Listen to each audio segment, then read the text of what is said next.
Hello? Yeah, okay. Thank you. Good morning,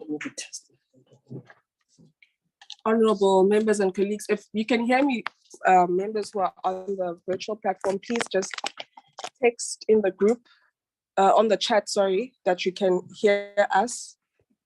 Oh,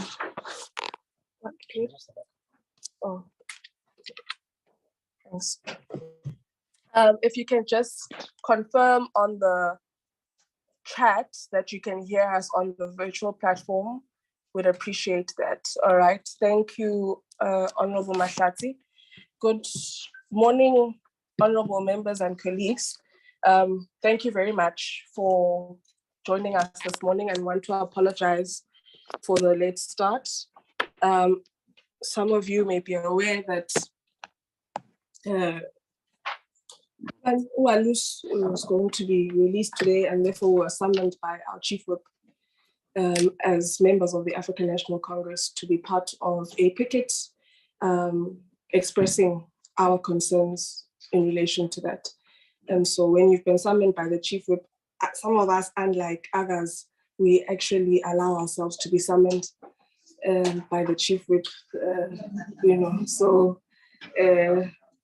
because she is the chief whip. But when we summon them, in fact, the ideal is not to summon people. We ask them to come. I think the last resort is to summon. But nonetheless, we had to attend to that. So I want to apologize to everyone that we're having a later start to our meeting. I think it's not the norm. I don't think we've ever started this late due to us as a committee. I think the last time we started late was because Moteo was late. But on our side as a committee, we're always on time. So you must understand the gravity of the matter that would require for us to start this meeting late. So I want to apologize to yourselves for the late start. We will have a two-part meeting today. The first part of our meeting will be an engagement with NSFAS. NSFAS was, I don't know if we want to say requested, but we agreed, colleagues, when, in fact, just to give us a bit of background, just to remind members, I think it's important that we do that. And maybe it could be our first engagement with more board members on this matter of the report. I think usually we've engaged with the CEO and the chair, but I think today we have quite a large presence of the board, and I think it's important for us to just remind one another on how we got here. There were concerns in relation to Mr. Zondi in relation to maladministration at NSFAS. The committee was inundated with letters from whistleblowers, calls from whistleblowers, raising concerns around maladministration in the time of the administrator. And most of the allegations were directed towards the administrator. At the end of 2020, the committee had largely or greatly considered embarking on an inquiry on NSFAS in relation to these issues that were being raised through the whistleblowers. At that point, the new CEO and the new board had just entered, I think, end of that year, end of 2020. You were announced, and then you started, I think, in 2021, January. And that was your request as a board that we allow for yourselves to maybe look into some of these issues that have been raised, given the fact that if we were to embark on an inquiry as a committee, it's a matter that you yourselves could not, essentially really account on because you were not there when these things happened, and you would like to understand or look into these concerns, understand them, come up with recommendations that could assist you yourselves as well in your tenure. So we agreed as a committee because we are not on a witch hunt. And we believed that this was a reflection from yourselves to want to understand the nature of the issues of this organization you are going to lead. So we agreed to that, and we gave you space to do so. We did not necessarily set timeframes on mobility. Recording in progress. However, I think we've been concerned as a committee with a delay in us getting a proper briefing on, this investigation that you said you were going to do, and us getting the report from yourselves, and us being able to collectively derive a way forward on how we turn the tide at the organization. Because I think there's a shared understanding that the issues that probably were raised during the time of the administrator are not unique to the period of the administrator. Some of them may have existed prior to his time at the organization. Some of them maybe continue to exist even now. I mean, not so long ago, I think you had to release a statement clarifying a number of things, CEO. So, for us, really, it confuses us that issues at NSFAS continue to exist across a different cohort of leadership. And then you ask yourselves the very same question that Honorable Yabo once asked VUT, Honorability. It's quite interesting, actually, that we moved with NSFAS and VUT, because Honorable Yabo once asked if we are really dealing with the crux of what is causing the maladministration or managerial and governance instability at VUT. He said, is it really the VC? Is it really the DVC? Okay, so it's delete no VC, not DVC, not director, number one. Okay, and then, on the ground level, are we dealing with where the root cause of some of these challenges could be stemming from? And I think a similar situation could exist with NSFAS Honorability. Of course, not to jump into what the report says and what the recommendations are. I mean, even the work of the SIU does not stem from the period of the administrator, it goes from back before then. So it's a concern for us, and we're really hoping that through these processes, this investigation that you did yourselves, whatever the SIU is going to be doing, at some point we need to see greener pastures in relation to NSFAS. Things can't continue like this because Ms. Beya, a new board is going to come in. We're going to be celebrating 60 years of NSFAS, and we're going to be saying the same thing.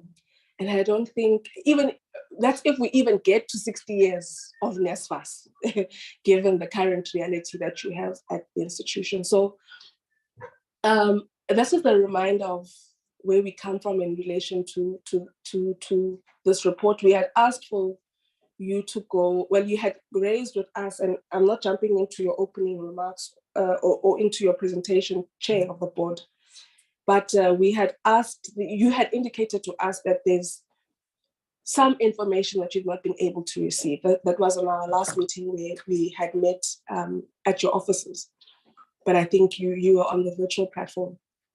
You had indicated to us that there is information that could have assisted this process that you had not been able to get, and you required additional time to do so that you can strengthen the report. And we're hoping that you've been successful in that regard. We had also indicated to yourselves that generally, I don't think we were quite impressed with the presentation. It just looked like someone did it the night before, to be honest, with all due respect. It did not inspire confidence at all, Mr. Matiwang. So we are really hoping that this time around our meeting will go a bit more well, and that you've got things to do, Chair. You have to get ready for 2023. So we don't want to hold you up. So we don't want to call you back again to deal with this matter. I want to give you space to go and implement whatever the recommendations are. And hopefully when you come back to us, you'll have something positive to share with us. So we're really hoping that we will have greater engagement in relation to that. To our colleagues from VUT, welcome. we know that you are here because of the a number of matters, and I think I raised some of them in the virtual meeting. Well, in the meeting where you were virtual. Were we all virtual? No, yeah, we were all virtual, right? Yeah. I won't let me leave you for now. I'll come back to you. Let me drink some tea, also grab, some muesli. And then I'll come back to my opening remarks in relation to why we are meeting with yourselves this morning. But welcome, colleagues. At this point, which is now 10 o'clock on the dot, would like to hand over to the chair. Chair, I'm hoping we can try and present in 30 minutes. I think we did receive the report and the presentation. So over to you, Chair, and welcome to yourself, the CEO, and the board members. Honorable Chair and members of the committee, thank you so much once again for this opportunity, and thank you so much for your introduction. It really covered the background. We landed here 20 months ago, Honorable Chair, to a legion of allegations against. Chair, sorry, I really apologize to interject, and I did this to you last time. I really apologize, but let's perhaps take apologies quickly before you continue. Apologies, Chair. Good morning, members. Good morning to our guest. Chairperson, from the ministry side, received an apology from the minister who is attending the cabinet committee today, and also received an apology from the deputy minister who is not able to join the meeting. From the member side, we received apologies from Honorable Mananiso, who is attending the Section 194 committee. Also received apologies from Honorable King, who is not able to join our meeting. So, Chair, from members, those are the apologies. Thank you so much. All right, thank you, and I believe the rest of the members have joined us on the virtual platform. Thanks. Over to you, Chair. Apologies for that.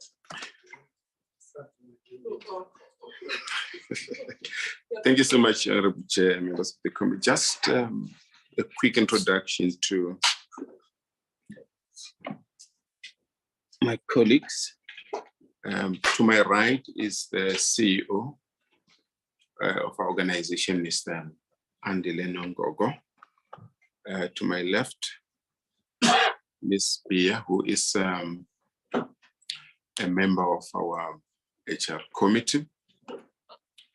To my left again, Ms. Zondi, who is the chair of the IT committee. Mr. Matiwana, a member of our EXCO, and Ayanda Mpungose, who is our head of the secretariat, company secretary. Thank you once again for this opportunity. When we landed 20 years ago, Honorable Chair, we arrived to a legion of allegations against the administration. We were successors in title. So by extension, the allegations were against us. Through Chair, we requested to be given an opportunity to look at the allegations ourselves. We gave it a title, we called it a review. And thank you so much for having granted us that opportunity. The last time we met, Chair, as you indicated, there were areas we thought needed to be tightened up. And the key area there was a further conversation with the administrator. You will remember, Honorable Chair, that by and large, the thrust of the allegations were against the administrator. I would like to report to you, Chair, that the administrator has since collaborated with the review. I took the liberty to personally visit the administrator unannounced at his office at the University of Johannesburg. And we had a very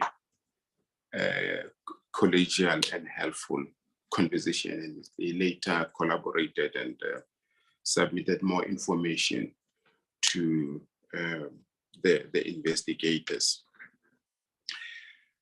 Just for context, Chair, if you allow me, the review had a number of limitations. I'll go through them quickly. The first, we're looking at this on a post facto basis. Some people who were key to the investigation, who were the subject of the investigation, the review rather, had left the organization. And a major complainant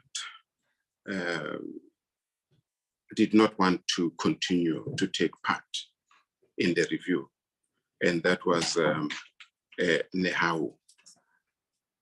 Also, Chair, a number of developments in the organization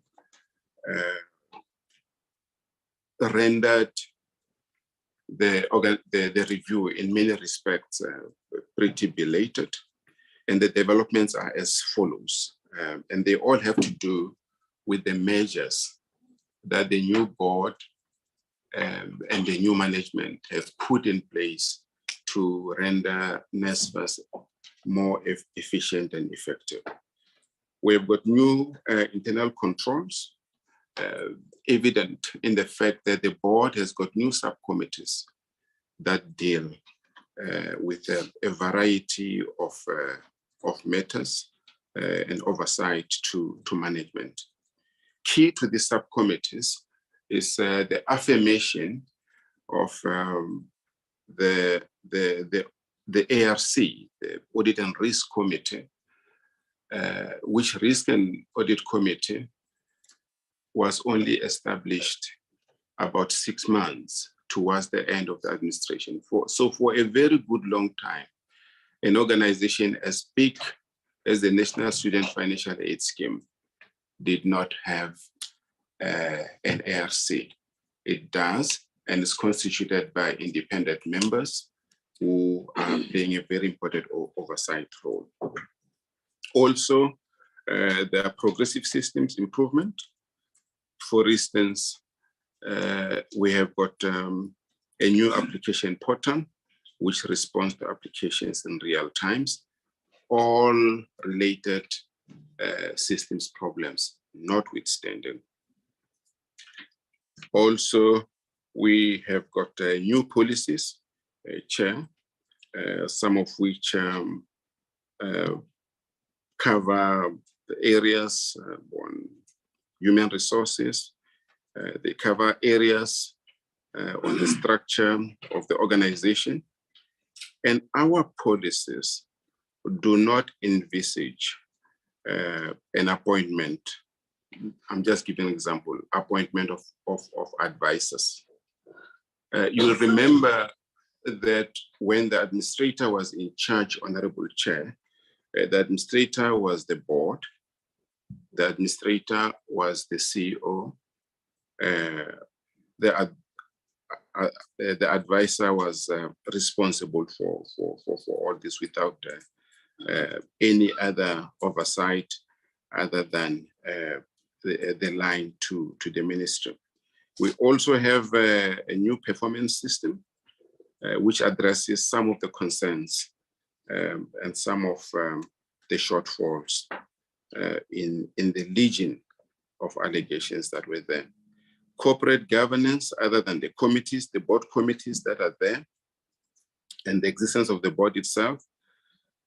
We now have a board secretariat that is working, which was not the case when we came there. We also have student funding policies, which have got guidelines that are very clear, and new policy proposals that have got far-reaching implications on the way in which the organization is going to function.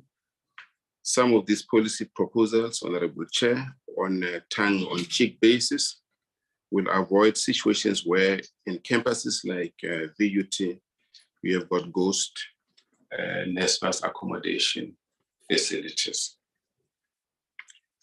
Now, just one thing in conclusion before I hand over to the CEO. The SIU investigation chair is different to this review in that this was a result of a complaint that was made to the SIU in 2018. And at the heart of the complaint was lots and lots of fraudulent activities which were suspected to be happening at client institutions of NSFAS. And this accounts for the reason why one of the first port of calls of the SIU was the Northlink TVET College. As a matter of fact, they visited a number of other facilities to investigate what happens when funds move from NSFAS and reach this institution. So it's a broad investigation. I just want to say this in conclusion,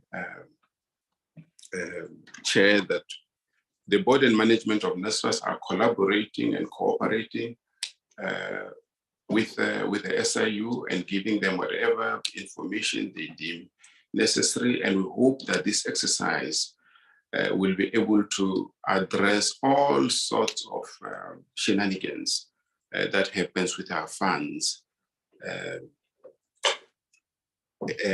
many other institutions. At this point, Chair, with your permission, I would like to hand over to the CEO to go straight into the particularities of the review. Thank you.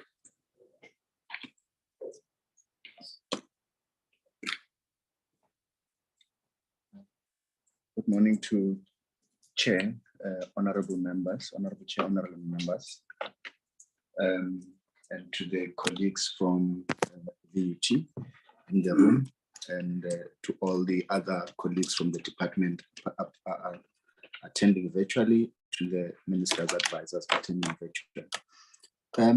Chair, I think just briefly, I'm not going to touch on this, but I think the precursor to this is that indeed the administrator was appointed following a lapse in the systems of NSFAS, where it was unable to implement its mandate, namely that of dispersing funds for students. And this was through the report that was done by the internal audit at the time, that was commissioned by the board at the time. And this was titled Non-Compliance with Laws and Regulations. In there, Chair, there were indeed a number of lapses in the internal control environment, which necessitated that report, and also subsequent the appointment of the administration. The point here to highlight, Chair, is that indeed, as highlighted by yourself, Chair, and the Chair of our board, that many of these issues predated the administration period. And just to indicate, Chair, that the board then assumed its office subsequent to the end of administration in January 2021. Now, Chair, I think just as a highlight of the issues that were looked at as a precursor, again by the team that conducted the review, that indeed in the report, as I indicated, were lapses in control around the non-compliance with PFMA. That also highlights that even in the report, that was the annual report of 2018-19, it had highlighted a number of general non-compliances with policies and procedures within the organization, and that the policy environment had not been maintained properly. On the issue of HR, the then annual report highlighted that there were extremely poor organizational climate, unfavorable labor relationships bred by nepotism, abuse, and positional power, and a culture of entitlement. And that it also highlighted that there clearly was no defined operational model, the fact that there was a top-heavy structure. Again, Chair, it's to just contextualize that these issues that were part of these allegations did in fact prevail in the organization prior to administration, and perhaps, as indicated, some of them might still be residual to date. So, Chair, around September, again, I'm not going to go to this background, it has been provided that in 2020, indeed, there was a complaint made to the portfolio committee, which resulted in a number of sessions that the committee had with NSFAS and the committee. I'm not going to go to the background, Chair. The Chair has covered how we then got to the board having requested to conduct the review. Now, Chair, how then the board sought to conduct this review? The board was of the view that this should be done independently. The first point, Chair, was to appoint a team, an audit team, that had to do a preliminary review, which was really an audit, desktop audit on these allegations. After that report, Chair, then the matters that needed further investigation were then referred to a law firm that conducted then an in-depth review and conducted interviews with a lot of staff members, had gone through policies and procedures and all the related records to try and get to the bottom of the issues. So, Chair, just in terms of the recap, the issues were whether the procurement of laptops was within the mandate of NSFAS and whether proper procurement processes were followed in the procurement of laptops. That whether the administrator was entitled to amend the annual performance plan and align it to his terms of reference as the administrator, that the administrator had bloated the organizational structure by developing a critical vacancy list and making new appointments from this list, ignoring planned posts as per the approved organizational structure. Whether there were proper procedures followed in the appointment of the administrators, advisors, and the appropriateness of their remuneration. That the appointment of employees during the administration process or period followed proper processes. So broadly, Chair, these were the issues that were then subject to the review. Now, Chair, I think the limitations around the review, the Chair has spoken to, so I'm going to skip this, Chair. Chair, just in terms of the process that was followed for the investigation, current and former staff members, current and some former staff members were physically or virtually interviewed, those that were available. And this also included the administrator and some of the members of the administration team. Where possible, Chair, the list of questionnaires was sent to the relevant staff members, or concerned parties to be able to respond to that.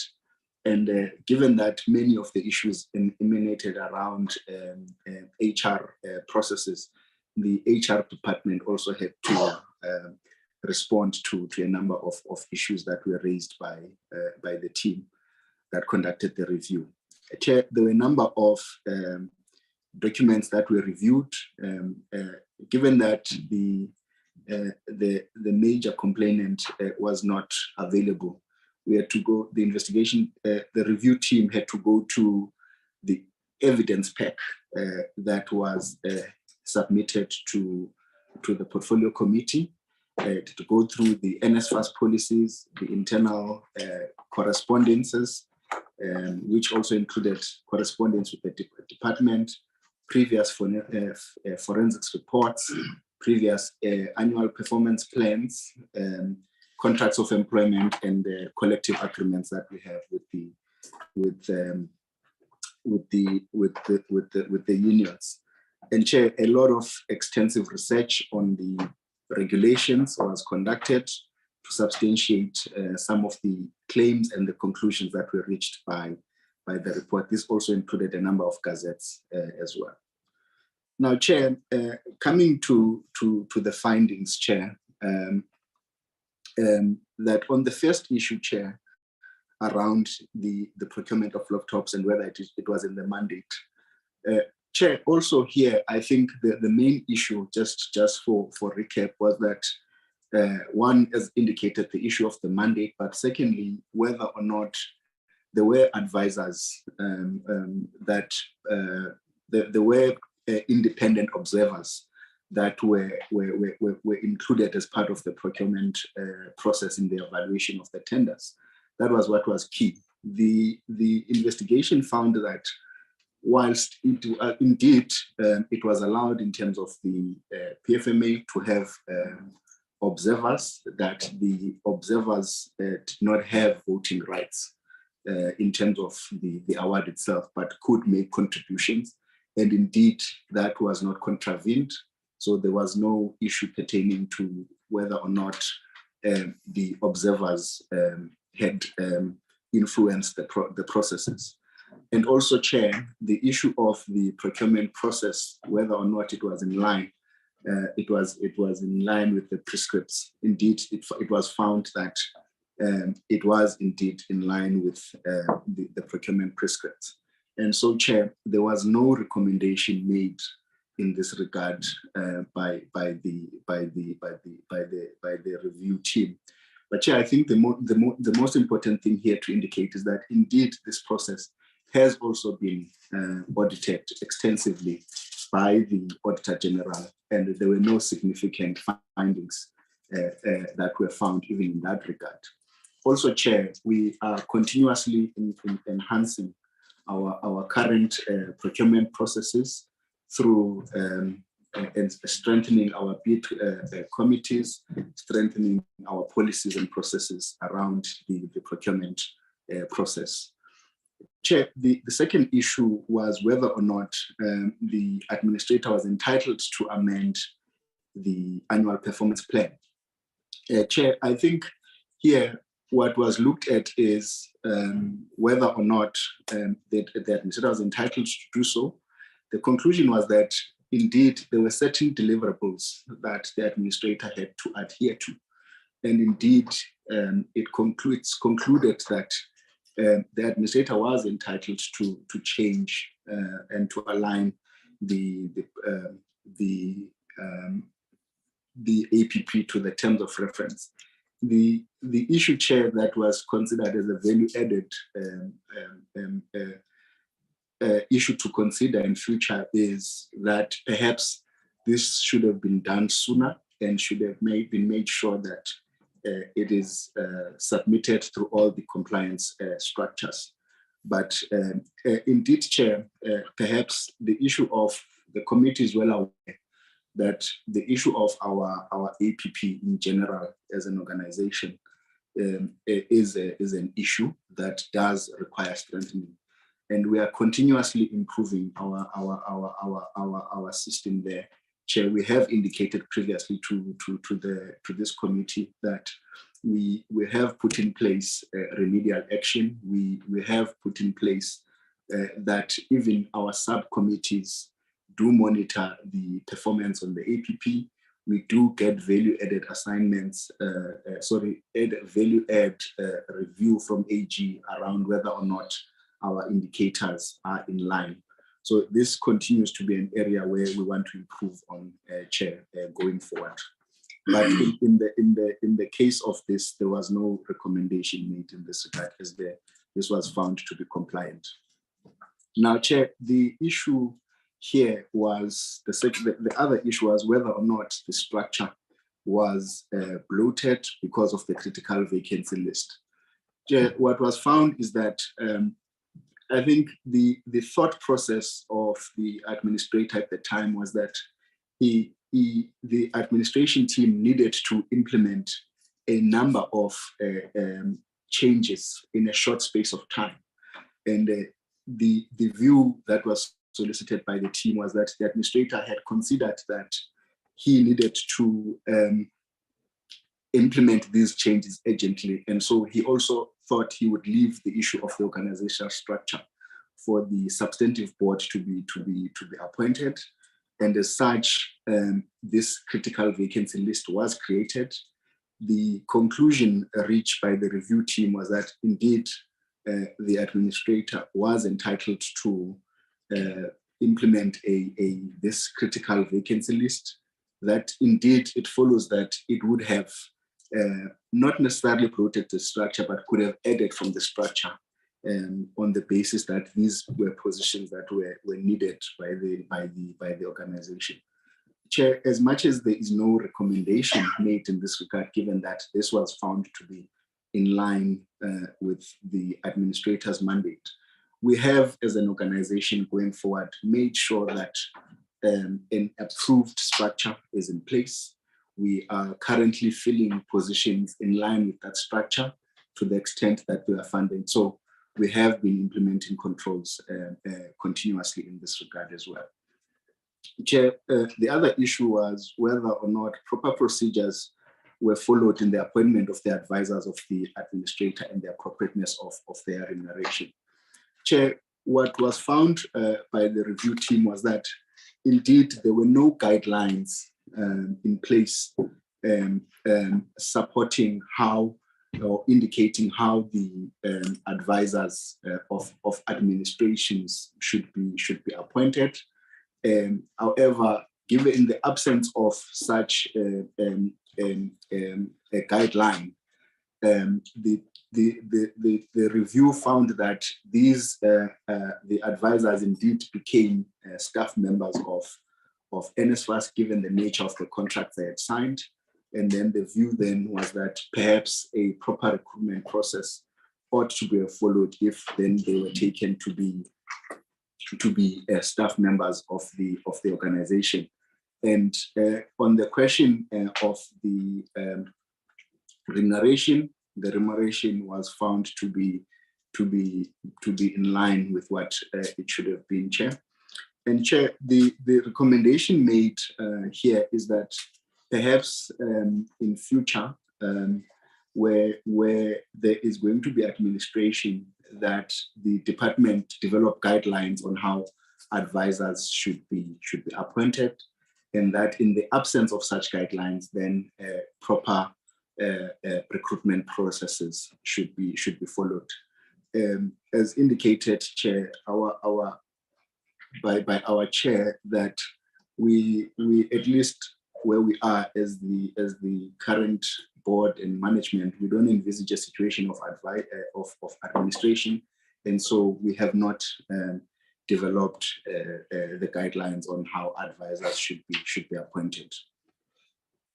Chair, on the appointment of employees during the administration period, whether or not this followed a proper process, there were a number of allegations made here, Chair, that staff members were haphazardly appointed, that there were issues of nepotism and so forth. Chair, I think the first thing that was found by the review is that indeed within our records, that there were no adequate records kept within HR on certain appointments, which it also then limited the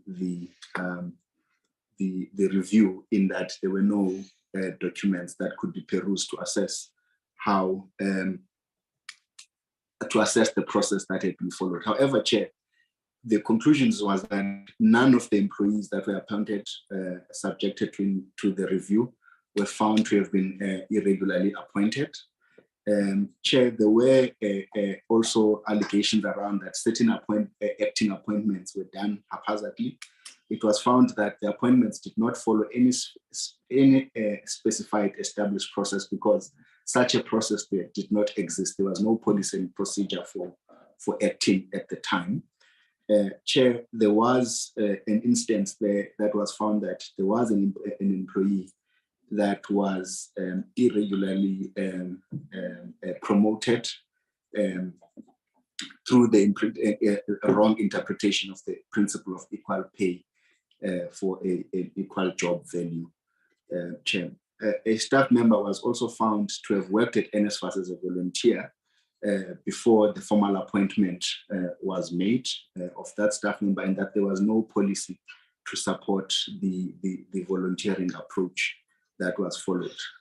The same staff member had been an employee of a service provider, and the agreement between the NSFAS and the service provider had required a cooling off period.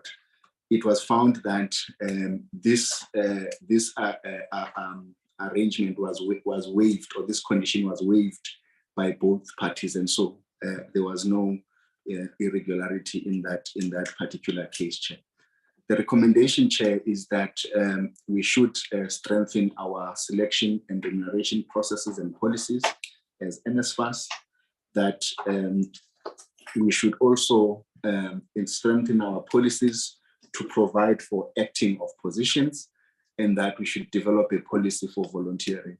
Chair, what we've done to date, as indicated by the Chair, our selection and recruitment policy has been reviewed, updated to ensure that it ensures that we follow proper processes.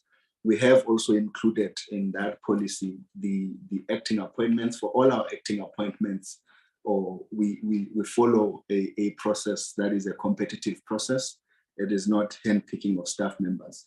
We are yet, Chair, to develop a volunteering policy at this stage. This is something that we are going to start implementing. Chair, the other allegation that was looked at is the payment of gratuity to employees. This is where a gratuity was paid without necessarily having a performance bonus system or performance management system in place. This was paid in lieu of a performance bonus. This is what was found by the review, and that there were no performance agreements signed with staff members, and as such, there was no justifiable reasons for the basis of the gratuity. And therefore, the conclusion is that the payment of employees should not have been made. The gratuity should not have been made. The recommendation, Chair, is that we introduce a performance management system and policy to avoid gratuity payments in future. In this regard, Chair, we have a performance management system and policy in place. Most of our staff members, majority of our staff members have signed performance contracts. We are busy now with the evaluation process, Chair. So indeed, there is a process of performance management system. Just to indicate, Chair, that a performance management system and process does not always translate into any kind of bonuses, but it's important for managing the organization's performance, and that's what we are implementing. Chair, on the remuneration of advisors, specifically, the issue here was around the travel and accommodation expenses of the administrators team or administration team. The review found, Chair, that there were gaps in how these invoices were paid, in that they were not always matched against quotations, and that there were not reconciliations performed on that. And the recommendation, Chair, is that a reconciliation should be done to determine if NSFAS did suffer any financial losses as a result of this gap. We are busy, Chair, with that assessment of assessing whether or not indeed there was no losses suffered. But Chair, I think in terms of strengthening our travel and accommodation processes, indeed we work through a travel agency at this stage, and quotations are indeed obtained before we finalize our travel. 3 quotations are obtained before we summarize our travel arrangements, Chair. The last issue, Chair, was whether or not there were call center staff who were initially on fixed term contracts. The assessment was whether or not the conversion of this to permanent employees should have been done. The finding, Chair, by the review team was that this practice is in conflict with the selection, the recruitment and selection policy, and therefore this was not supposed to have been done. And the recommendation is for NSFAS to avoid this in future, Chair. In terms of control, Chair, we do not now, as part of the strengthened selection and recruitment policy, we do not convert or promote people. People have to apply and compete for the positions. We are, Chair, also putting in place, as part of the HR processes, policies around succession planning as well. Chair, this is where we conclude. Thank you very much. Thank you very much, CEO Chair. I'll leave it at that. Thank you very much to the Chair and CEO of NSFAS. Just want to check, Anela, do you think we should start with the colleagues on the virtual platform in relation to questions? Maybe let's do that. Let's check if I can see an indication from members on the virtual platform who would like to participate or to raise questions. I see Ma'am Sibia's hand has gone up. I'm not wearing my glasses, so I'm struggling a bit, but I'll just guess.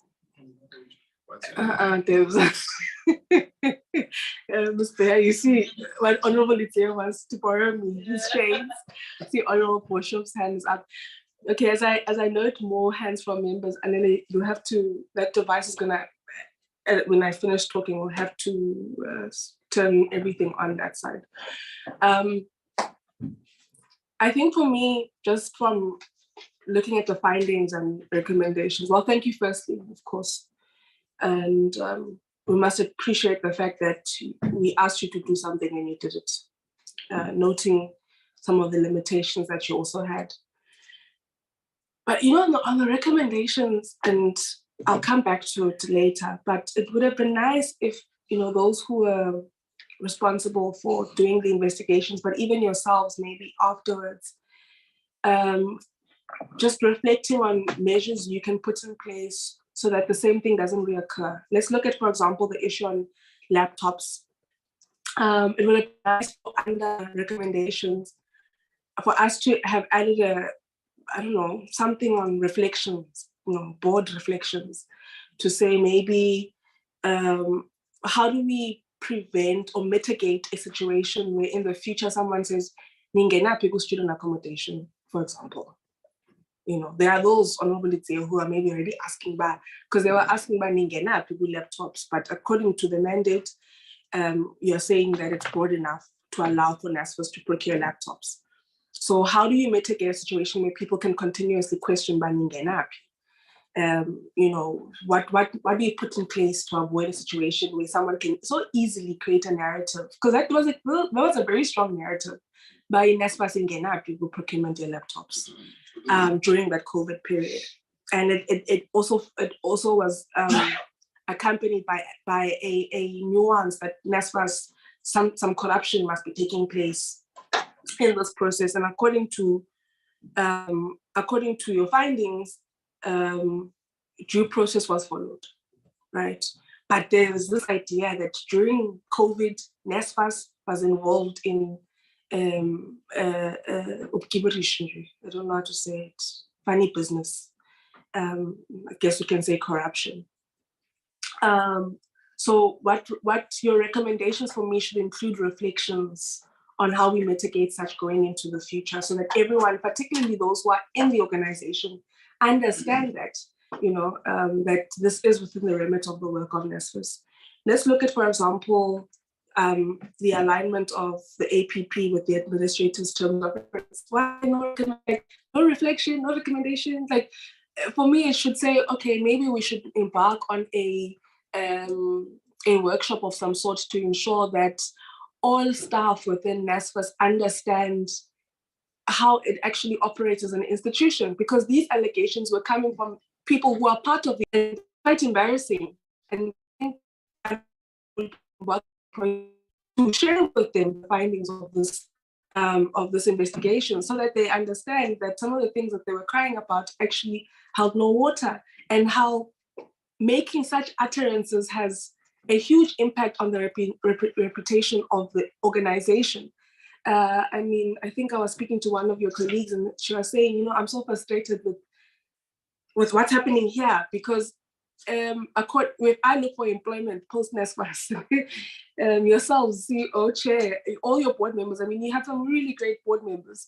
And I can imagine that they don't want to have this organization taint their brands, you know, to say we came and we worked here and everyone just thinks, yo, what a corrupt institution. So how do we make sure that, I just think it's problematic that under recommendations, we don't even have at least reflections. And of course, I mean, maybe colleagues will share with us, you were saying that coming from the findings of this process, you have tried to put in place subcommittees of the board and other measures, various policies have been reviewed in order to strengthen the organization. But I think that could have even been included here, and not just something that we are now linking the dots as we listen to your opening remarks and we look at this particular table.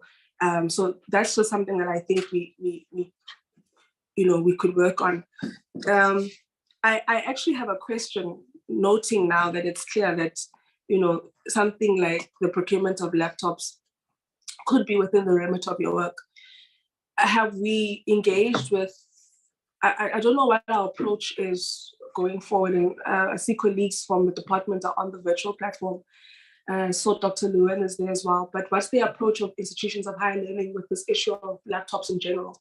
I know there are institutions like Univen who have made it a standard that when a first year comes into the institution, they get a laptop. But I want to understand if there's a conversation amongst NSFAS and the department and institutions on whose responsibility it becomes. Are we going to leave it with institutions? Should NSFAS play a role?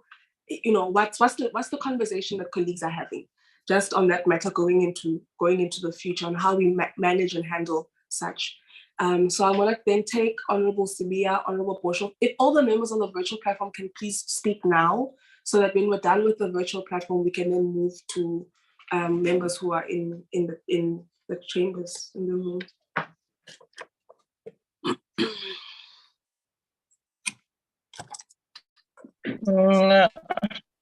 Morning to everyone. Hold 1 second, Ma'am Sibiya. One second, Ma'am Sibiya. We're just gonna. Okay, you can now speak with. Yeah, you can now speak. Okay, thanks for the presentation.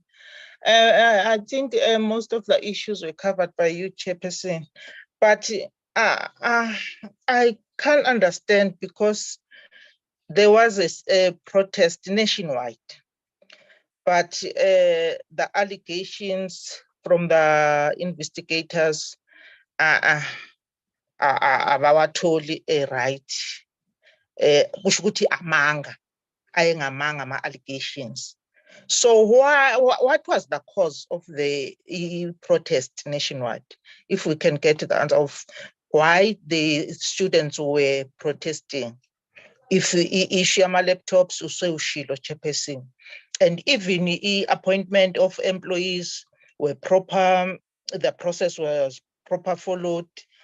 And what is not clear to me, the appointment of employees during the period of administration did not follow proper process. Sithola nini-ke leyo yokuthi azange bayilandele kahle i-process. Obani angabe yilama advisors, and advisor kanjani wona? Kuthole ngoba sekuthola ama-investigator noma kubonakale before ukuthi ama-advisors azange advise ngendlela right. I thank you, Chairperson, because most of the issues were covered by you. Thanks.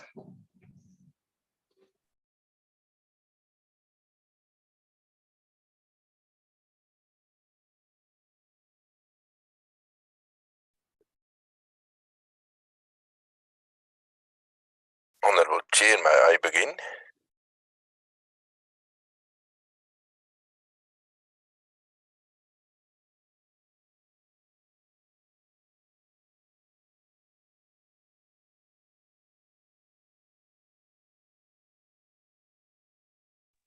Yes, you may, Honorable Boshoff.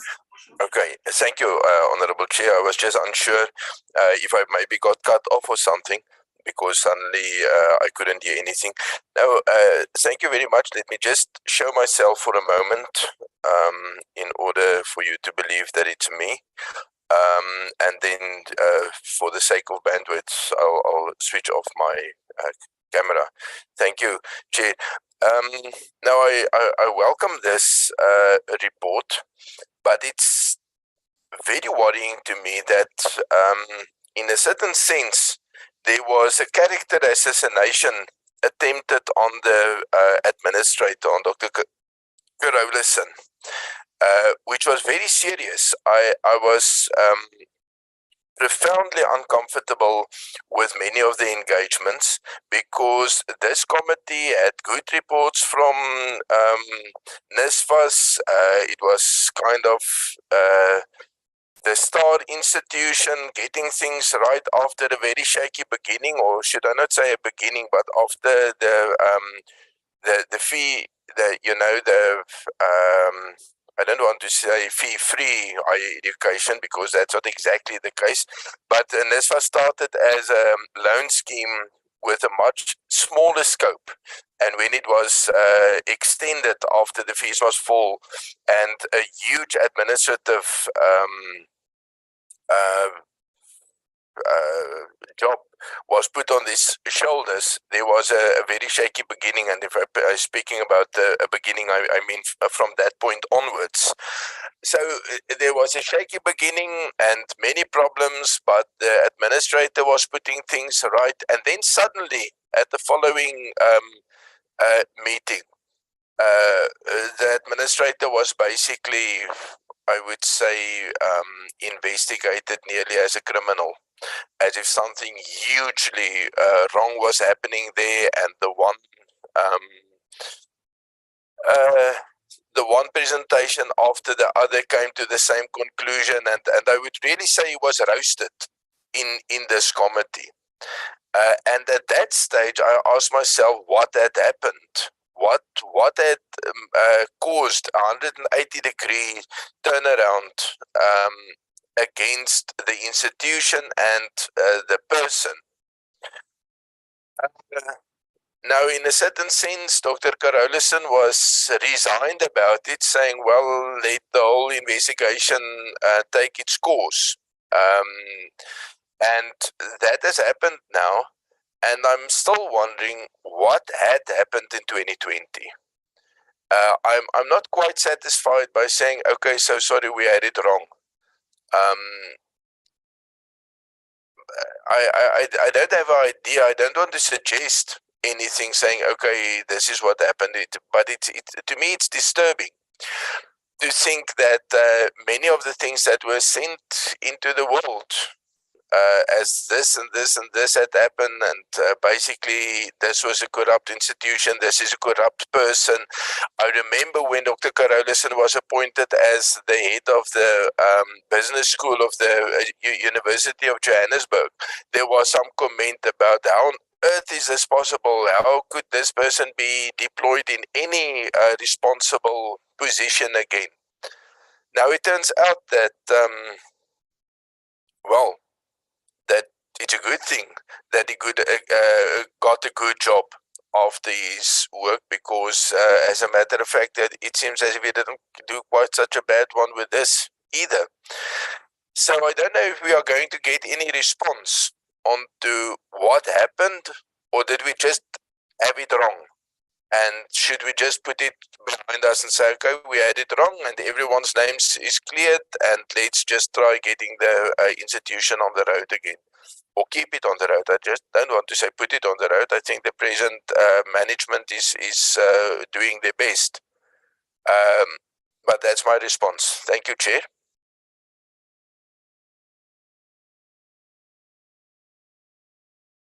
Thank you, Honorable Boshoff. Honorable Mahlatsi. Thank you very much, Chairperson. Good morning to yourself and colleagues, to all participants today on the platform and the leadership of NSFAS.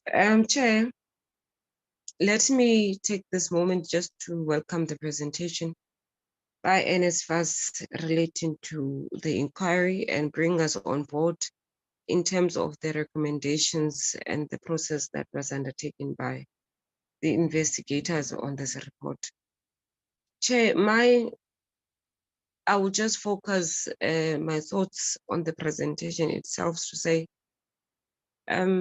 key highlights in as far as the outcome of the process. They focus mainly on human resource procurement, annual performance, APP changes, and the corporate governance of the institution. And when you look at the report, it's quite clear that during this particular process, NSFAS had serious policy gaps that have created, space for possibility of maladministration. It would have been important for NSFAS, when presenting this report to us, to indicate that between the period of the report being released and now, having looked at the recommendations, what have they done? Because it will actually give us an understanding that there is work that has been done based on the recommendations that have been put before us. But there are two issues that I want to check with NSFAS. One is the report clearly indicates gaps in as far as your corporate services policies. Because if there was a need for an inquiry to be done, it should firstly had started with the institutional arrangements, where there could have been a proper audit through your internal audit that would have picked up all these matters even prior to allegations being put forth, which necessitated the investigation itself. I just want to find out from them, given the outcomes of the report, what has been done thus far to close the policy gaps that would have led to this particular process. Secondly, Chair, on the very first item relating to laptops, it is clear that there is no recommendation from the investigators, but themselves as an institution, had they looked at the gaps relating to procurement that would ordinarily need to be tightened in order for these things not to become an issue in the future. The second last issue for myself is taking the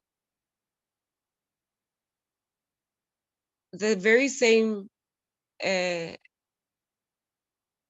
members of the institution or employees of the institution on board in terms of policies that are there. Because the mere fact that there are these particular allegations and there could have been a process that would have been undertaken internally, it's a clear indication that even the very same employees of this particular institute, they are either not aware, or secondly, they are ignorant of the remedial action that could have been taken by the institution itself. I'm saying this thing, Chair, precisely because our sector is, there are too many investigations that are taking place, whether necessary or not. But the bottom line is that when investigations are done, there are resources that need to be put in place for such spaces to take place.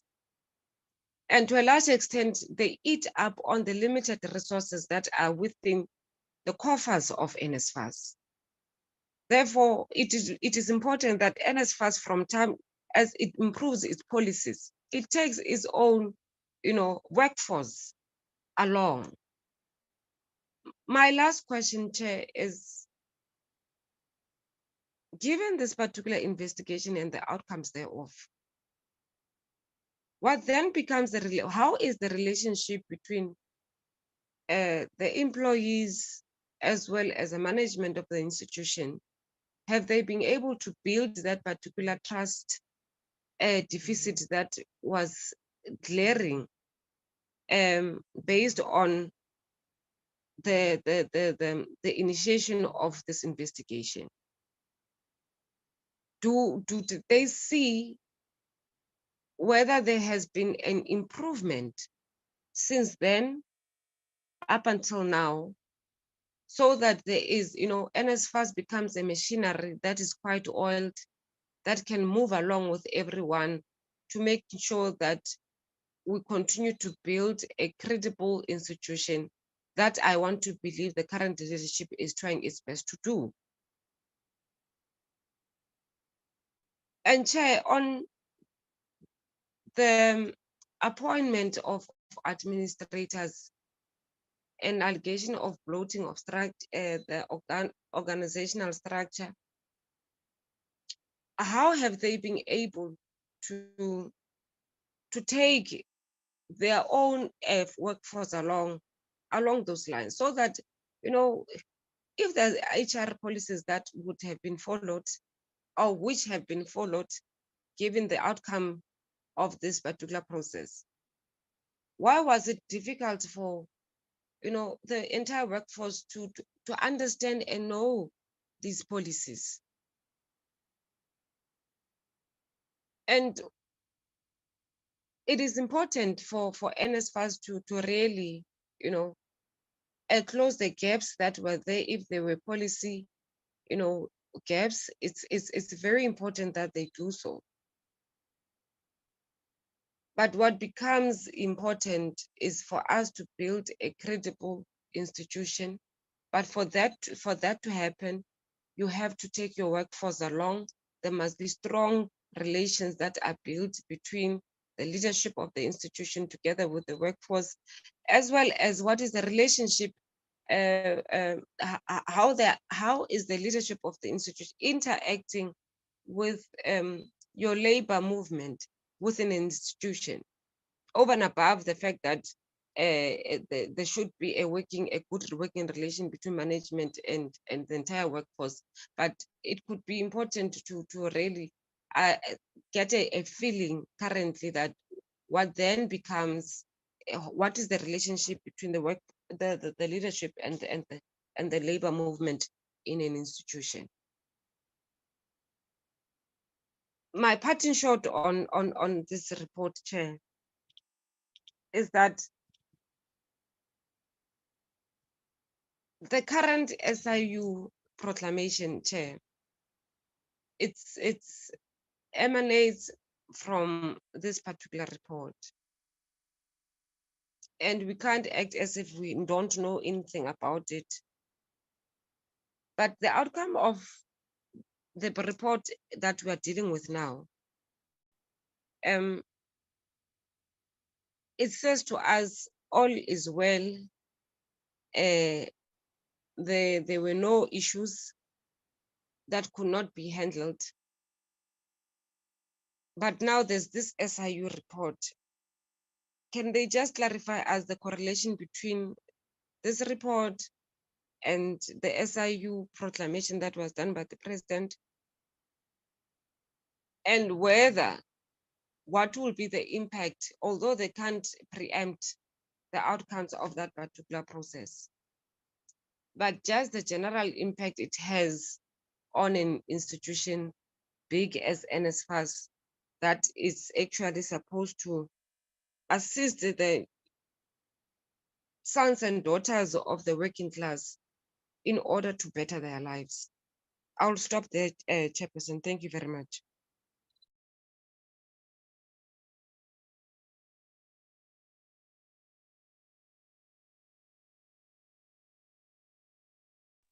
Thank you very much, Honorable Mahlatsi. I think that's a good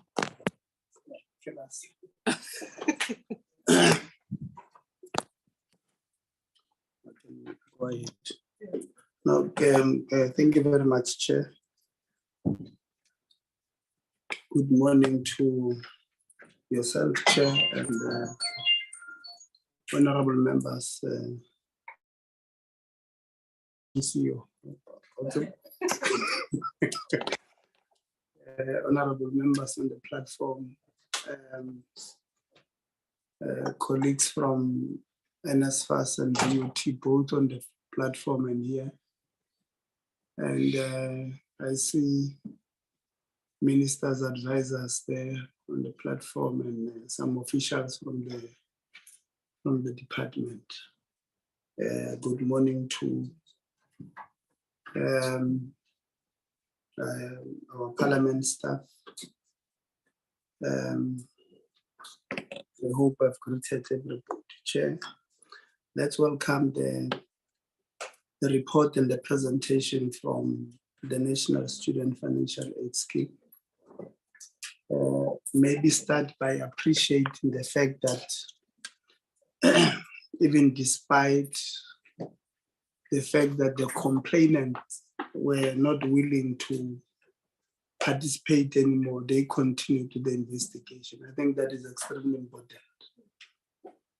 Because if it was somebody else, they would have said, no, those ones who complain are no longer, they've withdrawn the case, so to speak.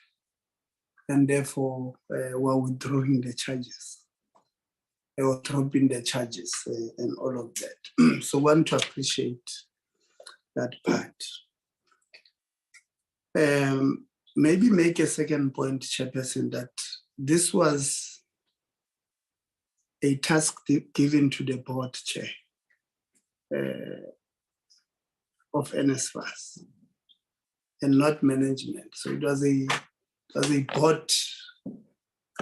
We're expecting the board to do this investigation and not management. And in fact, in 2021, when we had a conversation with NSFAS, we clarified that part. We said, we don't expect management to go and investigate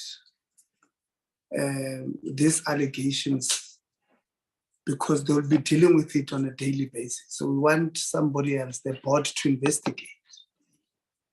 So I think it's also important, Chair, to clarify that if NSFAS did not present this report, we would have put blame squarely on the board and not on management or the CEO. So this is a board report. I thought it was important, Chair, to clarify that.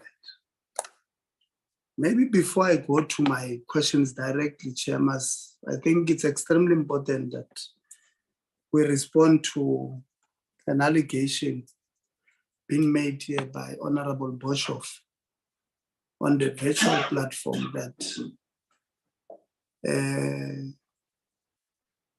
this committee was all buddy-buddy with Dr. Carlson in one meeting, and the next meeting we had made 180 degrees fighting him. Maybe let's take him back. After the first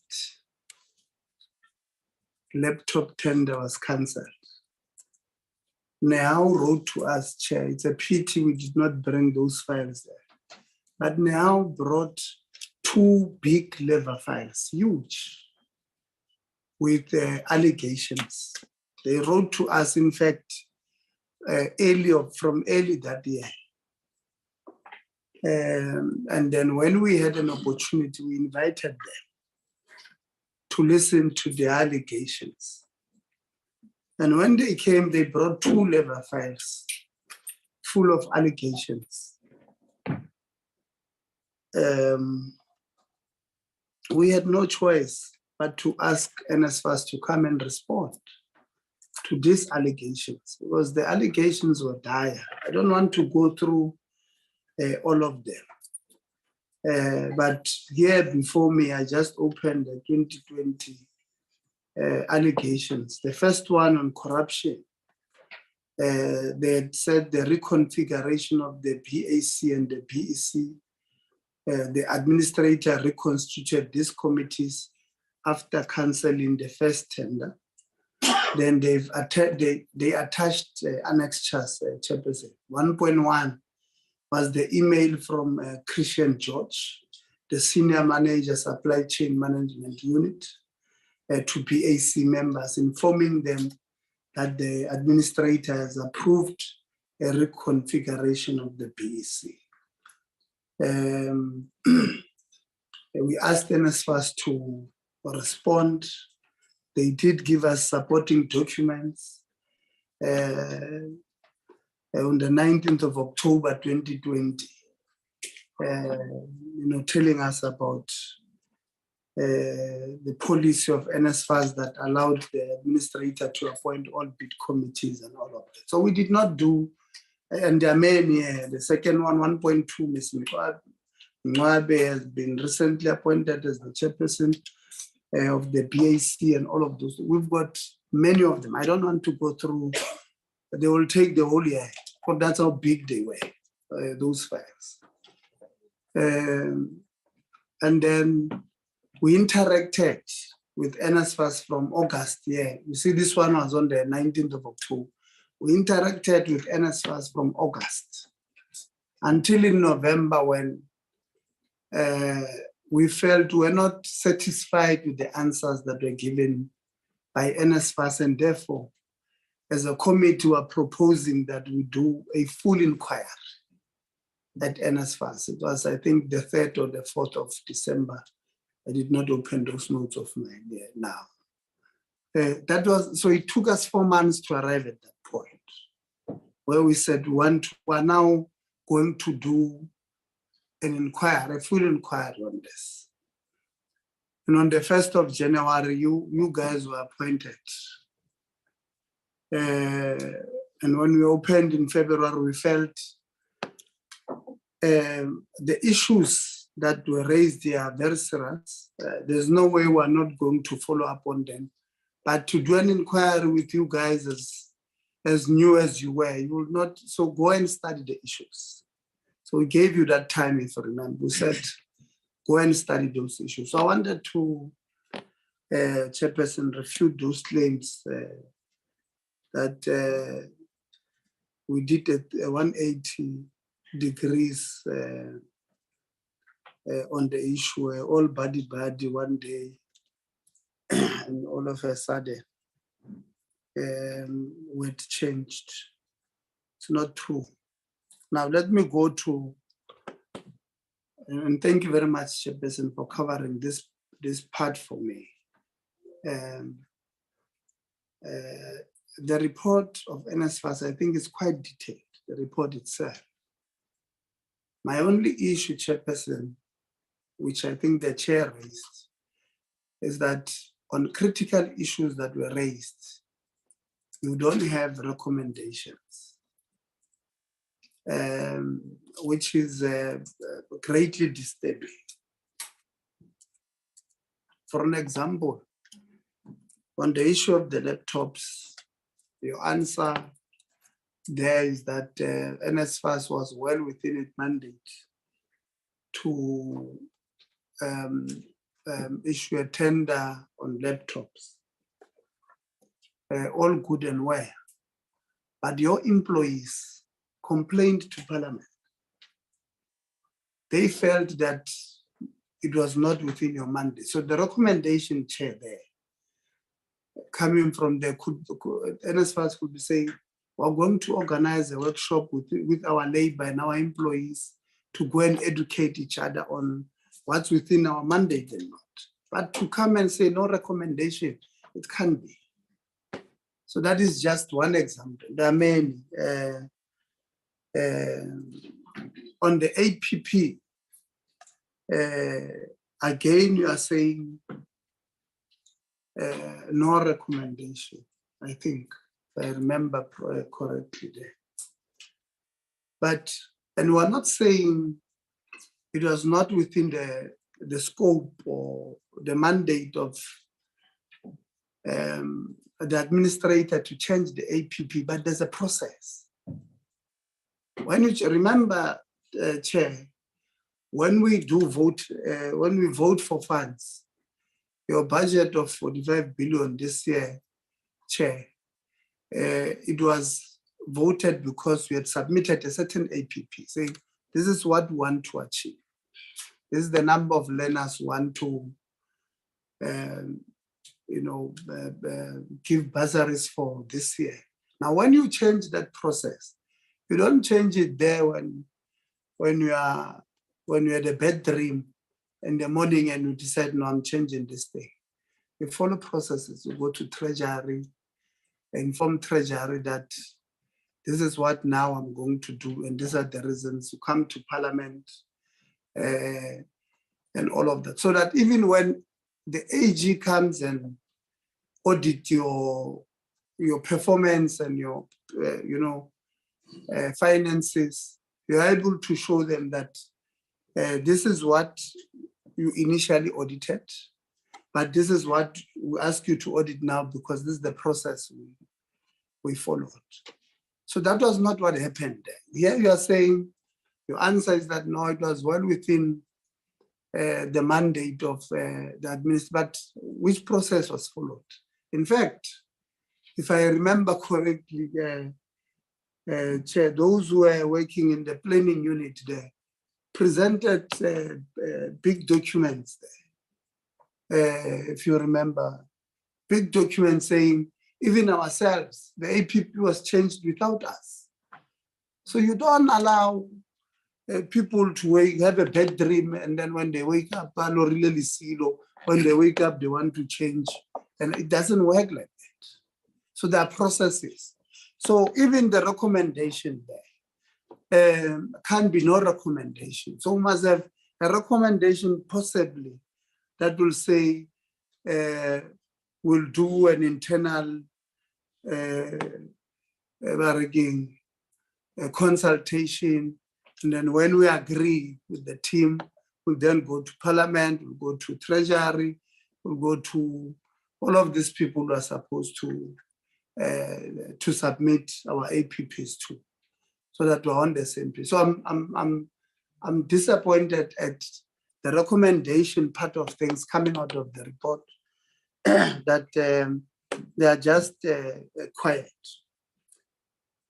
And maybe the last part on this one, Chairperson, is on the critical list. Again, disappointed with the recommendation. We sat through those sessions, Chairperson, where we were told how those who were working at HR Day were told to, in the morning, that this afternoon you are flying to Bloemfontein, we are going to interview this person, where I want to hire this person, I want to hire her for this position. Those people were bold, Chairperson. Remember, when you are an administrator, you are an alpha and omega. You are the Sodom and Gomorrah of that institution. Literally, these people took risks with their careers, with their lives, by reporting to us. Some of them were being fired. You don't agree with this view, Ari, go home. will fight you at CCMA while you don't have a lawyer. They came and presented those stories, many of them. Now, on the critical, when somebody says to you, HR, today you are flying to Bloemfontein, I want you to interview this person because I want to hire them for this position. It's an indirect instruction. And you come back from Bloemfontein and you don't recommend this person, you're gone. And you saw your friends would have been fired a few weeks. So it's an indirect instruction. Some of them were not even interviewed, by the way, Chair. People were flown or fly to Pretoria, here's the contract, go and get this person signed. Now, our recommendation does not, it's as if it did not look at all the evidence that were provided. So that is where the, and we're not saying to achieve your mandate, you must not have critical list. You must have the list that will make you achieve your mandate. When you arrive, we say, you guys appeared before Parliament and said, this is the structure we're approving. We said, by all means, because tomorrow when you don't achieve, we don't want you to come and say, Mary, you did not agree to our structural proposal. So there's nothing wrong in having a structure, but there's everything wrong if you don't follow your own institution, supply chain, your own institution, HR methods. Then there's a problem. 11 people there, chairperson, who were hired. Some of them entered as advisors. 3 weeks later, there's a position that has been advertised. This advisor gets it. Highly unethical. Or you'll sit there and say, no, it means this position was created for Tebogo there, who's an advisor. Tebogo created his own position. Created that position with specifications that make him qualify. And then 3 weeks later, he's hired. And our recommendations are quiet. There were serious allegations here that were made that the entity was actually paying for people's accommodations there at, what do you call that? Waterfront Hotel. Waterfront, yeah, Waterfront Hotel, where they were being chauffeured from there to home. Then on Fridays, every Friday, the entity pays for their flights. They must go home. When they get to wherever their homes are, they are hired cars at the cost of the university. And we ask them, what is it that these people do? What people want to apply there? Or no, they are just advisors.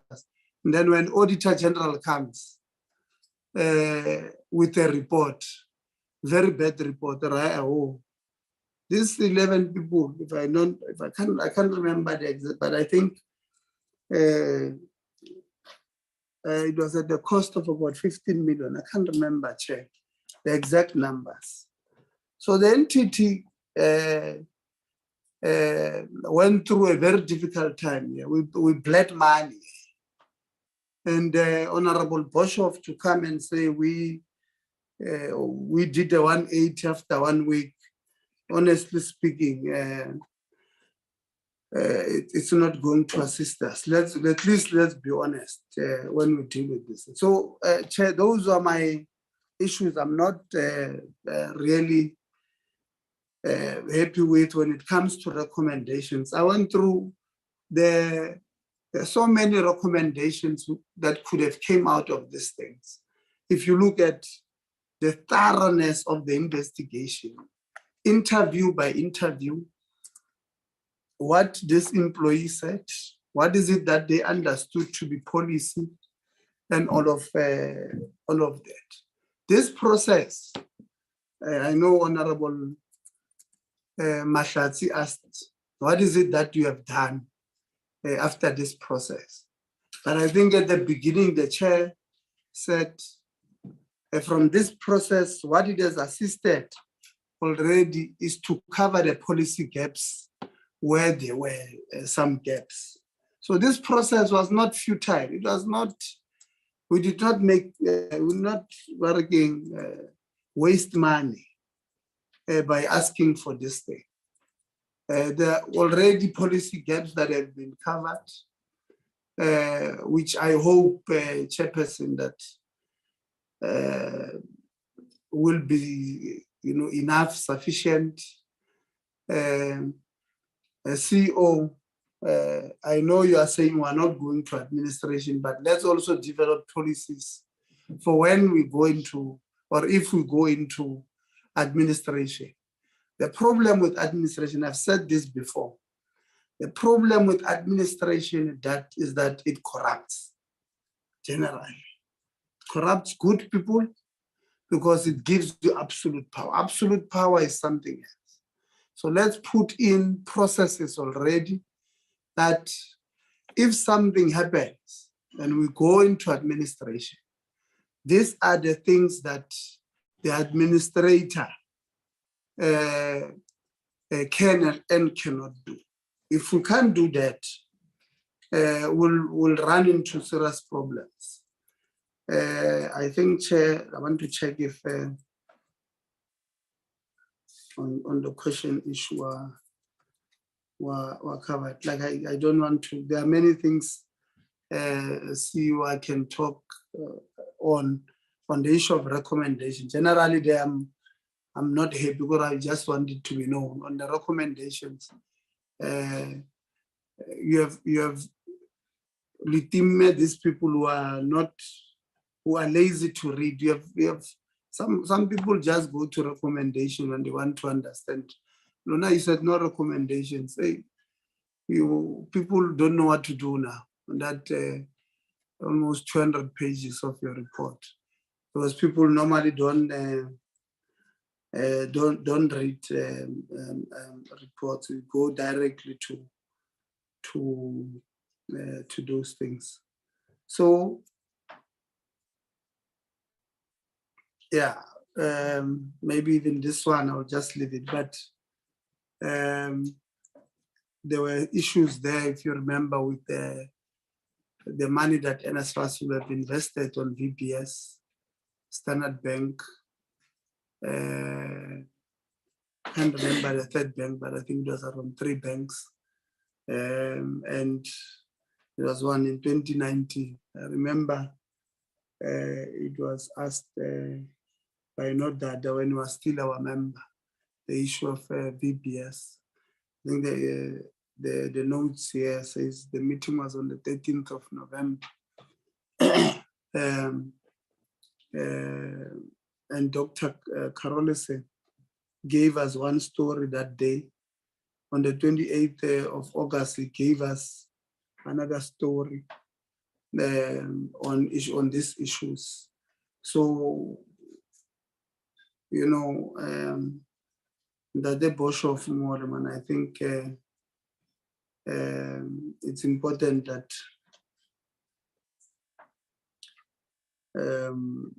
we are serious when we deal with this. Maybe lastly, Chairperson, let's make a point that NSFAS is important to this country. Majority of the population of this country are young people.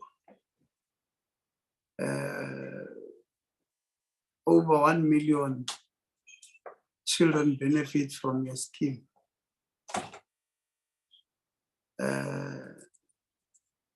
You are a department. Another department, if these learners are your employees, you are possibly the biggest department in terms of employing people in this country. And I'm saying, assuming that the students are employees.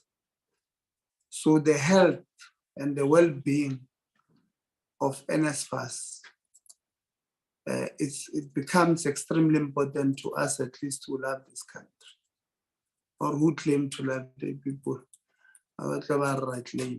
So those who claim to love this country.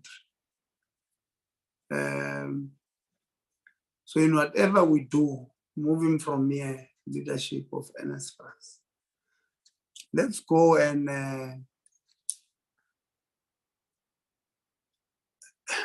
have bilaterals, build relationships with the unions and the workers at your institution.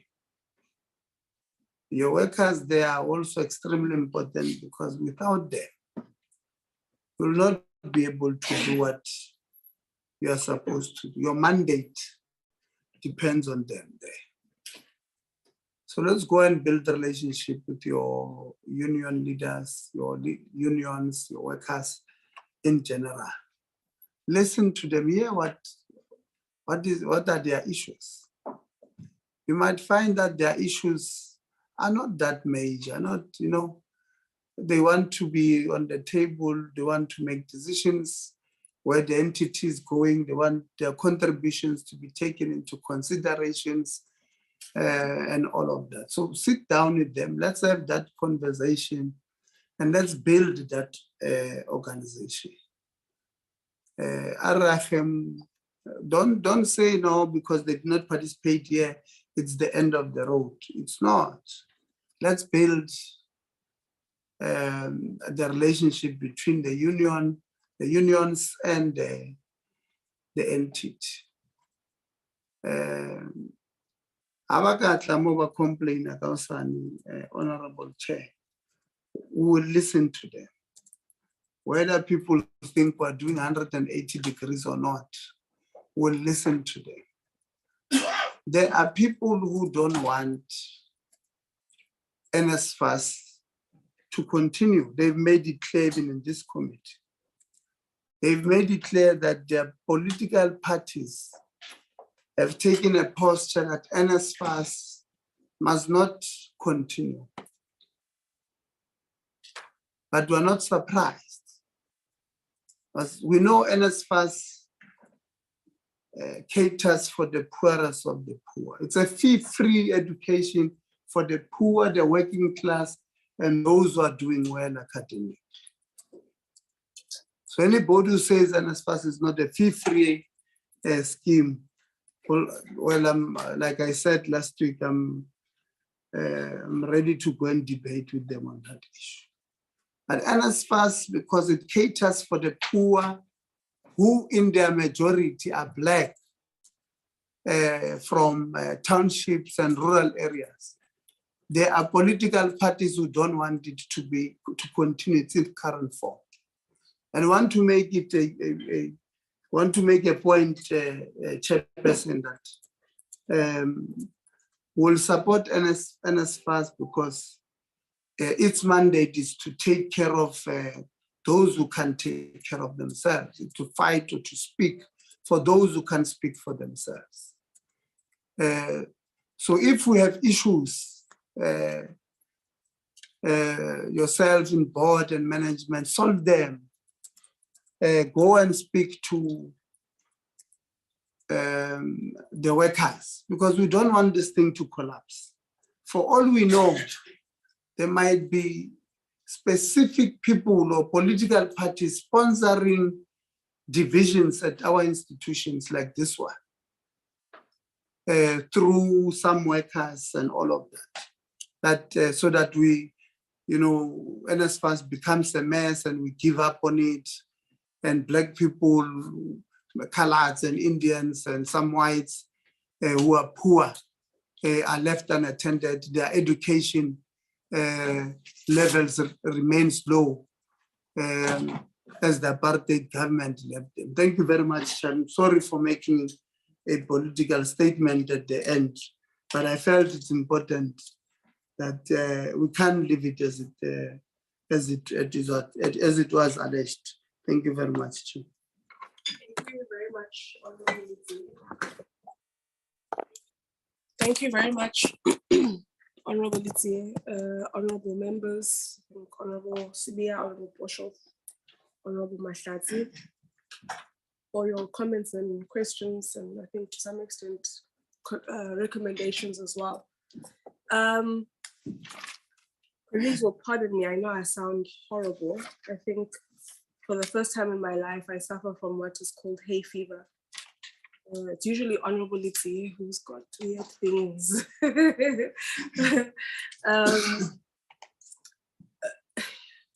Honorable Litsi, I think what you and Honorable Boshoff are saying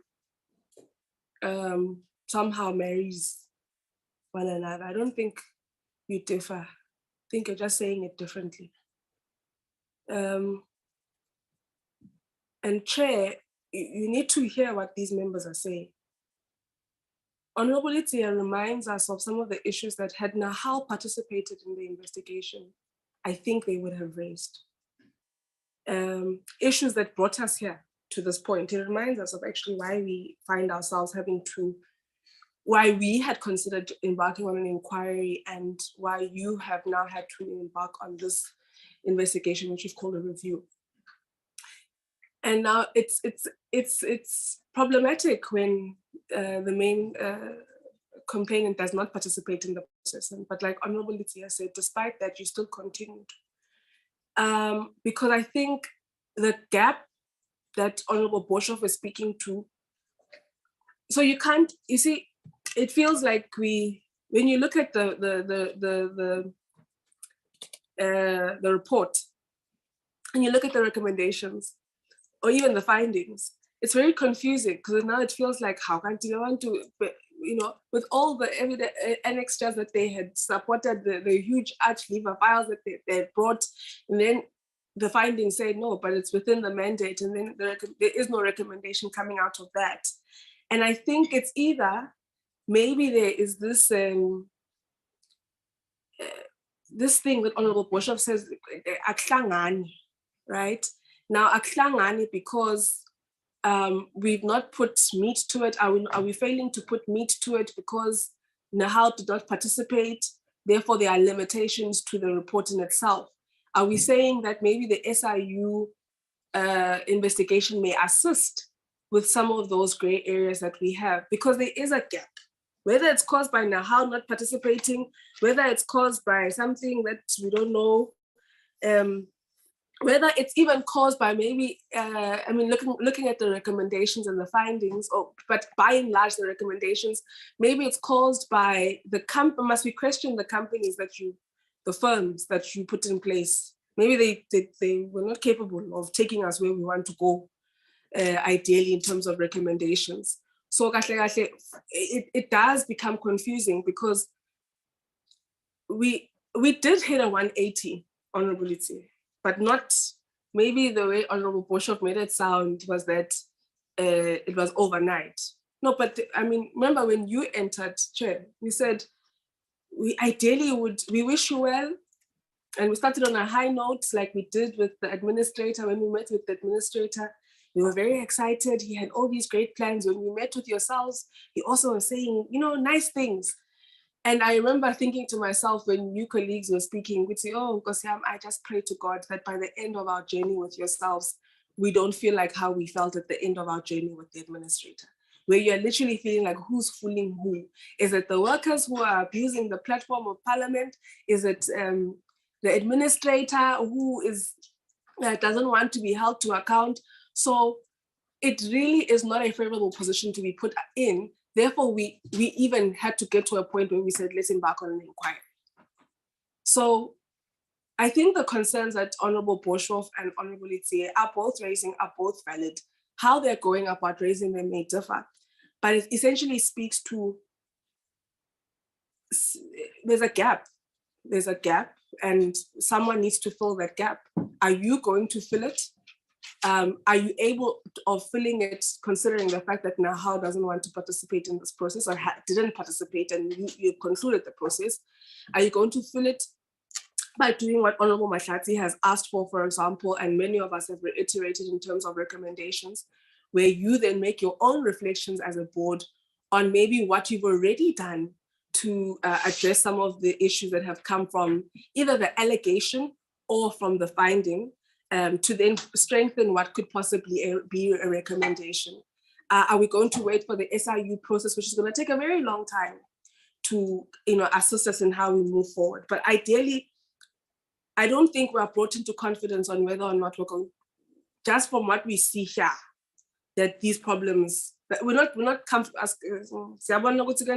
but we're not, I don't think we're confident that we are going to be able to ensure that these things don't reoccur.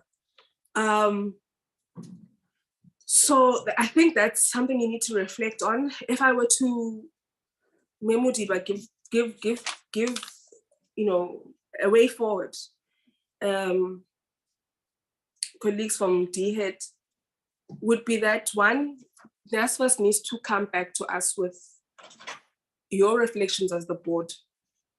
Maybe the same way, how your table is set out, you can add 2 more columns. One to say what you've already done, and maybe another column to say what your plans are going forward.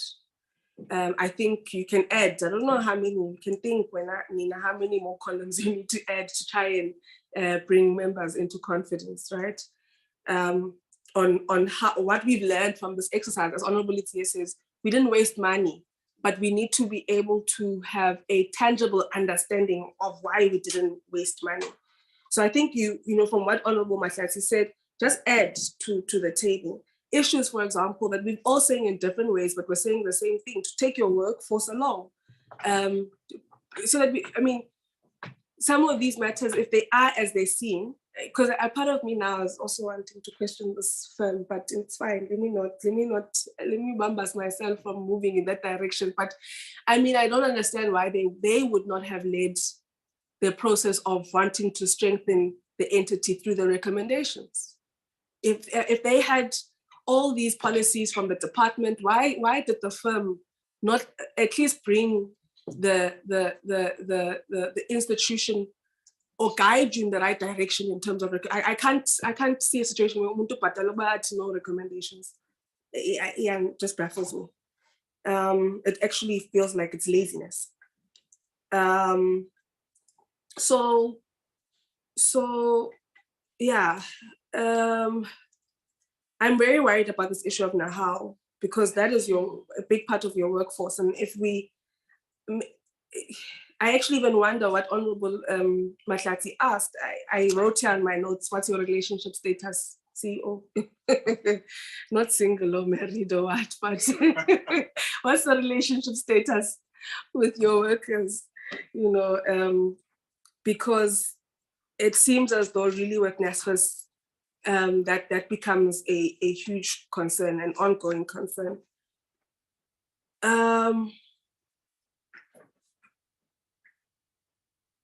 Okay, I spoke to that. And then in terms of the structure of the organization and it being bloated, it's not too far off of some of the issues we raised during our visit to yourselves. And we wanted to sort of understand, I think CEO, some of the colleagues who took us on the walkabout were referring to future what? What's her name, Andre? Future, they kept referring to the growth, future something. There's a nice word they were using. Like I think that building, Mr. Zone, inspires colleagues. So they start using terms that, we don't understand, Ms. Bear, there's a room where they say, when you get to that room, you don't sit, just stand, between the working colleagues at BUT, CFO, VC, these are exciting things that we saw at NSFAS, where they say, Logan Sevens and push on my report, nan. The leader of that unit will call you and say, at 10, we are meeting. And then you just speak and brainstorm, but you don't sit, you stand. And after 15 minutes, you disperse and go back to your tables. And those are really great innovations, things we see in the private sector that I think maybe speak to the agility of the sector that we need to catch up on as public sector. So, those are exciting things that we see there. But these colleagues were speaking about future growth, something like that. And they were saying that the offices that are allocated for future growth and whatever. And we're saying, okay, but where's the plan in terms of, you know, your HR plan, your human resource plan, where are you going? So I think on the matter of the bloatedness of the structure, I'm sure there's work you're already doing. It could be very easy. See, you see, we are already tying the dots, sorry, Chair.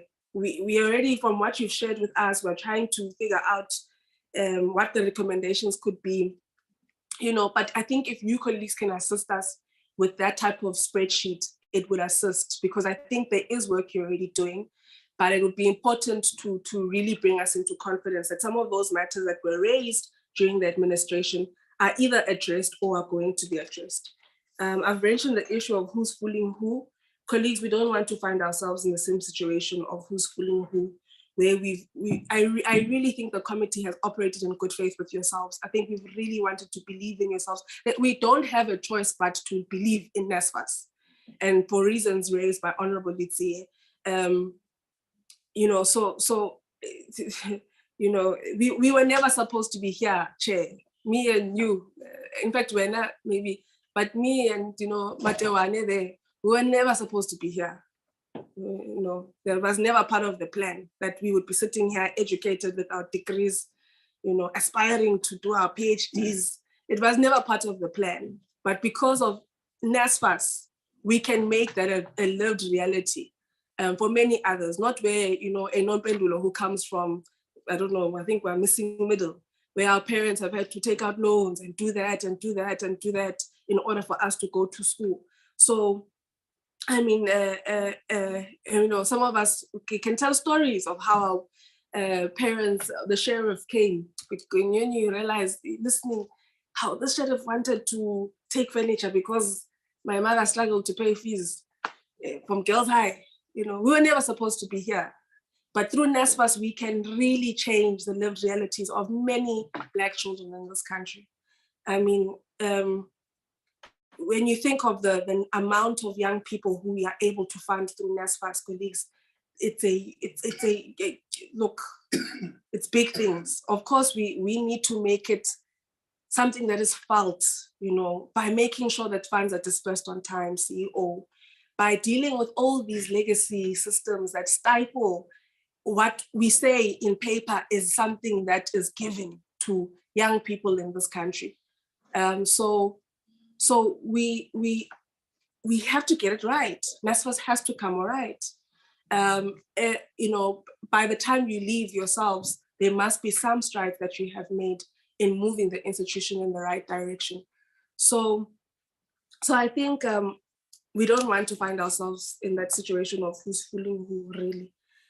But you do need to share with us as management what your plans are in terms of your workforce, how you're going to deal with this issue of Nahal not having participated. It's not something that maybe should speak to this particular review, but it's something you need to reflect on. You had a very significant stakeholder within the institution not participating in a very important process of the institution. And that needs to concern you, and you need to have a plan on how you're going to work on that. Otherwise, your efforts are always going to be stifled. I want to reiterate what Honorable Litsie said in terms of the appointment of advisors and support the recommendation around DHET developing guidelines, but also request that you participate in the manner in which Honorable Litsie was proposing, in a way that we don't want to see NSFAS being placed under administration in the future, but we need to be a management or a leadership that has foresight. And so, you know, in the eventuality that we find ourselves in under administration, what type of policies need to be put in place to enable an administrator to work under the time limitations an administrator would possibly be working under, but also to protect the institution from abuse that Honorable Litsie always says, when you give you can never give an individual so much power. But that balance of wanting to do, because an administrator doesn't have a lot of time. So there's decisions you want to make quick and move. But at the same time, you can't abuse the institution that you are you know, placed with the responsibility of leading. So having policies that are futuristic, that will consider those type of dynamics that an administrator would find themselves under. When you say on slide 14, none of the employees whose appointments were subjected to investigation were found to have been irregularly appointed, I want to understand the part where you say whose appointments were subjected. So could there be employees who, employees who ideally should have been subjected to the investigation process, but were not? Like, I don't know if Chair or CEO between yourselves and can whisper there with the board members sitting next to you, but I'm basically thinking of a situation where there are people who should have been subjected to the interview process or investigation who were not, but were appointed during the time of the administrator. Yeah, if that makes sense. Yeah, so I think I'll leave it at that for now. It is now 11:46. I think if at 12 we can wrap up with yourselves. I know Dr. Sotik was on the platform. Maybe due to the, it is Dr. Yeah, Dr. Sotik was on the platform. If we could maybe have Doc come in the end of our meeting, I think it will make it easier in terms of the logistics of sound in the room. But I'm sure you're capturing some of the issues on behalf of DG. So let me then hand over to the chair and CEO. And I think I want to reiterate what Honorable Dia said, that this is a board process. And I think it's very important for the board to come up very strongly in this process. Yeah, I think, Chair, we must reiterate that we don't want a situation where, you know, the CEO now also thinks he's the board in a sense that CNI can't be touched, because, you know, so that fine line is important. So I think it's very important that as Naiba, he can be called to order by yourselves. Yeah. Yes. Thanks, Chair. He knows that. Thank you so much, Honorable Chair. In your two introductions, you mentioned very, very deep facts that I just want to talk to. The first that you said, you put very lightly, was when you said to us, you're not going to keep us too long here, we've got work to do, we must be done in 30 minutes. That's deep. That talks to your appreciation of the complex organization that is the National Student Financial Aid Scheme. With so huge a responsibility. You know, when you said that, we looked at each other with the C4, because that's exactly what we're talking about earlier on. And then we talked about the need for reflections, and I want to talk to that. But maybe before I talk to this, Honorable Chair, I want to put both yourself, Honorable Chair, and the committee at ease on what you raised on the need for this organization not to fail, but to succeed. On behalf of my colleagues from the board who are here with me, I want to assure this committee that we committed to the success of this organization. Our commitment is not only spiritual and emotional. Our commitment is also per our expertise. There are 11 board members at NSFAS with how many university qualifications? More than 30. And the expertise and experience that we have in this board can go to toe-to-toe, can go toe-to-toe and even outmatch expertise from some of the big private sector organizations. So I just want to put you at ease there on both our commitment at all levels. Now, your point that you emphasize so much on the need for us to reflect is so deep. Honorable Chair, we really accept that. And that, I believe, Honorable Chair, members of the committee, could remedy the defect of recommendations that were not made in some aspects of this report. To this end, Honorable Chair, we will make further engagements, first among ourselves. I must confess that we have reflected, but in a manner that may need some more attention on some of the issues raised here. But we are committed as a board to reflect a little bit deeper, to conceptualize these problems that are there, to communicate mitigating strategies and tactics and how we're going to remedy this. First, internally, among members of staff and to our many stakeholders. One of the resolutions that the board has taken, Honorable Chair, is the need for effective engagements with stakeholders, which include an effective communication strategy with all stakeholders. You are correct when you say, in many respects, there's a very big misunderstanding of what NSFAS does. We tend to get associated with things that we're not. We get associated with corruption, even if we are the complainants on matters related to maladministration.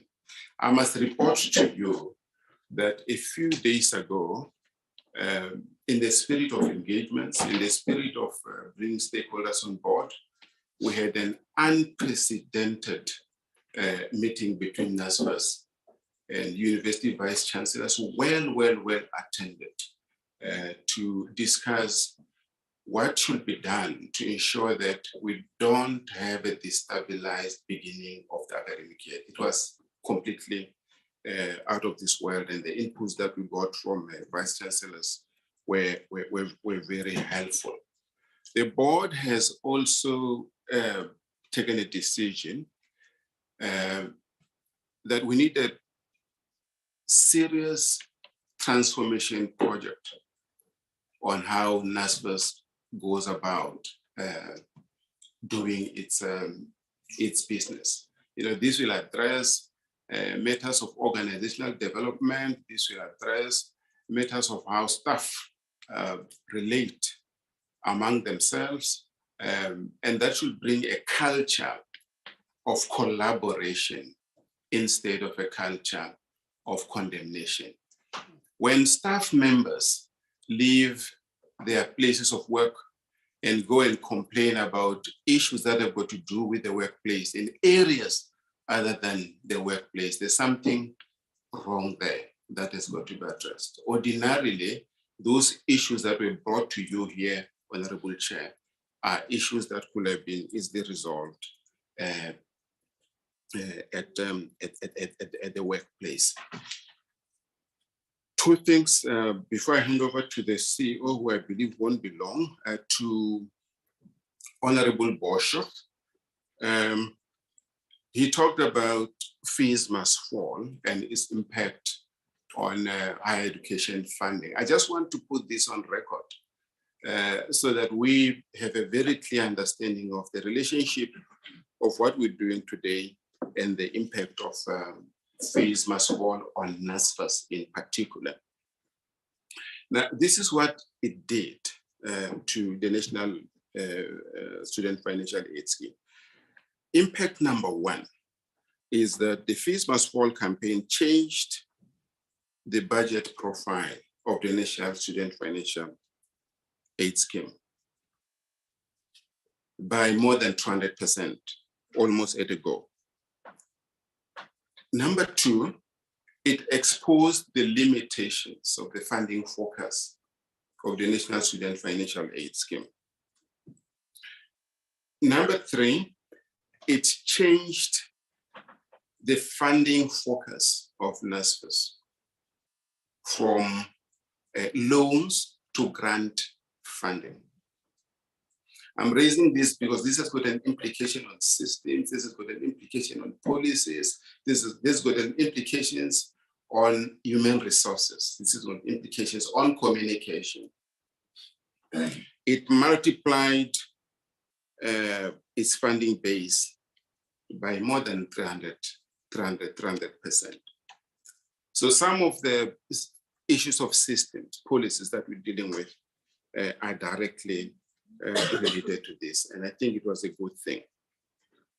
I just must, in conclusion, clarify Honorable Mahlase on the SIU report. As I indicated earlier on in my introductory remarks, Chair, this was a complaint lodged in 2018. Ordinarily, this was supposed to, the proclamation would have been signed as early as 2018 or 2019. What sparked those complaints are things that happened in some of our the institutions that we're collaborating with. Remember, we have got 77 institutions that we relate with. And these had to do with things that were happening at TVET colleges. So I just want to clarify that point so that there's no misunderstanding on the origins of the SIU investigation. I'll now quickly hand over to the CEO to deal with some of the questions that were raised. CEO. Thank you, Chair. I think most of the substantive issues have been dealt with, Chair. Perhaps just to come in with, I think, Chair, the limitations on how we reported, and I guess we've already said, Chair, that we will do the reflections. We have tried to keep the review team, when we engage with them, it indicated to us that they would want to confine themselves strictly to what was in the scope. But I think in as far as the value added recommendations that we saw from the detailed report, indeed, as I tried in my presentation to indicate that indeed we have started implementing some of those, but we will reflect that in the document as suggested by the Chair. Chair, I think on the other issue just around the issue of staff members, and I think the Chair has touched on it, but the key issue, Chair, here is change management that we continuously have to do with our staff. You know, I've said it many times in this committee that when we talk about limitations of systems that we have, those are easy things to deal with to the extent that you've got the funds for. The one thing that is the most difficult thing is to change mindsets. And so we will continuously embark on change management. And indeed, Chair, on the policy changes, we are engaging staff. In fact, even the policies that have been engaged and approved by the board, they've gone through an extensive consultative process. What is left now is to institutionalize and those policies or socialize them with the rest of staff. Chair, in terms of the other issue to touch on is the question that keeps coming about the relationship with workers. Chair, it's maybe just the direct answer is that we do have a working relationship with our labor unions. Of course, there are instances where we differ in certain things, but we continuously engage with them. Chair, it is really a fine line when one is in management in how we interact with unions, because one is charged with the stewardship of the organization and you have to make those decisions. Sometimes they may not necessarily be in tandem with what labor wants, to the extent that it's not in conflict with the Labor Relations Act. So those are really the fine lines, you know, because when it comes to account, the accountable people become management and the board. So that's really the fine line that we continuously are trying to strike. Chair, I think also just to strengthen what happens when there's administration, I think the board is busy currently finalizing its review of the delegation of authority document, which is really the document that will say, if you are an accounting officer, this is what you do. If you're an accounting authority, and everybody else in the organization. So many of these issues that would have been an issue there would be taken care of in the delegation of authority. But I think there is, and the chair indicated that we have to work collaboratively with the DHED, because really that's where the appointment takes place and some of the other issues. So I think we will embark on that, Chair. Chair, just to clarify the last point around the employees that were subjected that code. What it means, Chair, is that there were allegations made about specific employees' appointment. So it talks to those specifics that were reviewed. Yes, there could be instances where people were not reviewed, may have been, but I think we are saying for those ones that were indicated to have been appointed improperly, the review found that that was not the case. Thank you, Chair. I'll end there. Thank you very much, CEO and Chair.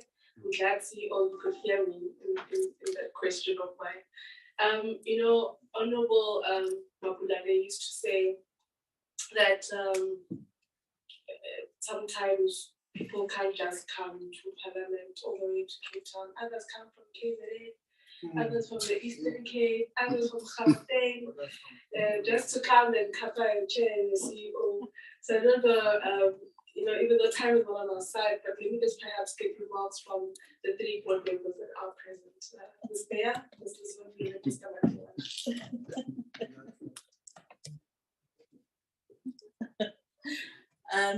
Good morning, Chairperson, members of the Portfolio Committee, fellow board members, the CEO, and the team from VUT. Thank you, I think, Chair, and fellow Portfolio Committee members on your extensive comments, inputs, and recommendations, actually, that, you know, that really enhance the work that we are expected to do as an entity, particularly in relation to organizational performance, strengthening our employee-employer relations, strengthening our relations with the labor union, because that is the backbone, basically, the people who must ensure that students are able to receive their funding in time and on time. So we really are quite appreciative and we take to heart the comments that have been made, particularly the recommendations that have been made on workshopping the organization, communication, but also just, you know, presenting some of the work that we've done as a board. And we really look forward to, I think, continuing this fruitful engagements. So thank you. Very good morning, Chairperson of the Portfolio Committee. Good morning to members that are in the meeting today. Very good morning to the Chair and the CEO of NSFAS and our colleagues that are coming after us from VUT. For those who are joining us virtually, we have colleagues from VUT who are here physically with us. Departmental staff, there is no meeting today. And a very good morning to everybody. Thank you very much, Chairperson of the Portfolio Committee, for giving us this opportunity to engage with the committee. We do, in fact, every time we're invited to the Portfolio Committee, we prepare because we take this engagement quite seriously. I know every time we get an invite to come here, I know the chairperson will be calling us individually to say, hey, please prepare A, B, C, D, and E, because I may request you to actually accompany me together with the CEO to the Portfolio Committee. And I think that is testament, Madam Chair of the Portfolio Committee, testament to really the kind of importance that we place in the work that is undertaken and done by this committee. I do want to say, members of the Portfolio Committee, that some of the issues that you've raised in terms of the recommendations that you've made to us, we take them very seriously in terms of the reflections, because I think that point came out quite strongly from all speakers to say, okay, all well said and done, but what are the reflections of the board? In fact, the Madam Chair went as far as saying maybe when we go back, let's add additional columns and include that column which speaks to reflections. As the CEO, I think, of NSFAS has clearly indicated there is work, Madam Chair, which already is being undertaken already, and other work is currently, being implemented in terms of the recommendations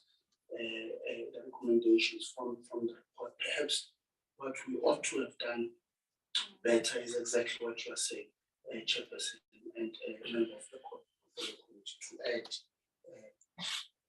that particular comment. And lastly,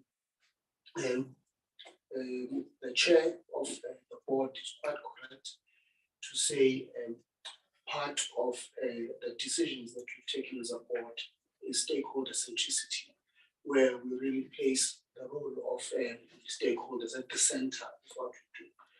Given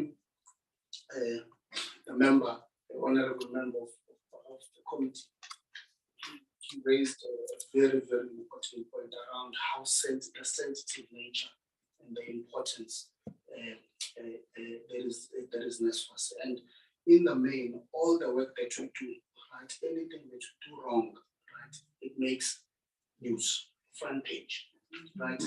And if we do anything wrong, it's got the potential really of collapsing the country and putting really the country at a standstill. So the issue of stakeholder centricity, as the chair of the board has highlighted, is very important to us. In fact, not so long ago, Madam Chair, led by the chairperson of the board and our chair of HR, who's not here, unfortunately, Mr. Fuzana, we had an engagement with our internal stakeholders, being the staff, really quite unprecedented, where all staff were invited and they were engaged. The students led by the president of SAUS and the president of SAVETA, we meet them all the time to a point where people think they even work in this facility. That's how much we do. An unprecedented meeting took place a couple of days ago with VCs, really something unheard of. Human participation. I'm maybe over lamenting, Chair, but the point I'm trying to really make is how this issue of stakeholder centricity is front and center of what we do. Thank you so much, members of the committee, CEO and chairperson of the board, and importantly, Madam Chair of this committee, Ms. Mwendu. Thank you.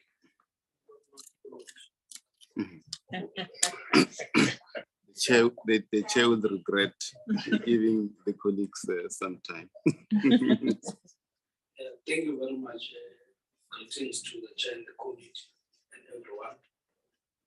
I think, Chair, next time we must be given an opportunity to speak first before the chair, or the chair now just disturb me. So really appreciate that. But just given our 2 minutes, then the chair summarizes all our ideas and won't speak after him. Might answer after this session. You're protected. Okay, thank you very much. I think first let's probably appreciate us being called obvious to come in accounting because we have the responsibility to represent the country, and we have a responsibility to account on a daily basis.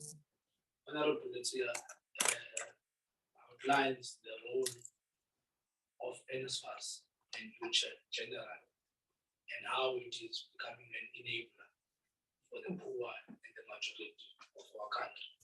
So we really need all of us who are here and those who are listening to really appreciate and value that.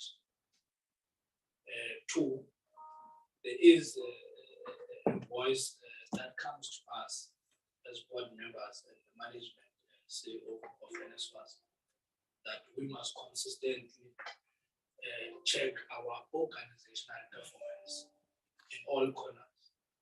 Why is that so? Because there are issues that are affecting NSFAS that needs all of us, that needs Parliament. So I think the reason why today we're here is for that good reason. And there is an emphasis that I've learned from submission of committee members of Parliament to say, in what we are presenting, there's a lack of recommendation. I think we really need to not to quickly respond and say we did A, B, and C, but to take that advice to say, you have been given an opportunity to come and report, but on your recommendation aspect, we are not happy. It means we need to go and do our homework so that when we come back, we come with full document that have full recommendations. Obvious, I've learned something while we were speaking. Every crisis brings an opportunity, and we must learn not to say that we will never again go to an administration process, but how do we mitigate a situation where we find ourselves in the same situation? Because the reality of the matter is that history repeats itself. You can't run away from that, but we need to have a responsibility that how do we mitigate a situation where we are back from square one? We must have resolved those issues so that the leadership that is going to take over at least is back out through new policies that are going to protect our people, that is going to protect our students, that is going to protect the country generally, because we are using the state funds and those funds must be protected. So I think we really appreciate the submission from you colleagues. We won't take them lightly. We have a very strong leadership that we trust, and we believe that it will take us so far. With those few words, I think I want to thank you, Chair, and not disturb the submission of our chairperson. Thank you very much. Thank you very much, Mr. Nampila, as well as Ms. Bear. And I did see the message from Mr. Fuzani on the platform. I'm not wearing my spectacles, but I saw some squiggles there, so I'm quite proud of myself right now. Thank you very much, colleagues, for your inputs, and really we appreciate having heard from the board. Just two things. It's 12:15, so I would like for us to take a 10-minute body break as we swap teams. So VUT will come forth. If we can have the chair, the VC, the registrar, students, workers. Well, we're in a situation where it's just management sitting all together here in the front. So we have, the students, you can have two because it's just two of you, I think, who are here, so you can sit in the front and then also move. And before you stand, colleagues, two things. And that comprehensive or expanded table, But I also think, CEO, I'm a very practical person. I think we must, this relationship between the SIU investigation, this review, can even add the NOTLA. I think we need a one-page sort of mind map timeline type of thing that can assist in ensuring that there isn't constant misunderstanding. I don't want to say confusion, but misunderstanding on the relationship between these different reports, so that, because we keep on going back to it. And then maybe finding the synergies. So there are synergies, right? So because we've discussed them, there are synergies between not what informs the NOTLA or what informs the review, or what informs the SIU. There are underlying issues that go across each one of those processes, right? Which are the root cause of instability at NSFAS. So maybe even that one page type of mind map timeline thing can also indicate that, so that we just don't. I hate a situation where we keep repeating ourselves, and it's clear that we're not finding one another. So let's just be proactive on that. But colleagues, let's thank you very much, Chair and CEO. Let's commit ourselves to building trust. I think there's a huge issue of trust at NSFAS. Let's do that. And I think I'll be nice, because Parliament will rise next week, Tuesday. So we won't request that you submit something to us this year. We'll ask that in the first week of Parliament, and then you will communicate with colleagues when the first week of Parliament will be.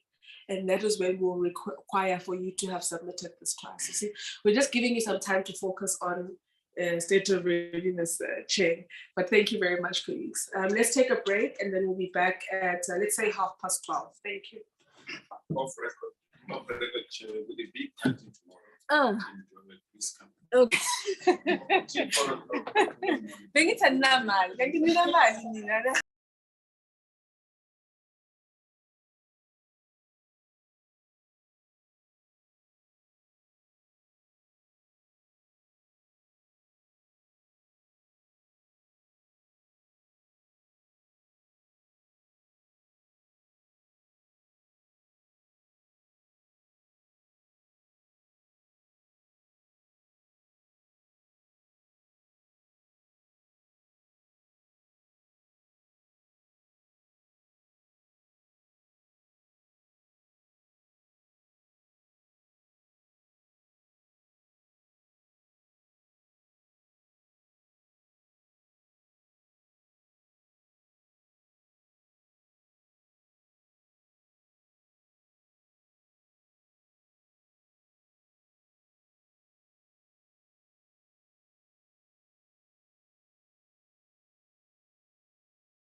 we had our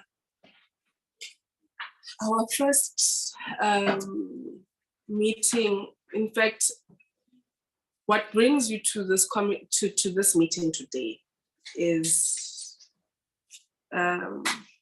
beyond the resignation of the former chair, which is what made us highlight yourselves as an institution of concern when we had requested for the department to give us a high-level presentation of the state of a couple of institutions. And stemming from some of the engagements that we had, one really observed them. I can't say we had, but I was observing a back and forth between one of the, can you please inform me? Between one of your members of council and I think a secretary, and in the midst of that, Honorable Itziya is responding. In the midst of that, it was just a clumsy situation, DC. Very clumsy, Chair. Very clumsy. Like, it was just unprofessional. The fact that we were all in this thread, this long thread with people who are just responding as if WhatsApp group.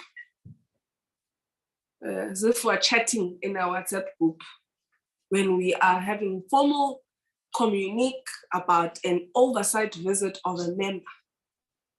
Yet it feels like I'm on a WhatsApp group from, I don't know, like it's me and you, SG President, as if it's us, talking in some WhatsApp group of SASCO and Youth Leaguers and EFF and I don't know,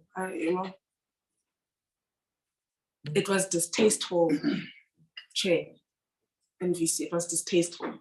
I felt like asking, can't they untag me from this thing? Don't know why I must see this petty talk. This is petty talk. Colleagues, honorable members are entitled to individual member oversight. I don't have to know that Honorable King, Honorable Boshoff, Honorable Tambo, Honorable Chirwa, Honorable Zondo, Honorable King, Honorable Makesi, I don't have to know that they are going to do their individual member oversight in any institution in this country. It is out of courtesy that those members then inform me that they are going to do oversight. In fact, usually it is out of frustration and a lack of respect for them as members that they will inform me because they want us through the Secretariat to tell you, to communicate with you. And it is concerning that the executive even thinks that they must aid us, they must support us in that communique, because that in itself is also offensive. We come from a past in this committee where there was a vice chancellor who, when the chair of the committee, the previous chair of the committee, asked him to appear, went and called the minister and said, hey, they've asked me to appear. In fact, said to the chair of the committee, I can't be told by you to come to the committee, I'll be told by the minister. There is a total lack of understanding of how this whole accountability ecosystem functions. Because it's the very same minister who will have to then come and account to us. So for me, when you're taking us back to that point, colleagues, of saying, do you know that Banbani is coming? I actually don't have to know. It is their responsibility as individual members to have constituency programs. They must go and do oversight, not only as members of higher education. Their responsibility is not only to do individual member oversight or constituency work solely on higher education, science, and innovation. They have the responsibility of checking up on police stations, on schools and basic education, on community development centers, on anything and everything that is within the scope of public sector and that concerns the people of South Africa. And it is their responsibility to bring those matters to Parliament and champion them on behalf of their constituents.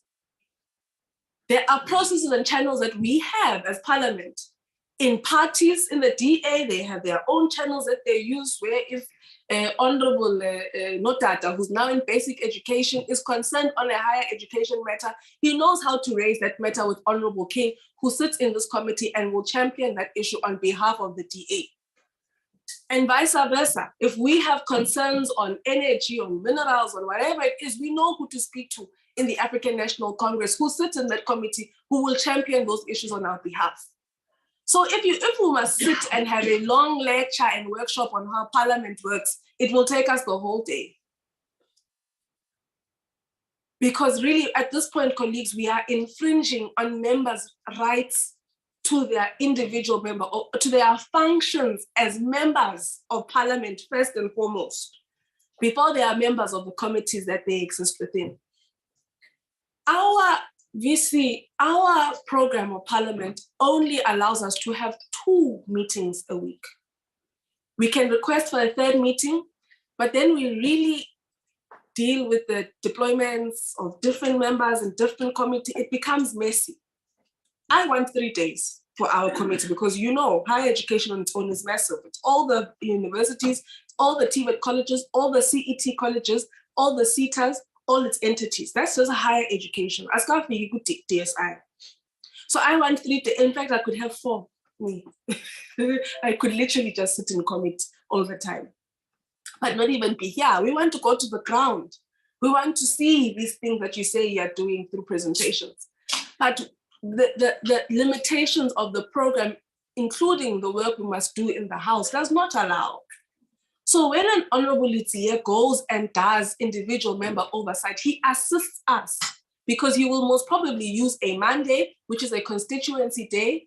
He will use that day, go and do his oversight as a member, collate information, bring it back to us as a committee, and it assists us in our work as a committee. We too have a plan of action. We too have targets informed by the performance of the department and its entities. We are able to then say, guided by AG's recommendations, we too have certain targets that we set for ourselves as a committee. And we need to think creatively on how we achieve those targets. Now, if you don't allow for an Honorable Litier to come and do individual member oversight, if you as the council do not respect that a member of Parliament is coming to do his oversight, you hamper and hinder our performance as a committee. So that is what actually, if we take it back a bit, that is how we come to a point where we are very concerned about VUT. If we take it a bit further back, we've had, I don't know how many meetings with VUT. And that is what made Honorable Litier even say, I will adopt VUT as an institution because I'm close to the, geographically, I can get there. We have encouraged members, not only in this committee, but across portfolios. Different members from different parties have encouraged members who say, in your areas, in January, take concern on what is happening in institutions of higher learning around you to assist us with ensuring that young people are able to access institutions of higher learning. So you need to understand that when we see these concerns, we try and figure out how we can assist the sector, of course, without mandate creep, without encroaching on what cooperative governance will say is your responsibilities and our responsibilities. And we're also very harsh on that element as well when it comes to members, that we must respect the different roles that we all have to play as the management, as council, as the department, and as the committee, including the roles and responsibilities of the student governance. Now, VUT colleagues has not been in a favorable position. But in our last engagement, we said, you know what, we think the institution is on the right track now. Now, when the committee has resolved like that, and we said, no, but Honorable Litier, just keep briefing us. And then you undermine why Honorable Litier wants to come. You then bring us to a situation where we say, you know, and like, you must just come. But ideally, this is not where we want to have you, because you've got work to do. So we don't want to uproot you from your institution when you have to prepare for the academic year of 2023, but you've forced us to get to this point. Now, there are issues that we had discussed in the previous meeting that we weren't able to discuss at length, and we did receive responses from yourselves. But as part of, we had resolved in that meeting, the last meeting that we had with the department giving us a high level understanding or breakdown of the sector. We resolved that we would meet with each institution individually, because I don't think as a committee we were really happy with the engagement at that level. We were trying to deal with our time constraints, but it assisted us only to a particular point. So in order for us to get what we really want to get and achieve, in terms of being brought into confidence of the state of these institutions, we will need to meet with these institutions separately. So we've started with yourselves. We also do receive concerns from students, student leaders, communities. I mean, there's a former minister who was at your institution not so long ago, and he called me very early during the week, and I thought to myself, oh my God, this is big leadership. Why is big leadership calling me? You know, I'm still small leadership in my mind. I think I'm a child, you know. So when some of these people call you, you say, oh my God, why is this person calling me? Hey, how are you, leadership? Good, good. I'm concerned about what? VUT. How? Okay. So now I relax because I realize it's an area that I'm familiar with. So I say, oh no, let's talk, you know. And this person unpacks to me their concerns. Concerns that we had the last time we went there. Concerns that we thought, well, we believed we were brought into confidence in on the state of the residences. That is concerns are vivid, like ngiyawabona ala. Nasitshela ukuthi ngizolungisa ama-bathrooms, ngizofaka ama-shower, things won't leak anymore. And we really felt that there was progress that was being made. In fact, often when we would go physically, you see, we would find some of those projects taking place. So we get shook when we hear that how that tap is still not there. But we saw you had started putting okay, so you had actors for the day who were staging the fixing of the plumbing, the showers or the taps or whatever. Like, I mean, so when you get a call from your seniors, raising some of these concerns, you really become even more concerned, because we were brought into confidence that these issues were being fixed.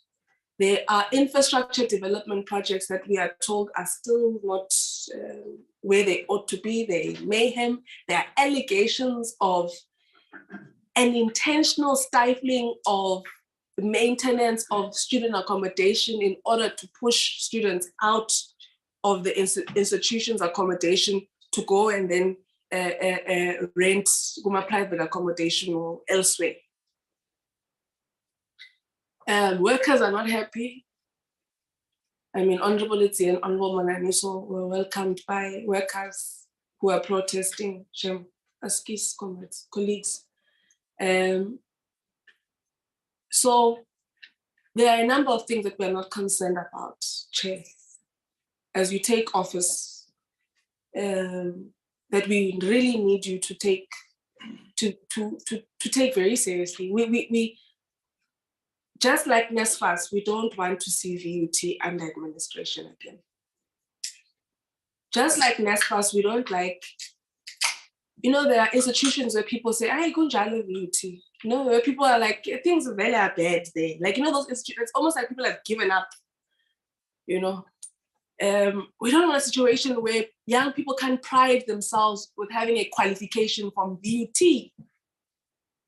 They can't, when it's time to post graduations, it almost feels like Abantu who are saying congratulations can't see the pictures from those who graduated at VUT. Because we are not inspiring confidence with the degree Epuma VUT. And there's a lot that goes into that. It speaks to management, it speaks to governance, it speaks to the experience of students in the institution. Because when students tweet bad things, that also just takes down the reputation of the institution. I'm sorry, colleagues, to have taken long, but I in my opening remarks, but I was very upset when I looked at those threads. I was irritated. Like, I just could not understand what's going on here. So I need to express that we are not happy. We are highly offended as Parliament. We are highly offended as this committee with how this council has treated us, with how this institution has treated us. We respect you as those who are bestowed with the responsibility of leading this institution. Angwazi VC Chair, I don't know you at all. So I've got no reason to have issues with you. I have no reason to. Anything I ought to do to chair was like in one chair my flights. Chairing the my flights, and I see again will commit. You know, there are certain things that I inherited from my predecessor. And that's this one of not understanding the issue of flights. Because we only have this moment to deal with issues. We don't want to have to call you back and, you know. So, yeah, Chair, it's not the best way for us to have met. You may have been joking, but it's not a joke that we take, you know. Sitting is slow. I stress leyo joke. Kindly ngiyabonga. So yeah, it's really, issue of flights is not a thing. Yeah, we always say to colleagues, make sure that you space yourself in a way that can allow for us to deal with what we need to deal with on the day. So colleagues, that is what brings us to this point.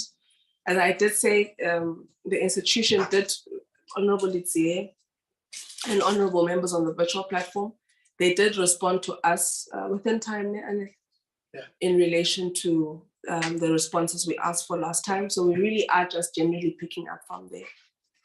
I'm going to, at this point, hand over to, I know for sure that we're not going to conclude on all the work that we hope or that we need to have concluded by today. There may be a need for another engagement. Maybe we may have to look into the second term, because I know for sure that our first term is jam-packed by now. So we might have to look into the second term of next year for us to have a follow-up engagement. It might not be the full component of the committee. It might be on a Monday, but we will figure out how to make it happen.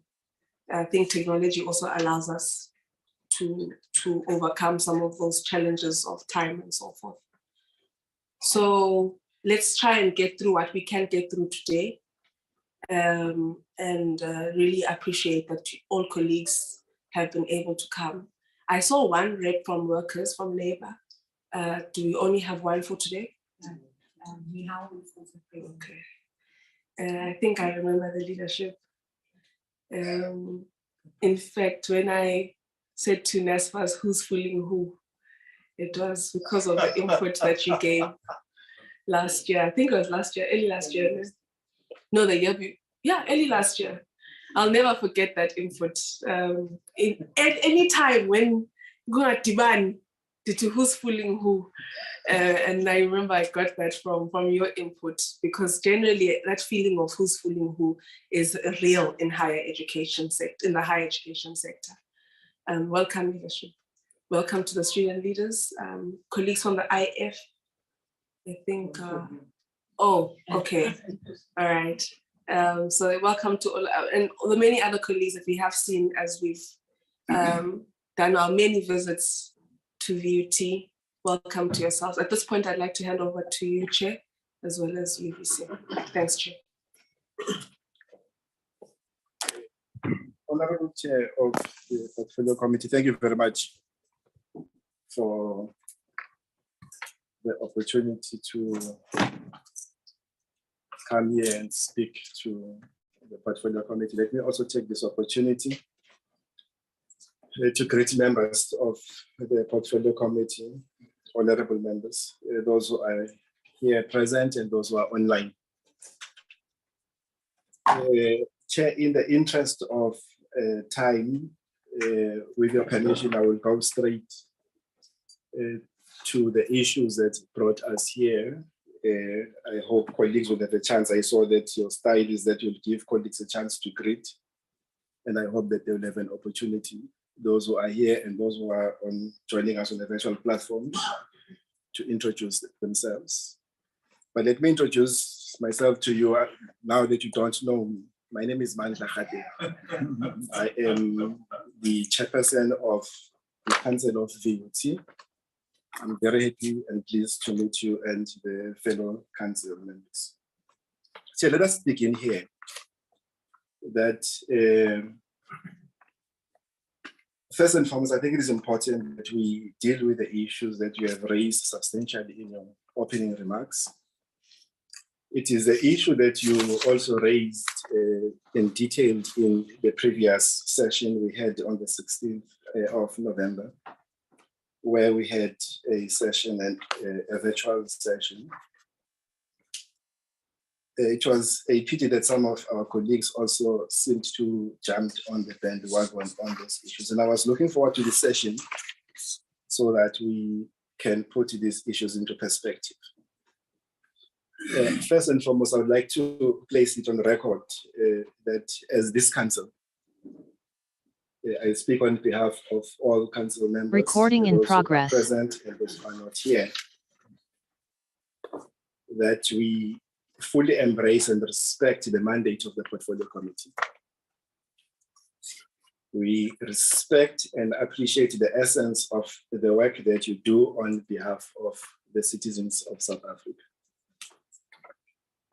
We, as far as we are concerned, to the incident that the chair used, and I'm happy that I was not copied on the thread of emails because I was spared the agony. But as far as the incident in question is concerned, we as council will regard it as not only as unfortunate, but we are of the view that it is an aberration. And as council, when we reflected on this matter and still going to come back to council, we agree that it should not occur. The sentiments expressed, I am made to believe that it was the deputy chair of council who expressed those views. As far as we are concerned as a council, those were unmandated issues, and therefore they do not represent the sentiments of council. The spirit in which we want to interact with this portfolio committee as far as we are concerned.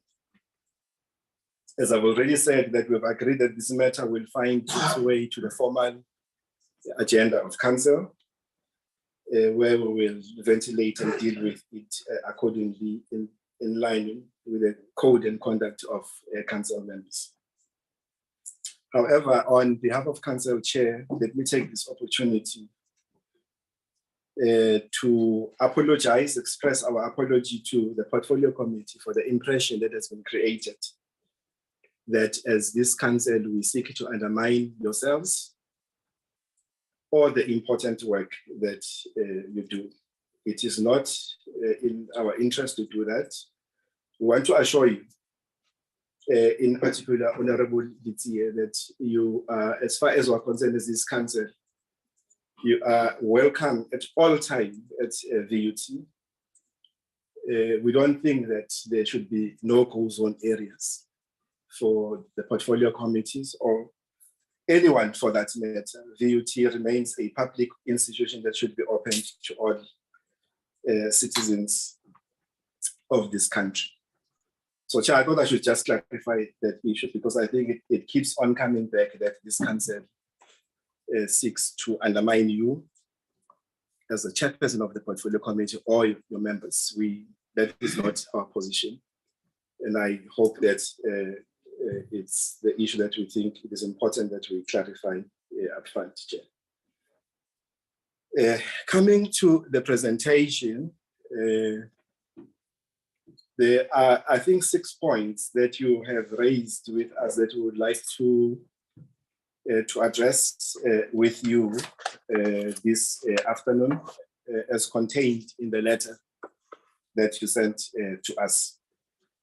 I would like to deal with the first two. First being the the question that pertains to the stability of council. And the second issue being the issue that you have raised that has to deal with the process that was followed to appoint the Vice Chancellor and Principal of the UT. Then I will ask the VC to deal with the remaining from 3 to 5 on behalf of management. But let me start here, Chair, on the question that pertains to the stability of this council as far as we are concerned. Before I go to the issues that are contained on the slides here, I think I want to assure this committee that as far as we are concerned, as this council that will be finishing a year soon in office, is that the council is fully functional. The council is united and committed to address issues of governance at VUT with a view to restore VUT to its former glory. We fully embrace and understand the strategic importance of VUT and its role it plays to ensuring access to higher education to quite a number of underprivileged communities. Chair, you were speaking earlier on of the importance of NSFAS in enabling access to a number of people who could not have had access. And I think that at the heart of that is the role of institutions such as VUT that play that. So we are, as council, mindful of that importance role. But I just also want to think that I think I would like you to reconsider the position that VUT could be a candidate for another administration. From where we're sitting as council, we don't think that could be an accurate assessment of where we are since we assumed office. Coming back to the question of stability of council, Chair, and I think that in your opening remarks you reflected on the resignation of our former chairperson, Ms. Refilwe Buthelezi, who stepped down in October 2022. And subsequent to that resignation, we were therefore compelled as council to call council meetings to obviously deal with, consider the letter of resignation and the substantial issues that were contained in her letter of resignation. But as council, we then agreed that first and foremost, there was a need to fill the vacancy that has arisen as a result of the resignation of the former chair. And it was on this basis, following the university statute, that a new chairperson was elected unanimously in that meeting. But the second issue that that meeting dealt with, which is very important, was to, as I've already indicated, Chair, consider the gravity of issues that were contained in the letter of the resignation of the former chairperson. But over and above that, there were quite a number of allegations that were contained in the letter we received from the Vice Chancellor and Principal of the university. And on the basis of that, we therefore agreed as a council that we took a decision that we needed to appoint persons or an entity that will assist us to go to the root of these issues that were raised in these two letters. We will be receiving the first report in our council meeting on the 25th of November on the progress made in those issues. Because we're of the view that as this council, we believe in the importance of confronting injustices wherever it raises its head. There's a principle that we all agree that binds us, and that's the basis of why we then took that decision, that we needed to get to the root of those issues contained in both letters And I am confident, Chairperson, that once that has been done, we will be able to correspond and give this portfolio committee an update on those issues that were contained there. Unfortunately, Chair, those issues therefore found themselves in the public domain and in the media. And it's one of the issues that we have also addressed in detail in Council, because we're of the view that while those issues are important, it is important that Council at all material times maintains decorum in the manner in which it conducts its business. This is an issue that we have discussed in detail in Council to remind ourselves of the code of conduct that gives us the responsibility to assist the university to achieve its strategic tasks. Therefore, we have responded, we have tried to explain the processes in the interest of our stakeholders through the media queries that we have received. The last point on the stability of Council, Chair, if let's go to this slide, which I think is important, is just to demonstrate to the committee what we mean when we say, as far as we're concerned, Council is properly functioning and there is stability as reflected in the slides that demonstrate the number of meetings that are taking place, both Council meetings as well as committee meetings. Of course, there were a number of special Council meetings in October as a result of the resignation of the chairperson of Council. But over and above, Chair, there are, and you can see the attendance of Council members, but also you can see the activities of all the committees of Council that are taking place, seized with the critical task of helping VUT to turn the situation around. And it is precisely on this slide that I think that the sentiments that will seek to create an impression that VUT is a candidate for another administration, I think they will be rather premature. Now, coming to the second issue, the Chair, that I would like to address quickly before I allow the VC to quickly address, is this issue of the appointment, the process of appointing the Vice Chancellor. I am made to believe, Chair, that the committee has asked this question before, and I think that it was responded to in detail. But as a matter of compliance, Chair, let me quickly respond to this question through the slide that is in front of you to remind the committee that this is the process that was followed in the appointment of the VC, which was kickstarted by a process to advertise in some of the prominent national newspapers. A selection panel therefore went through the process in August, which was followed by a shortlisting process, working with the agency that had been appointed to look at the shortlisted candidates, which culminated to 5 candidates being shortlisted for the position, and in the process, 1 withdrew. The 4 candidates that we saw, Chair, were given an opportunity to make presentation to structures of the university.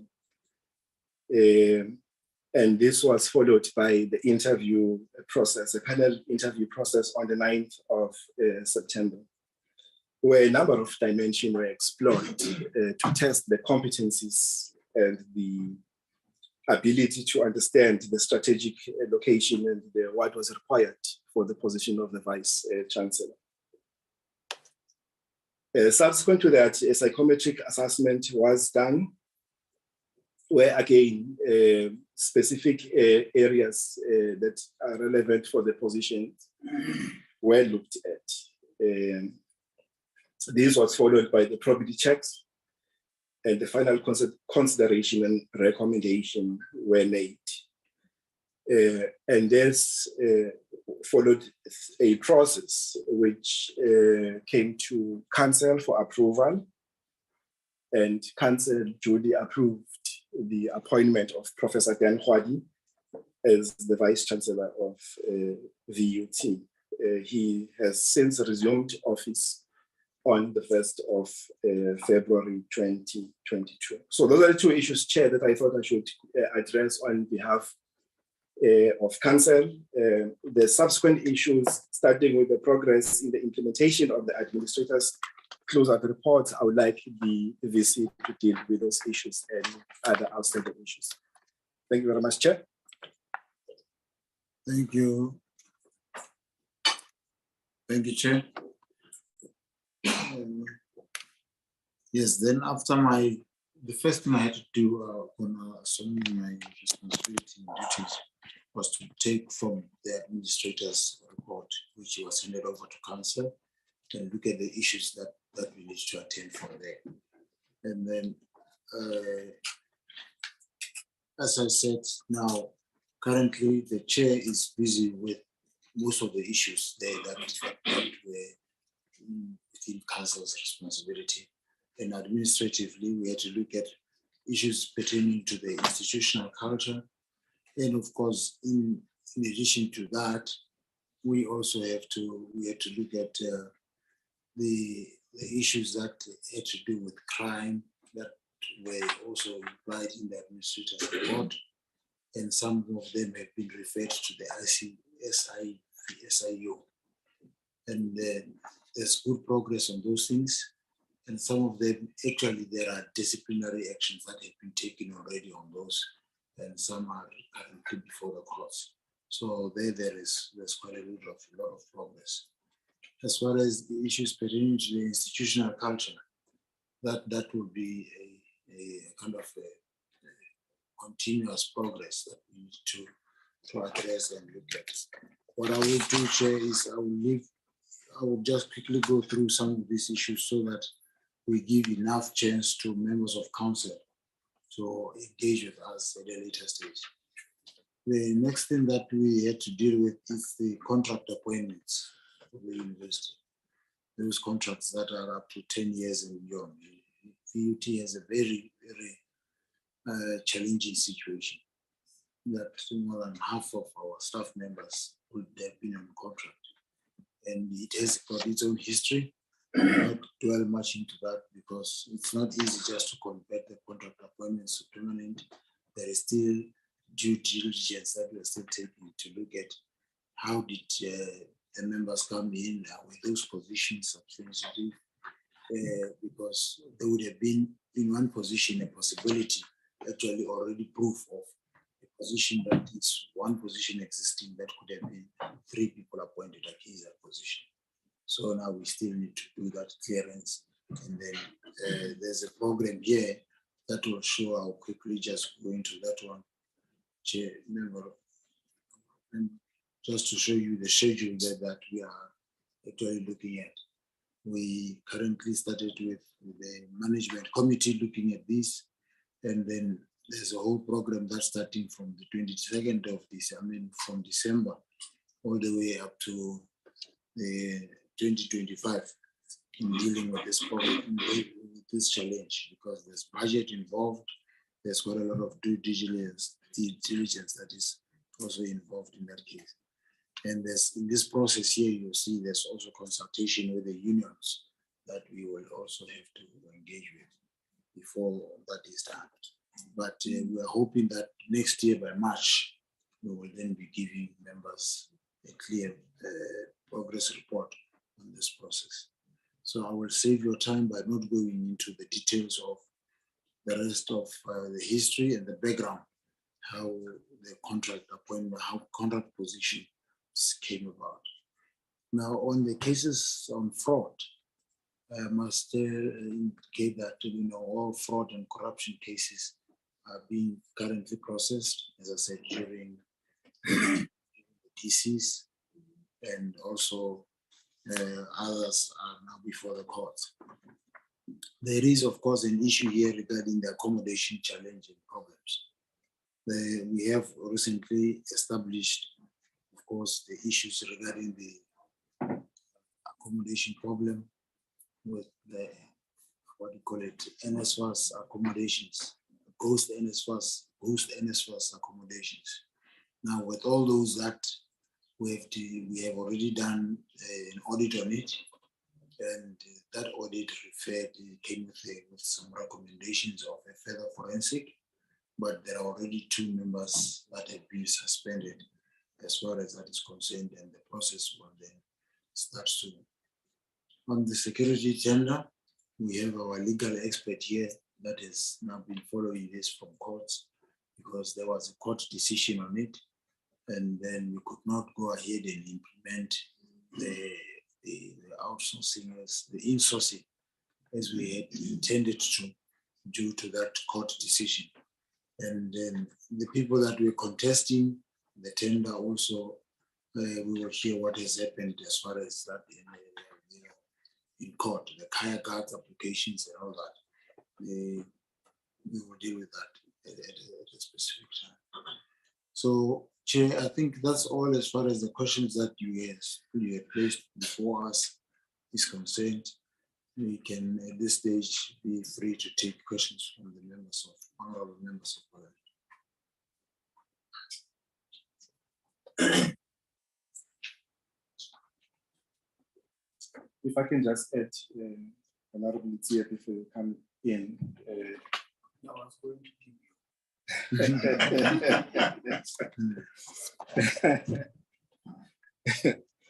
That's the detailed issues that are contained in the presentation that's being made by the Vice Chancellor.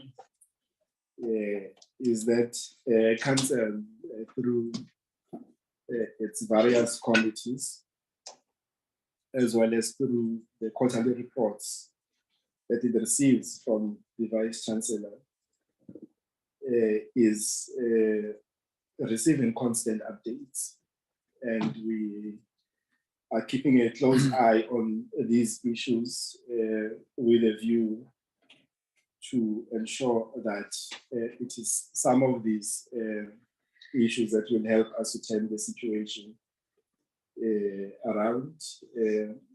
As I've already indicated, that we are mindful of the magnitude of the work at hand.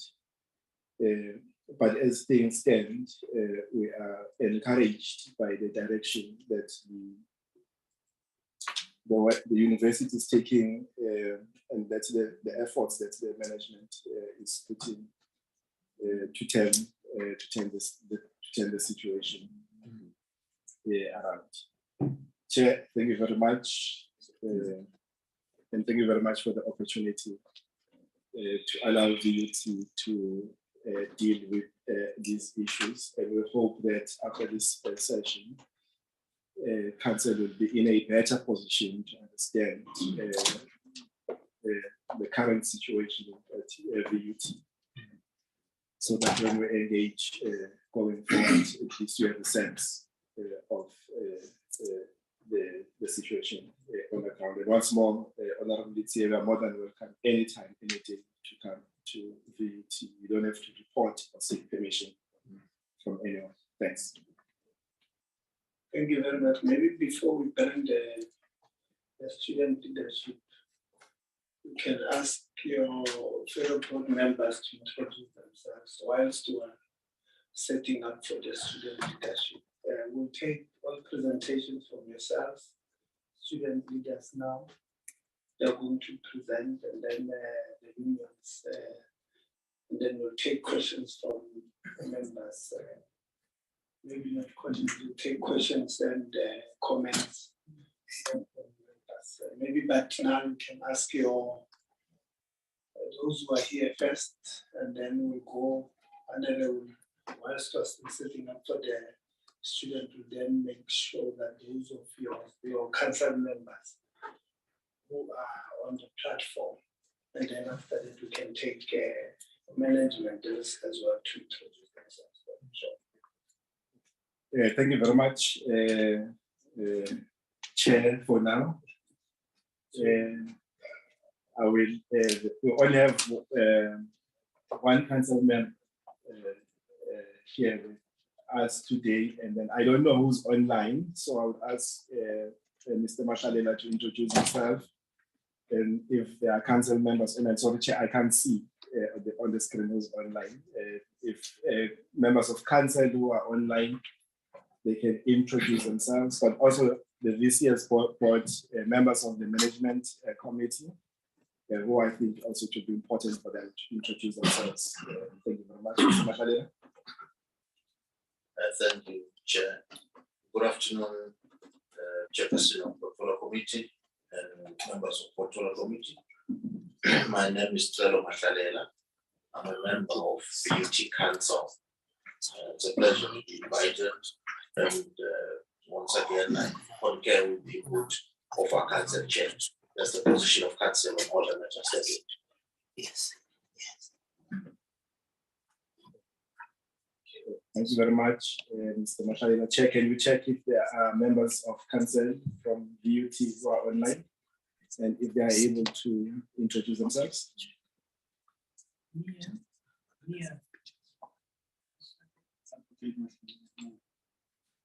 Advocate Mashaku, if you are able to unmute and introduce yourself. Thank you, Chair. Thank you, Chair, as well as committee members of Parliament and management of the university and all individuals that are there. My name is Neo Mashaku. I'm the member of BUT Council.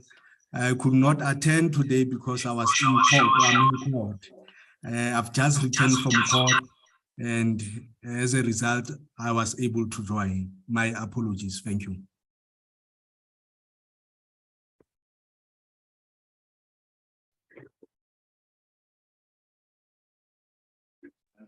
I apologize. I'm not sure if I can see who else from council is online. Okay. No. Thank you, Chair, and good afternoon, members of Parliament. I am Teboho Bujabutseha. I'm also a member of the VUT Council. Thank you very much.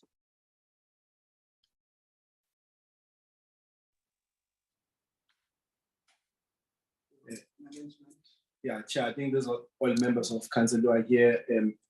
Management, there's quite a few colleagues, so I'll just start from behind me, the CFO, then colleagues can introduce themselves. Yeah, Chairperson. Good morning, colleagues, all protocol observed. My name is Madame Rose Mbolo, CFO at the university. Thank you. Good afternoon, colleagues. My name is Stephen Elana. I'm the acting Deputy Vice Chancellor for Research and Innovation Consultation. Good afternoon, colleagues. My name is Yusuf from the Director of Student Support Services. Afternoon, colleagues. I'm Tandima Bogata. I am the Executive Director for Advancement, which is Marketing and Communications. I'm also the spokesperson for the university. Thank you.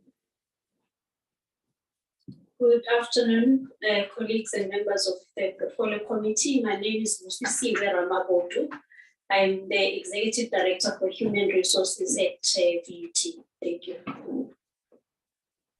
Good afternoon, colleagues. Afternoon. My name is Mahalisa Villas. I'm from Government and Legal Services. Good afternoon, Portfolio Committee members and DHET and other members online. My name is Maggie Lillington. I'm the BBC for Teaching, Learning and Student Support Services. Thank you. Good afternoon, Chairperson. My name is Nikki Mobe.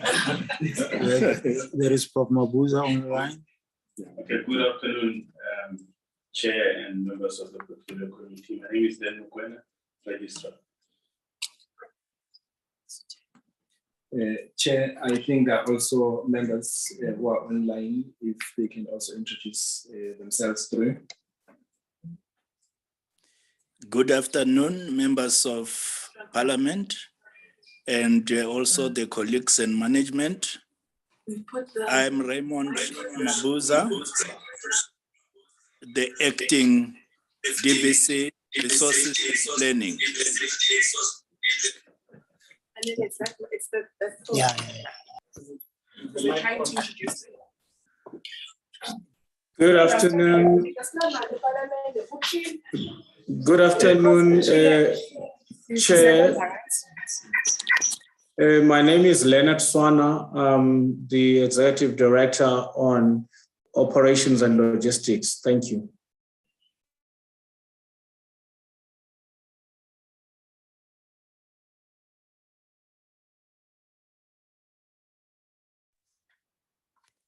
So, Chair, I think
past. So I just wanted to start by saying that bit by bit we are becoming a team. Even though in the race there are those who can't run as fast as we do. Sometimes we don't know, maybe they don't want to join the race, or it's arrogancy, or maybe it's not willing to join. But I think some of the issues will be clarified when I present.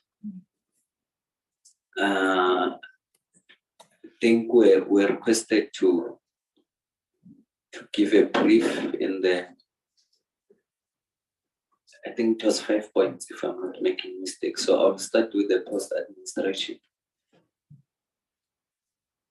I'll start with the supply chain, because that's one of the most key things which is pulling us behind. As much as we try by all means to go forward and try to achieve many things in the university, we find ourselves stuck with that process, because automatically this supply chain then centralize everything to one office.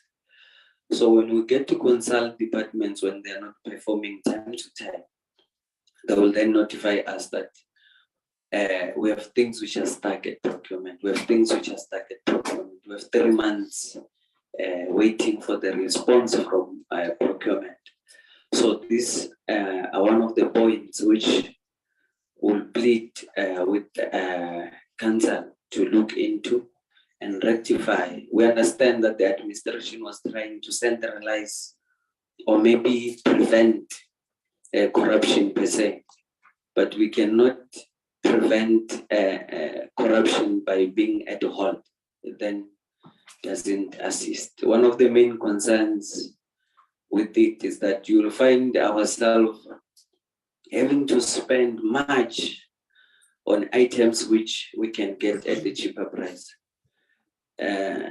It becomes as a big concern, because now time to time management will then have to inform the students that we are saving money, our university is bleeding financial, but come situations whereby they must actually save by not buying cheap things at an expensive price, we find them doing exactly that. So I think this is one of the things which we need to work on.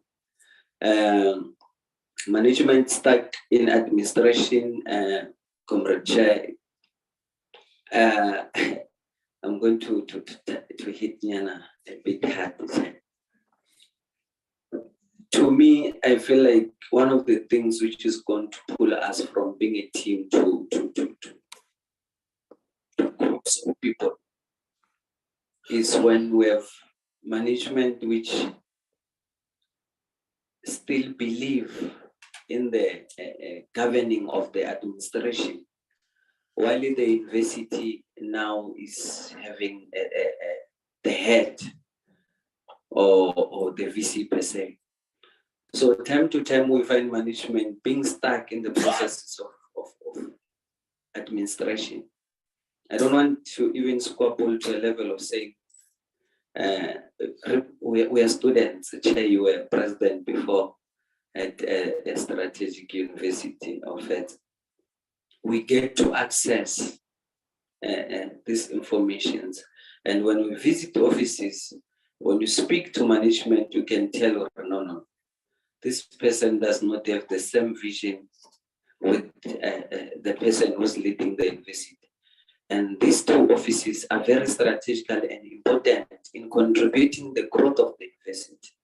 That's why you get to find out chances are we might find ourselves stuck somewhere somehow. So I would like you, Chair, to emphasize, to say the administrator came for a certain purpose and he left the university at new leadership. Can you please emphasize management members not to allow a situation of leading from the grave, and they submit themselves to the new VC and start working towards the same vision and mission of the university, so that we are able to reach where we are going. I will go to the branding of the university. Comrade Chair, you said something earlier on to say we are in university where people will say, VT, we have washed our hands. They gave up when it comes to us. But the reality is that we are not that bad. Reality is that there is hope.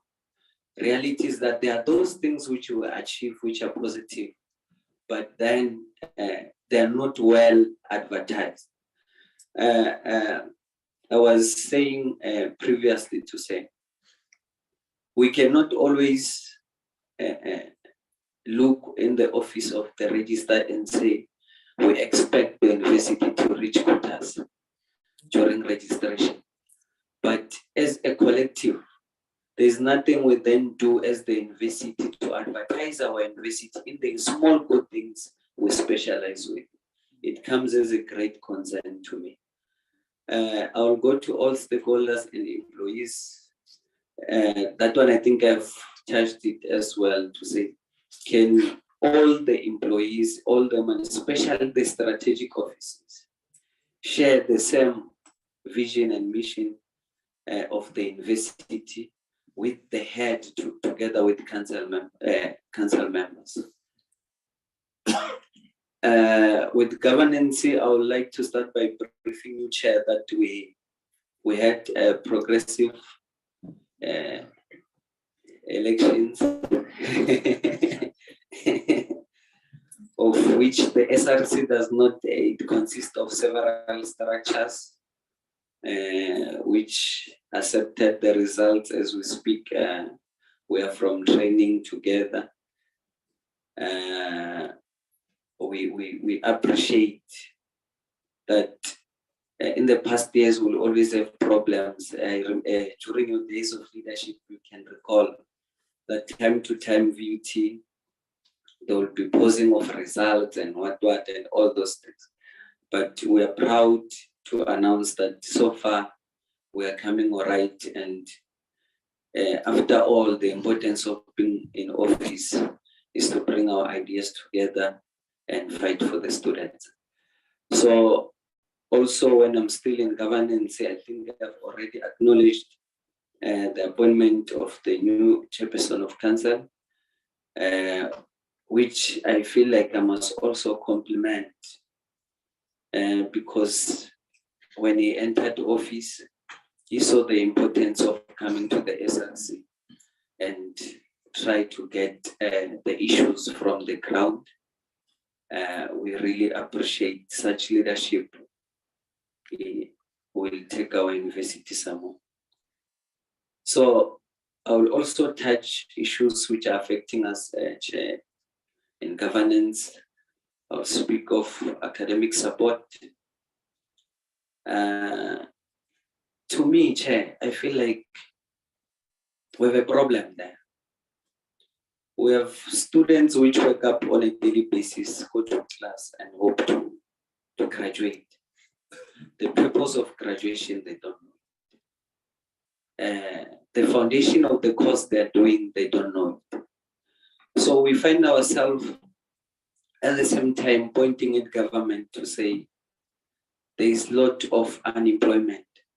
But I feel as universities, we are also contributing to that unemployment because we just create graduates. We just want them to finish on record time, but we don't take a role of trying to make them understand the courses which they are participating in, the importance of the courses, so that they get to know when they graduate the way exactly to start with their career. So I think we need a connection with industry. Honorable Lizzie will know that we are surrounded with a very rich industry. We have ESCOM, we have Sasol, we have actually everything around us, Emitali, all those things. But I can guarantee you that, by the way, Chair, I'm coming as the president for the second term. I can guarantee you that in my previous term, or actually in my experience of it, it's rare to see all those people coming, running some lecturing or having some programs with students to assist the students to understand things which they are studying in an industry world. Which is the point I'm also going to join with student debt chair. How do we then, as the university, expect ourselves to recover from student debt if we are not connected to the industry, of which the industry will come forward and recognize our best performing students and want to assist them with finance to recover those debts. We can't be an university where we say students which are owing, it's obvious that they don't have any funds. Otherwise, their debt was going to be covered. So I feel like the university does not have a certain strategy on how to recover student debt, which we really want as the SRC. We're very much open to have several meetings with the CFO on how can we then strategize on recovering that money. I will also touch on issues of student levies. It's disturbing. Students are charged certain levies, but how they are being utilized, you'll never understand. The university on its own, one of the main reasons why we added that point there is that there is a sports levy which is being charged to students. But all our students which are participating in the sports are not recognized at all. We even failed to host a varsity cup game where to go and play away until the tournament was finished. But students have been charged that levy since. So we're very much concerned if things are not put into consideration. The SRC bursary as well. I was expecting you to comment before I address it. President, I've been trying not to mention this issue. Yeah. But we're in Parliament. So. Oh, honorable. No, honorability. Sorry. So, Chair, they basically, when we benchmark other universities, we always find ourselves, we find other SRC members having a certain, sometimes they have a certain percentage which they get for free, which contributes to the final academic. Some their fees and accommodation is paid by the university.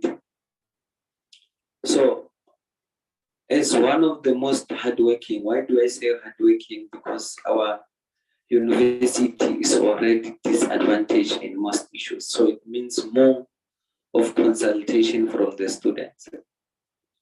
We're very much concerned if there is no accommodation from the university side to the SRC.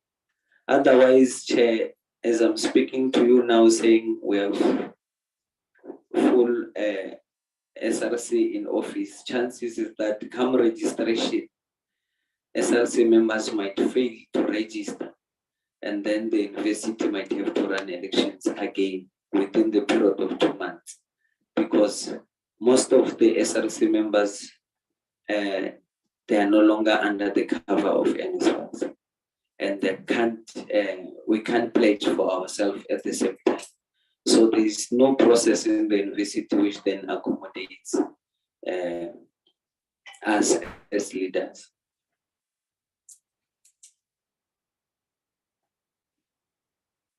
Thank you very much, Secretary.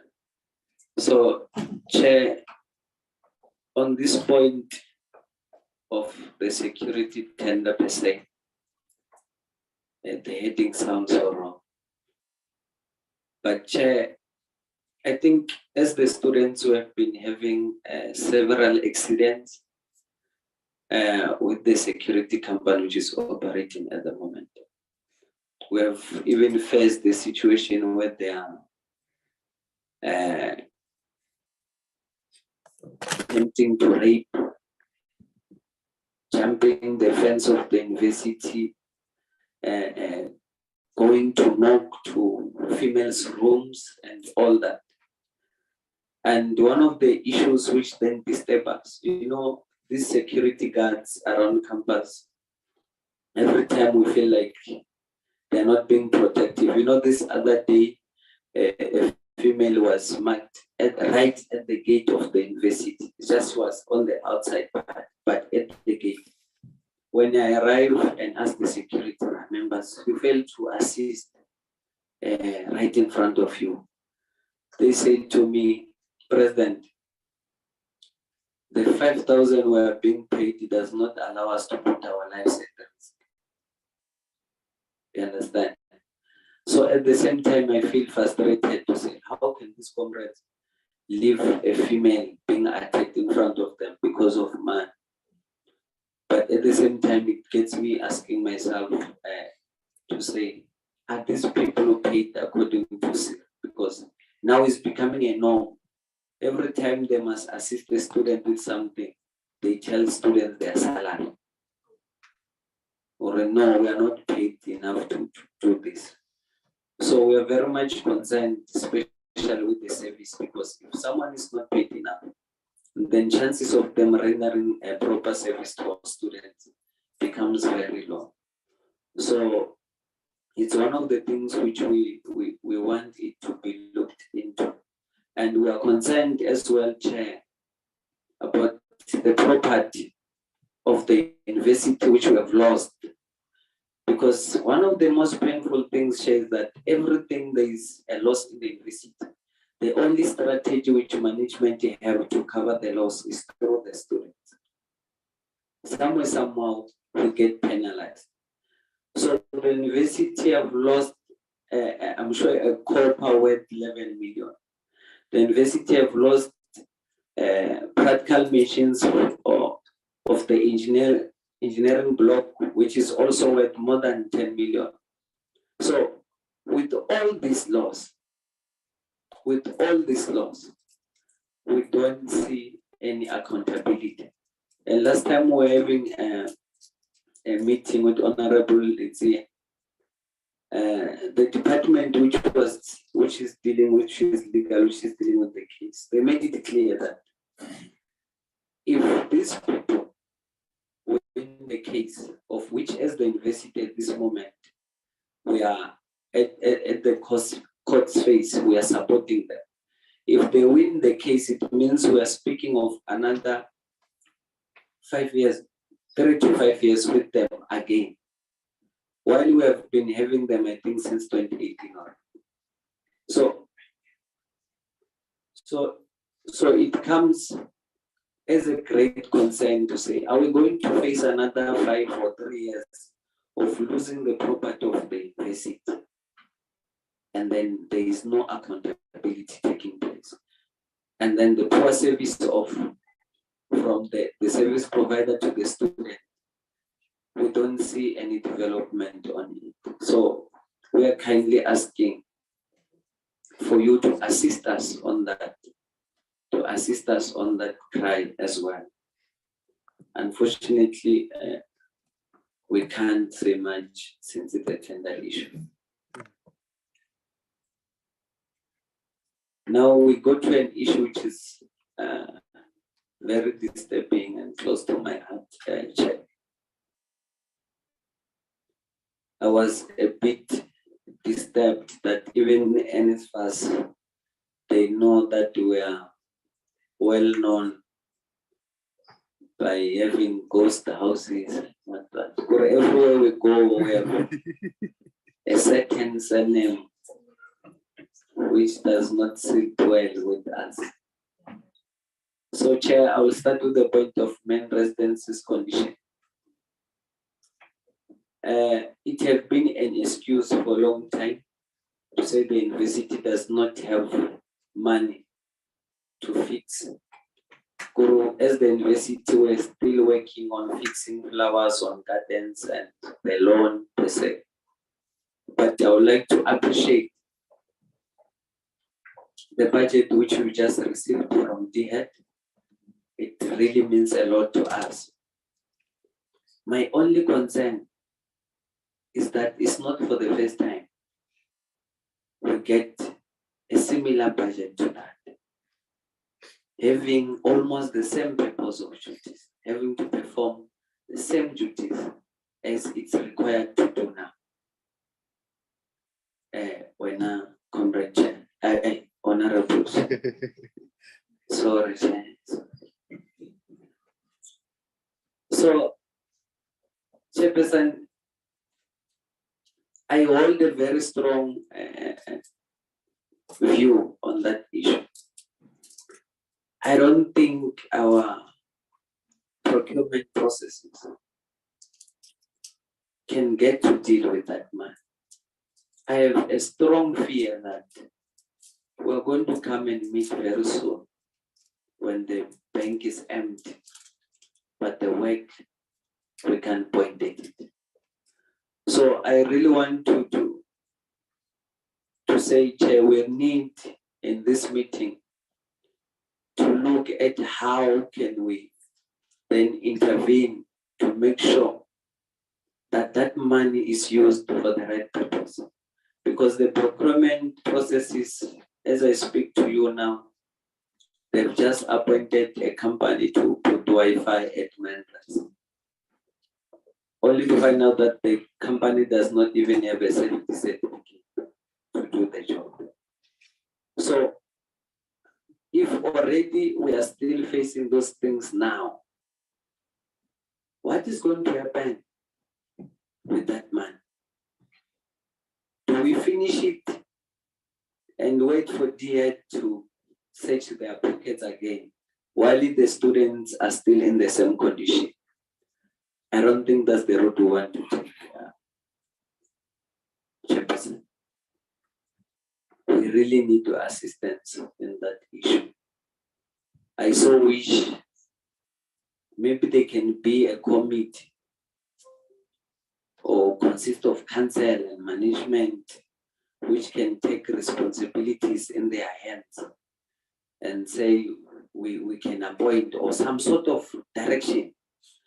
But the procurement route is going to compromise us, I can tell you now. And Chair, I think there is a residence called Academia, of which we are told that the university bought it. Others will say the university is renting to buy. Others will say we are owning it. Others will say we are not owning it yet. But now, Chair, the basic concern about the rest is what? When students have issues in the residences, it's a beautiful rest in good condition. But when there are issues happening in the residences, students don't know which office exactly to approach. They come to the university, they are told to know, you must deal with the private company which is running that building. They go to the private company which is running the building, they are told, no, go to your management. So we really need that relationship to be fixed, to an extent that the students staying in that chair, they can't participate in student life activities. When they must go to stadiums and be provided by a bus, when there are tournaments, competitions of residencies, they find themselves excluded because they don't know who must exactly assist them. When external residencies are buying their students' sports materials, Bona, they have no one who's providing such materials to them. So we really need clarity on the matter, and we've been trying to get to understand I can guarantee you now, even if we were to ask management, speak and speak also, you will hear different opinions from 5 people who are from the same institution. We touch on the issue of accreditation policy. We're speaking to the CEO immediately after the first session you had, Chair. And she was kind of, because we had the wrong impression as the university to say maybe we must just sit and then NSFAS will come and do everything. You understand? So she was clarifying the issues to say, no. The university can actually work on something. Then we just come and overlook if you are doing things in a proper way. Because our concern is that come January, we don't do accreditation processes now. Come January, our students will come and just occupy all the buildings which are available for accommodation. And then 3 months later, when the university must pay, the university tells certain landlords that we are not, we don't have accreditation. At the same time, these landlords, they're also smart. When these students enter, they make students sign legal contracts immediately. So we find our students having to run up and down between landlords and management time to time. Even this year, even now, we still have those issues in our table, having to decide do we pay or not. So I think we answered prior to the presentation, and we hope when we go back, we'll start implementing. Safety of the students in private accommodation, Chair. It's painful. Students are being raped on a daily basis.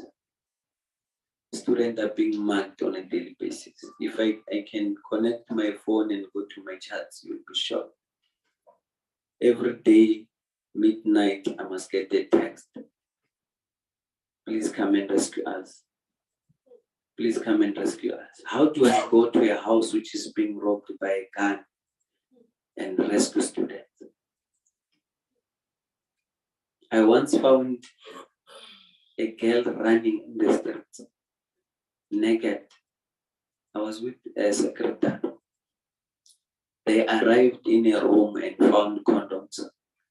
But you even afford expensive condoms. And they took advantage of that. So we face these things on a daily basis. We get to see them on a daily basis. We get to go. I can tell you now, when there's a funeral, I'm now known to be the president of addressing funerals. Because every funeral, I take the responsibility to take all my students there so that we go and cry with the family. And they always give me a platform to speak. We are losing students day by day. And we really need to come up with a strategy as the university. We cannot keep on burying our students and then we continue the following day. We make it a norm that there's nothing wrong. We must continue with our lives. So we're proposing as the SRC, because our environment is controllable. Chair. We need a situation whereby, firstly, we need to stop having accrediting houses which are far from the university. And then, you know, these houses, they don't provide security. They just take students and they go and stay at something. Students will have to face themselves. So we need to accredit houses which are surrounding the university. At the same time, we need to check in the accreditation policy when we are charging these landlords for applying and all that. We check if we can charge a certain fee for the security to patrol around the environment, because it's really getting bad. It's getting out of hand. And when it happens, it's midnight. We are the ones. Lorna, we have put ourselves in a situation whereby we just wait for them to do whatever they are doing, and then we go and calm down our students after they faced whatever which happened, because we can't also take the risk of going there when we don't even have a gun. So we really need assistance on that one, Chair. So I think we have covered all our points, and we appreciate your assistance. Thank you. Thank you very much to the President of the SRC in the South Street. I'd like to now hand over to the representatives from Labour. I'd like to believe that the presentation that we have here is from Nahal, but the manner in which we do presentations from Labour is that you have one rep. So I hope you spoke as workers, but we don't have two presentations from any stakeholder. So it's like, you know, if SASCO comes and EFF comes and they both want to present when they are represented by one SRC. So you'll discuss, colleagues, how you manage it. Maybe in the questions, you'll see how you do it. But we have one presentation here. So I'd like to hand over to colleagues from Labour.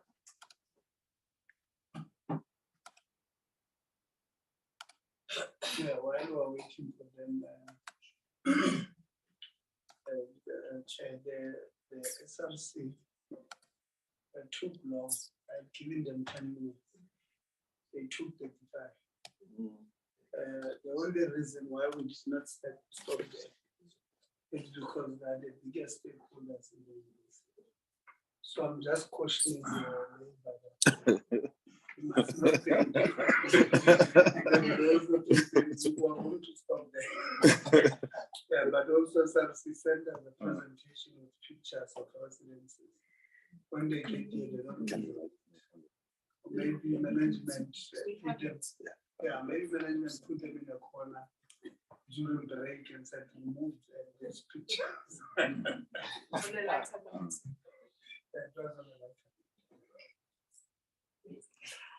No, thank you, Honorable Lizia, but let's also be mindful that we are now doing a joint presentation. It's not our intention to prolong the session, because we are mindful that our expectations here is to get at least assistance from the Portfolio Parliamentary Committee. Chairperson of the session, let me take this opportunity to thank Parliament in general for inviting us here in Cape Town. It really shows that VUT is an institution that is taken into consideration by your kind self. We really appreciate that. Let me take this opportunity and greet the members in the House, in particular focusing on the Portfolio Committee members who are present today. But we are also noting that it would have been desirable to have the Minister and the Deputy Minister in this meeting, because we feel which our presentation has been to a greater extent being escalated to your kind self. And we don't want to be rhetoric in approach, because we also believe that a memorandum of demands was also submitted when we visited the institution. And in our deliberations, we are going to touch base on the issues that matters the most to us. The presentation will be encompassing of both, covering both unions. That will be how and they acting jointly, but we'll also be touching briefly on the status quo of IF. I think that should be a point of departure from my council. I would like to report generally with IF, because I'm the chairperson of IF. My name is Joseph Norman Khatebe. We'd like to report which IF is fairly stable. And I'm taking one point as, because it's a third point from the presentation. IF is fairly stable, but there are concerns that we have registered and that we want to escalate to the collective at large. First and foremost, we want to indicate which, as much as we are active, as much as we are able to produce report, but the level of involvement of IF is questionable, because we are most active when it comes to issues of presentation in interviews. That's where we become active. We are not participating in the whole process that is aimed at appointing senior managers at VUT. But over and above that, we do not preside at council. When we do our benchmark across all the universities, IF is represented at council, but the situation at VUT is otherwise. We don't know the rationale and the motive behind that, but we feel our advice, because as a statutory body advising council, we cannot only be limited into one issue that will be, or the one that will concern itself with appointments and recruitment processes. And the participation there, it only focuses on presentations. It means that we are most relevant on presentations, but when it comes to interviewing candidates, we are not part of that. We have tried to fix that via GovCom, but we are not getting respond or comfort from council in that regard. We are just registering that. Last issue, we want to say Senate has been given an opportunity to preside at council. They've got membership. Students have got membership. We don't have. Over and above that, municipality is no longer represented at the university council. It is a concern to us because municipality is the biggest authority where we are housed as an institution. And if you don't have municipality in your council, how are you going to make amends when it comes to collaborations and relationships? Previously, you will find a representative of municipality in the form of a mayor or any delegated authority, but we don't have that. And we've got both the district and the local municipalities right around the corner. There might be a reason for that, but it's only known to management. Lastly, we, as IF, we feel that a statute must be reviewed, because this statute that was established in 2020, February that was gazetted in February, we believe that it was not encompassing the engagement and the views as expressed in our consultative processes. So when we feel we participated, but our advices were not taken into consideration. As a result, we don't have a full representation of critical stakeholders at our own council. That is as far as IF is concerned, but generally, we are happy. Colleagues, let me take this opportunity once again and report that VUT it's fairly stable under the leadership of the newly inaugurated or appointed Vice Chancellor and Principal. To add over above that, we are hopeful now that we've got a very sound chairperson of council. That the chairperson that is very close to the constituencies, and as far as the VC is concerned, is a very consultative process. But in saying that, we cannot take away critical and fundamental issues that are not addressed by the very progressive council, which at the end of the day is affecting us as organized labor. Because we feel here at VUT, we are the most neglected component of any tripartite structures at the university. Why one is saying that, and I'm taking the presentation, by the way, Jared, I'm taking it by heart, but I will refer to the those points as they are articulated. We are saying, as much as we are having a progressive council as composed, first and foremost, within council itself, there are elements, individuals that seek to undermine, first and foremost, the very same unity that council is building. And we are not shy as organized labor to say it verbatim that in the caliber of the deputy chairperson of council, we are not finding joy. And so does the council even if they do not want to say it as is, but the utterances and the responses that were given to Parliament is an indication that there's lack of respect when it comes to constitutional structures that governs higher education. And it's something that has been expressed by your kind self. But we also want to go to a bit and extend and request other critical committee chairpersons not to think when they are committee chairpersons, they are an absolute authority over the university. In this regard, I will bring closer and be precise. The HR committee of council is problematic because it's the one that is blocking progressive advices. I will just make mention of one item.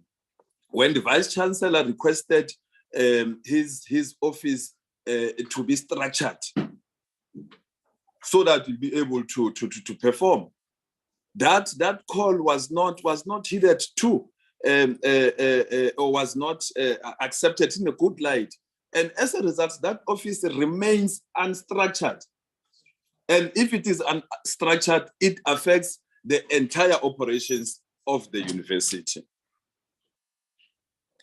Coming back to the issue that I have addressed very, very, very lightly. As organized labor, we met Parliament on several occasions, appealing to Parliament that kindly assist us by injecting financial assistance at VUT. Guess what? Financial assistance has been received, but the focus was on infrastructure. The human capital intervention, we feel it has been neglected by the very same hopeful, progressive Parliament that is inviting us. Workers at VUT have not received salary increment, and now going for the third year successively, third year without proper salary increment. And now in 2022, where we have been given once off, which lasted a week, we are back at square one. We are now negotiating for salary increment for 2023 without even having concluded the 2022 one. And guess what? We are still having an active strike certificate, which we might unleash at any point given time. That is a red flag. It's a red flag, and none of the presentations today have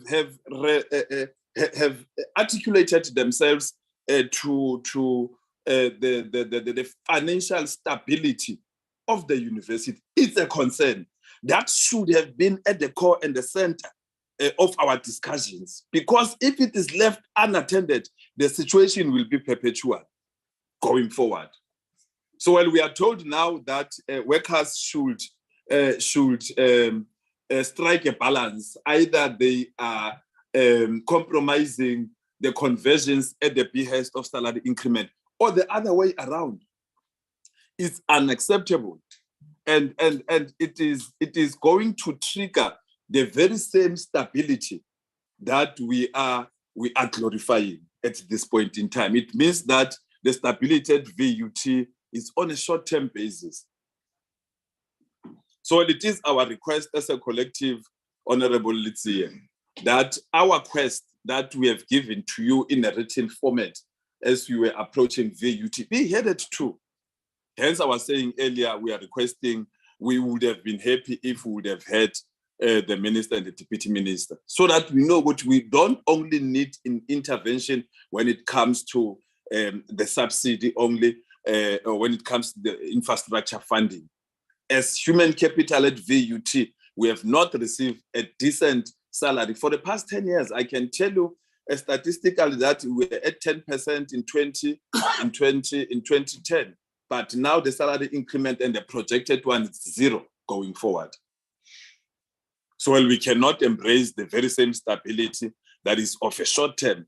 And I'm going to be the one that is going to lead that, because we are the ones who are responding to workers when it comes to these issues, only issues of us not receiving salary increment.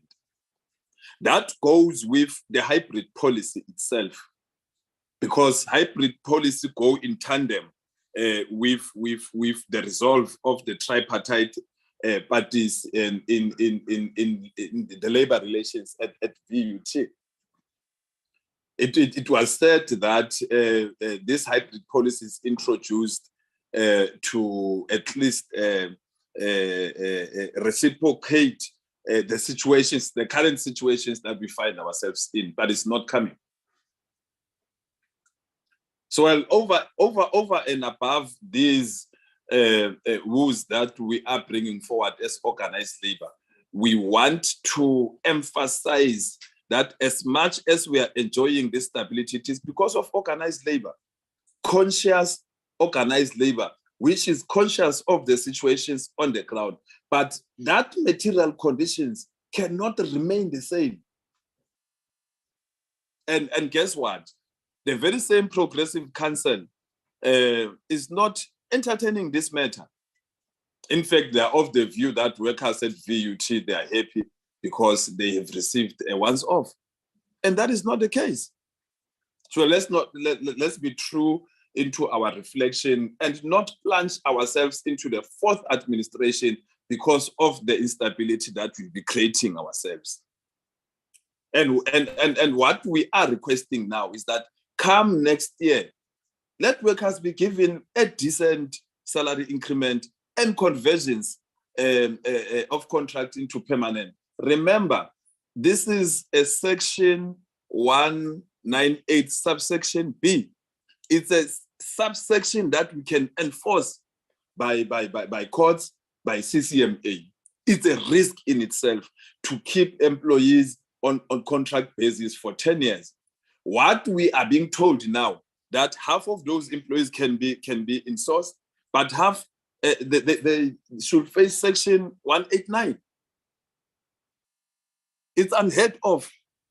We have been struggling with this issue from 2010, 2011 strike. It's 13 years down the line. Employees are still on contract. And yet when you check presentations, there's an acknowledgement of the current status quo. But when it comes to implementation, each and every line responsible for human resources, they will change policies, they will change approaches. We end up being at the receiving end, very disadvantaged as a collective. And we want to indicate, Chairperson of the Portfolio Committee, that this situation cannot be left unattended because it is a risk that will disturb the sanity of the university. Fast forward. Security tender. As unions in 2016, we entered into an agreement aimed at insourcing security personnel with a view of dignifying their environment and giving them job security from within. With the current challenges of the university, we feel that agreement is compromised over a period of time because we are unable to move. We have moved partially where we have insourced management component of security. But the core security function is the guarding themselves, notwithstanding the fact that security at VUT was an insourced project. We had at some point in time at VUT security that is under VUT. It was called then VUT Protection Services. With this new phenomenon, fashion of tenderizing everything, consulting everything, we ended up having situations where security was outsourced. And we know that employees who are employed by service providers, they're the most exploited ones. It is within that breadth that we are requesting that this matter should be expedited speedily so that we'll be able to give dignity and respect to these marginalized segment of employees. The interventions that we are requesting is it's very simple. Can I take the last slide? Okay. Okay. No, I'm going straight to the last one because the content here it's more of solutions driven rather. But when we go to the last here, the interventions and recommendations that we are requesting are very simple and straightforward. We are requesting financial assistance from Treasury. DHEAD, to be precise. Let's be mindful that DHEAD had a direct implication in us having reduced student intakes. During administration, they came and closed the satellite campuses where we were able to draw students. If you remember, before administration, we were at 22,000 or so. During administration and after administration, when we closed those satellite campuses, we ended up having 16 or 17. It's something that we are not even articulating as a collective. What has caused us, because we've declined students' intake and numbers, it means declined subsidy. And it means that we didn't be able to cater because remember, no employees were affected by the process. But it means now less subsidy, a fair higher number of employees with minimal resources. So with that, we are requesting DHEAD to assist us as they were making accommodation of a new university in Ekurhuleni. We bear the brunt as a university, and that must be told as well. We have highlighted which I'm finishing now. The infrastructure intervention should go commensurately with the interventions of salary bill, so that we'll be able to take care of what we are requesting in terms of salary increment. But we are also saying, let's kindly have a particular focus when it comes to students' residences. Subsidize or give us assistance for us to be able to build student residences because they are the source of income. Because if students are housed within VUT, particularly that we have more than, I'm not sure, 300 hectares of land that is available. As you give us the infrastructure funding, let that infrastructure funding be channeled into student residences. Then we'll be able to be self-sustainable as a university. Increase, okay. And lastly, we are requesting that a VUT statute to be reviewed effective immediately because in its current form, it does not encompasses all critical role players. And maybe I should, with your permission, Chairperson of the proceedings, give my colleagues just at least a chance to articulate one or two, but because we have not caucused clearly and we never anticipated that our presentations will be a joint presentations going forward. With your permission, Chairperson, I thank you, colleagues.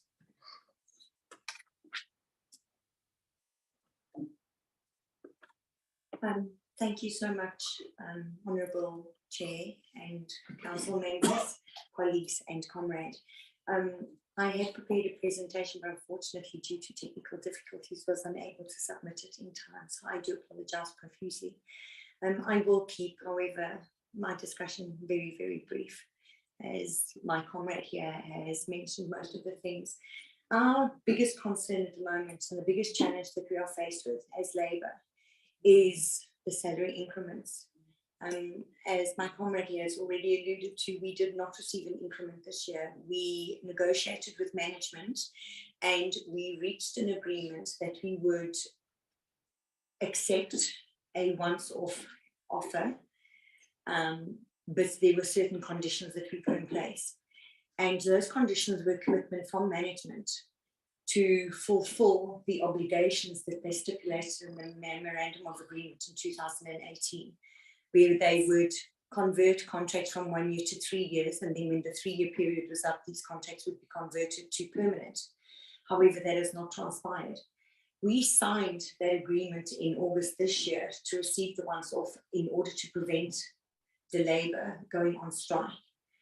And with it, there was the commitment from management that the organisational refinement would be completed by the end of October, that they would finalise and implement a hybrid working policy for staff, with the exception, however, of our service workers who received a larger proportion of money for the once off. And we feel now that management has yet again, we signed that agreement in good faith, based on the commitment that management gave, and management has yet again failed to meet those commitments. Now we're being told that there's going to be the possibility of a Section 189 if we want to receive an increase next year. This is the situation. There really isn't any money in VUT. We're busy looking at the contracts, we haven't finalised it, and it's this excuse and it's that excuse. So what we want as organised labour is we don't just want commitment in writing and verbal commitments just to keep us quiet, so to speak. But we want an actual commitment, and we want management to come to the party. I think that organised labour, we do have the certificate, yes. But I think organised labour has been more than understanding, more than willing to accommodate management, to give them sufficient time, which, by the way, Honourable Chair, these contracts are coming to an end at the end of December 2022. And we have our members who are living in fear that there's a possibility they will not be returning to work next year. They have no idea if their contracts are going to be renewed. And this is the situation that we are faced with. We are the ones, we have to be the bearers of bad tidings to our members. So we really need management to come to the party and say to us, this is what we're going to do, but then they need to do that. And I think that is just our biggest concern at the moment, over and above the state of the infrastructure of the university, which I had mentioned to the Honourable Letsia in previous engagements, and nothing to date has changed on those. So with that, I submit. I thank you, Chair. Thank you very much, colleagues. While you're still there, can I note hands on the virtual platform who are members who would like to engage? Thank you very much, Mr. Khatebe and Ms. Kemkes. Thank you. Let me see if I'm seeing any hands from members who would like to engage. I'm not seeing any hands go up at the moment. I see Honourable Mahlatsi. I would like to take members on the virtual platform before I come into the room. So I'll take yours, Honourable Mahlatsi. I'm told that colleagues, Chair, in Amtland to protect our Honourable Litsi. So, when one of the harshest members of the committee protect you, so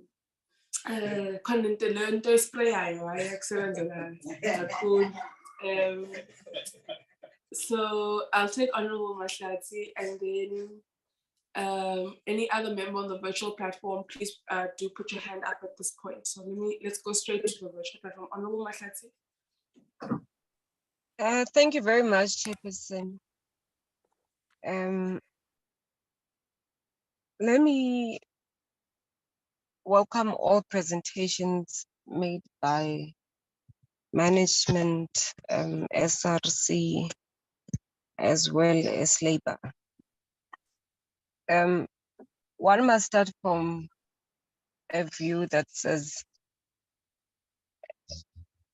it's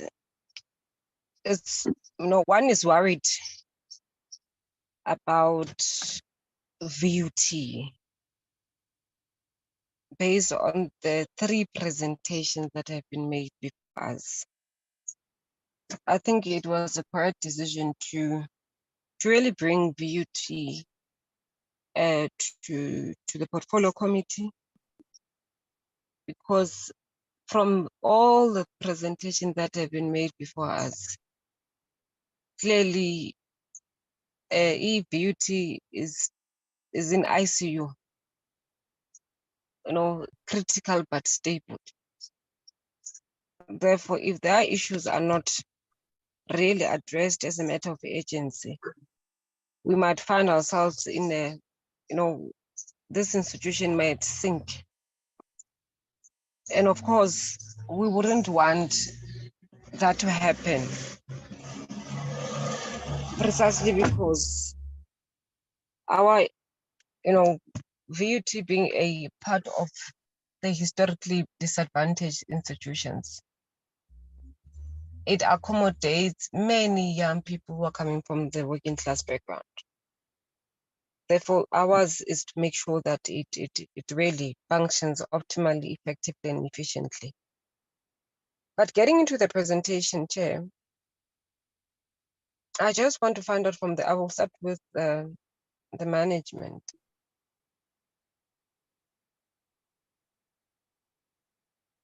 When you get there's a point where the presentation speaks about the close-up program by the administrator. I just want to find out what were the timelines for the implementation of the closeout, because it's just generalized in terms of progress. What were the actual expected timelines on this matter? Apart from the recommendations that were required, or which requires the SIU. Number two, from the process of the SIU investigation, what is the feedback provided in that regard?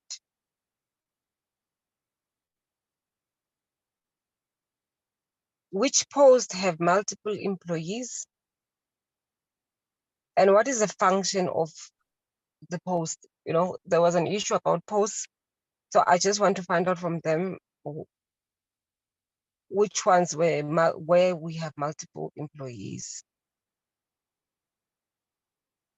And why was the development of a hybrid policy a condition of salary negotiations? What were the constraints? The issue of the security tender seems to be coming out quite strongly from both the SRC and the management. But there is no clarity in terms of what is the way forward in relation to this particular tender, security tender, legal challenges. Take note that it has dragged over a year.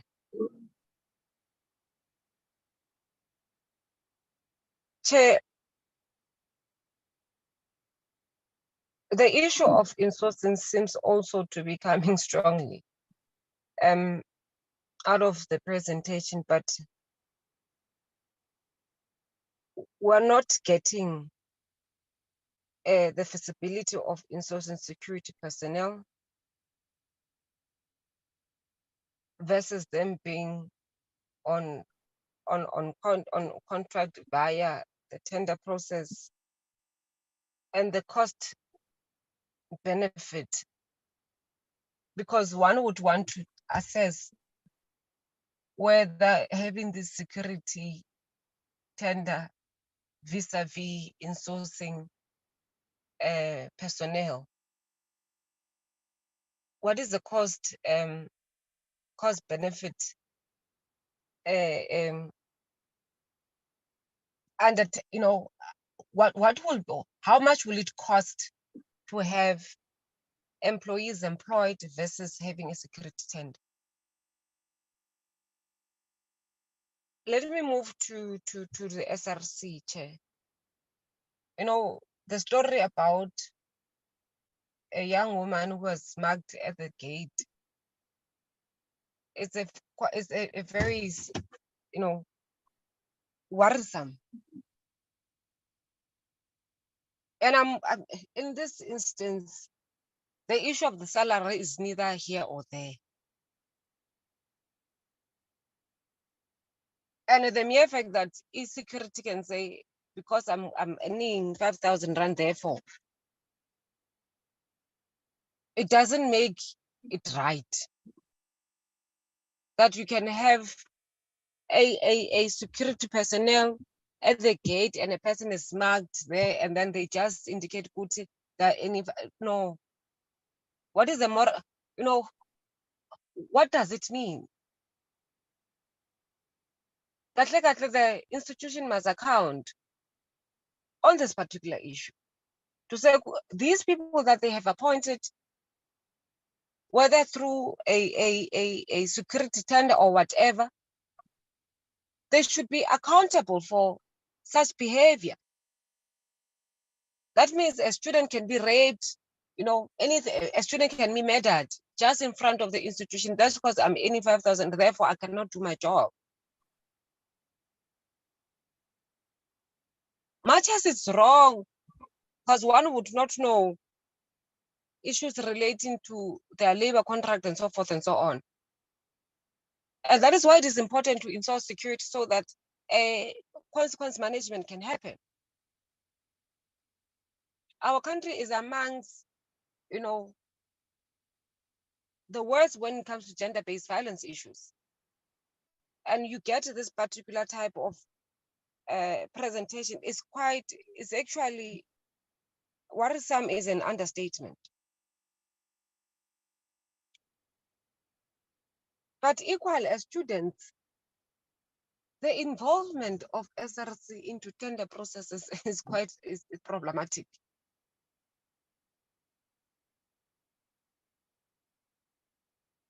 I think majority of us from this particular portfolio committee were from the ranks of the youth movement, former student leaders. Indeed, SRCs are representatives of students, but our mandate and focus should be proper, equal. What then becomes our involvement in the actual, yes, we are part of council, but the minute we get ourselves involved in things that do not necessarily involve students, it becomes something else. So we need to caution, ourselves in these processes to say, I'm a Maqabane, Iman. Or else if I can get a clarity from the SRC, what was so keen of them to be involved in those processes. The issue of student accommodation is a genuine concern coming from the SRC. And I think as a portfolio committee, we should consistently, look into this matter because it's not only affecting VUT, it's affecting a number of institutions that are accountable to this particular portfolio committee via the department. What has been their proposal in resolving the issue? Looking at the fact that the number of enrollment has reduced, what are the alternatives? Because as student leaders, ours is also to begin to say, from our own perspective, we think this is what is best for this particular institution.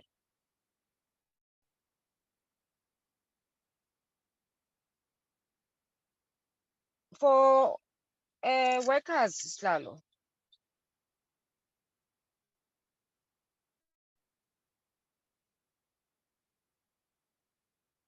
I just want to find out from leadership from the labor movement, why does the union allege that there are council members who are not bringing value? What is the premise of this assertion? And I think it has been repeated via the presentation and even in the, the verbal presentation that was done now. The leadership of the labor movement is indicating this, but if they could emphasize, what are these issues that they're relating to when they say the council members who really do not bring value to council. What informs this particular session? And why are the staff members not considered for promotion from the union's observation? Because they've indicated that there are members who are not receiving, who have not been promoted, or the members are not being promoted internally. What informs this from their own perspective? But lastly, Chair, Nehau alleges that the Vice Chancellor is not accorded the necessary support as desired, including the issues of the restructuring and so forth and so on.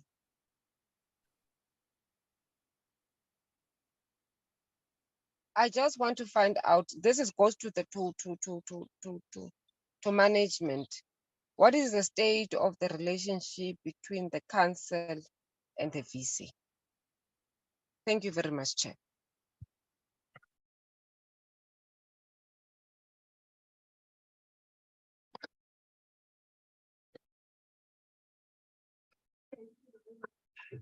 Honorable, thank you very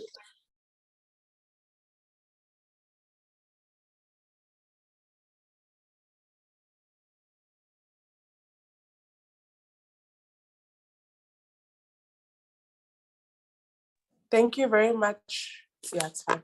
Thank you very much, Honorable Mahlatsi, for your input. I think that's the only member on the online platform that would like to make an input. I see others are still on the platform, so I believe that they are covered then. I was going to come in, Honorable Litia, with my own. Maybe I should do that before you come in so that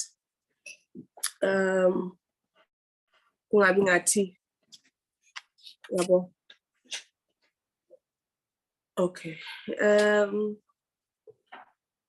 Some of these matters, I want to focus more on the matters that speak to, my biggest fear, Chair, is that we get so embroiled with the conversations around management and governance that we aren't able to get to the work that I think is it Mandy?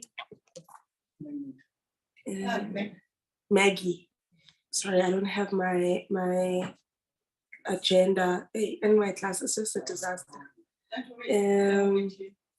But the colleagues that are responsible for teaching and learning, the DVC, who's responsible for research, innovation, commercialization, and internationalization, Dr. Nelana, we get to a point where these meetings are just a free time for you to do some admin without anyone knocking up to your door, because we're not even speaking about the curriculum. We don't get to that point where we speak about the curriculum, where we speak about what President was saying, the good work that is taking place at the institution. We're not getting there because we're so embroiled with the discussions that speak to governance and management.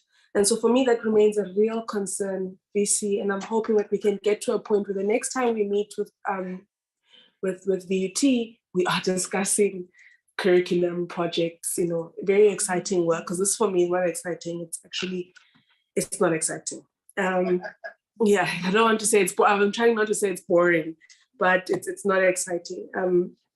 And so I think for me, Honorable Litia, I don't know what your inputs are going to be, but I want to try again to request that management sits with their stakeholders. It seems like I'm so skeptical to request this because I don't know, it's something we've requested in the past and I don't know if it's working. By virtue of us being here with the same issues, it almost feels like clearly it's not working. And there is some sort of account, on certain issues by management in your presentation. But workers today and students, I'm particularly concerned about workers today.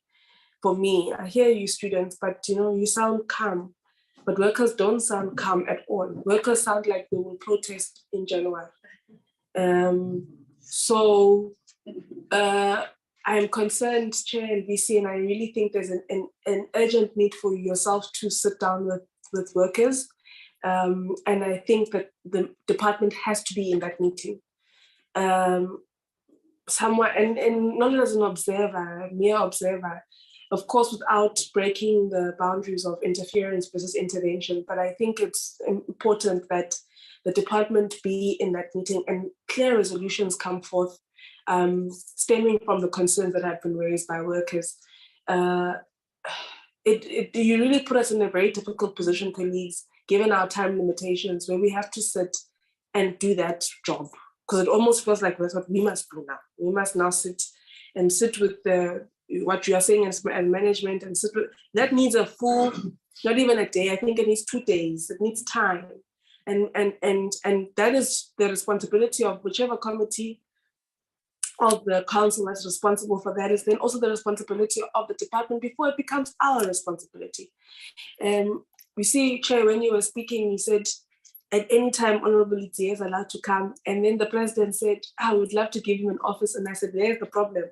That's never going to happen, President. We're never going to give this man an office chair at your institution, because that's encroachment, right? So I really assist us colleagues in doing things the right way, so that none of us infringe on each other's roles in terms of the accountability ecosystem. So Ningas fag in a position where people say things only work when honorability comes and visits us.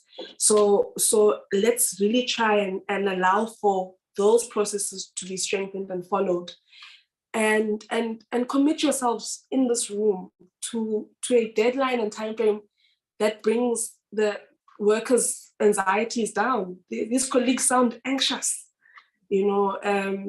genuinely anxious. And I mean, I also want to understand, when the whole country is speaking on insourcing workers, what informs a different tune at VUT? Because the country said we want to insource workers. Did you insource and then reflect and say, it's not really working? Because I've also heard that, no, now workers are lazy, now workers are janjani. I've heard utterances of that nature, but that also needs, what do you call it?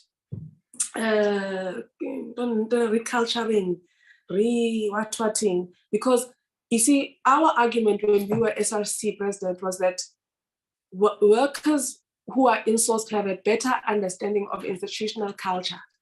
So you won't have a worker who will say, I incola 5,000, therefore I can't help this person, because by virtue of them being part of the institution, they understand the motto and vision of the institution. So before umuntu aqala ngesalary yakhe ubona nomuntu ayingane yakhe, as a counterpart, as a one of our own. I don't know what you call yourselves as VUTNs. We used to call ourselves VITs, but I don't know what you call Mabuti. So I think the issue around institutional culture, in the spirit of discussing insourcing, I think is something that's interesting to me. I am trying so hard to rush through my notes because I know that you have a 5 o'clock flight, and by that you need to be at the airport at least an hour before. Hopefully most of you have checked in. And there are issues that I know, Honorable Itie, we're not going to conclude on today. And I've been trying to think to myself, how do we work around that? So when I hand over to you now, I'm going to be continuing in my reflections of how we manage, how this conversation continues. But I am already trying to give us issues that we must, firstly, this engagement with the department. I know Dr. Sotik was on the platform, so that needs to happen to alleviate the pressing concerns raised by workers. My students ngathi right inkinga zenu yabo siyazazi mina sisho ukuthi nespace nje beginning of the year. Everyone knows what they must do to make sure students have a better start to the academic year. We all know it, colleagues. There's no need for me to repeat it. SRC has given us recommendations. it's an issue of implementation. But with workers, it's at times that the issues become a little bit more different, the same but a bit more different, and that's why I'm very concerned. Other issues are observations, really. I don't think there's a need for me to repeat them. There are a lot of recommendations that have come from both presentations of workers and students. And I think it's important that as management, management and council, you go and you sit with these recommendations and see how you incorporate them into the work that you have to do. In fact, ideally, we would appreciate a response to each of these recommendations on their feasibility, on the limitations on why as management, you've not been able to achieve them. So I think that's also something we'd like from yourselves. We'll also give you a time frame of next year, because Shane, for now, we need you to focus on ensuring the start to the academic year. Some of these issues that have been raised by students and workers speak to the start of the academic year, on whether or not you'll have a smooth start to the academic year. So those are issues that you will have to, of course, prioritize in how you manage them. But I think from our side, we will communicate a date from yourselves as to when you must have given us the response to each of, because there are concerns, but there's also very clear recommendations on what workers and students want in the immediate to alleviate their concerns.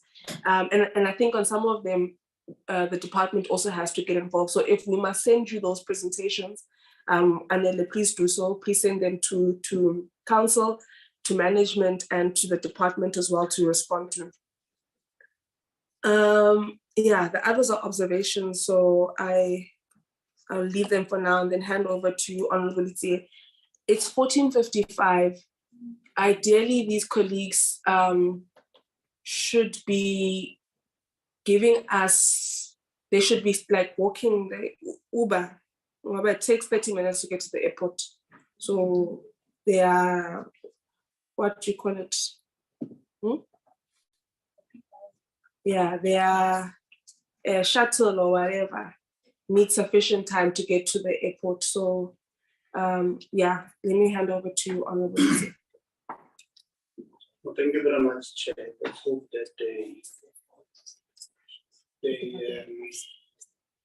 put the shuttle the good driver.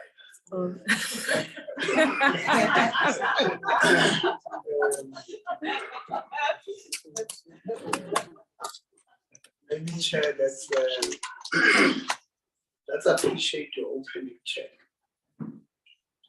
and appreciate the opening of the chair of VUT as well. I think those two openings, Chair, would have saved us a minimum of 20 minutes. Because Prof. Hadebe, I would have prepared my notes to speak directly to your council and the behavior that Chair spoke about at the beginning. Chair, I did not respond there on those emails. I was irritated at first. So there were many times where I've typed in email and I deleted. But I was irritated at first.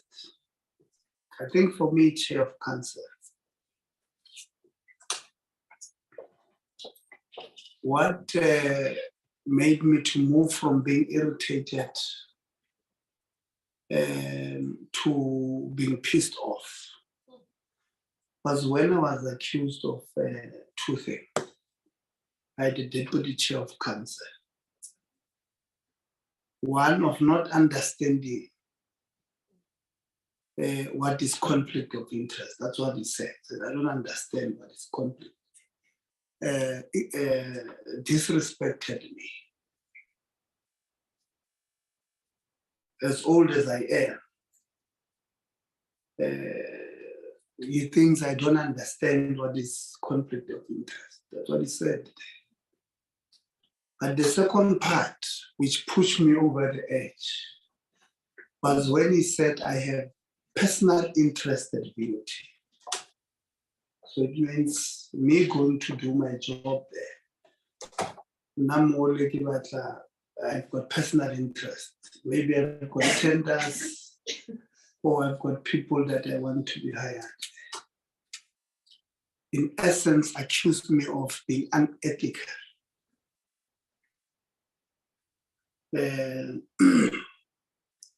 I consulted with my lawyers. I was ready, we're saving him there. We just saved chair by those I call my political principals who advised me against it. But we were saving him because we wanted him to prove that allegation. These allegations have got a tendency of hanging over your head over many years if they are not addressed.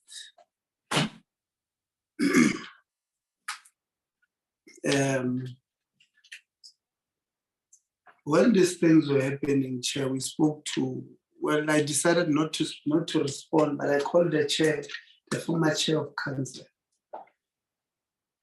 to inform her that one of her members is doing these things, and the chair of council is quiet. Ordinarily, what does that mean? It means maybe it's a view of council. If everybody in council is quiet. So it means council is making accusations against us. So we're initially irritated, we got pissed off. At the later stage, we went over the cliff. We wanted to wrestle in the mud. We don't mind. But we felt it's not worth it. So I'm happy Chair addressed that part for almost 30 minutes at the beginning of the meeting. And I'm happy Chair that you also clarified that that was not the position of council. So if it continues, it means tomorrow it's a personal problem. Somebody having a problem with us. So now I want to make a statement to those who have issues, but we don't have an issue. Comrade Chair, with anybody, but people who have got issues with us, maybe they must inform us so that we address them outside of this institution. We don't want to bring institutions or to drag institutions or use institutions to fight our own battles. So if anybody has got a problem with anyone, have a phone line on the side, let them go fight. But let them not drag our institutions through this matter. But I'm happy that you colleagues address those parts. I think one message, Chair, that comes out from the students and the workers is that there is hope at VUT.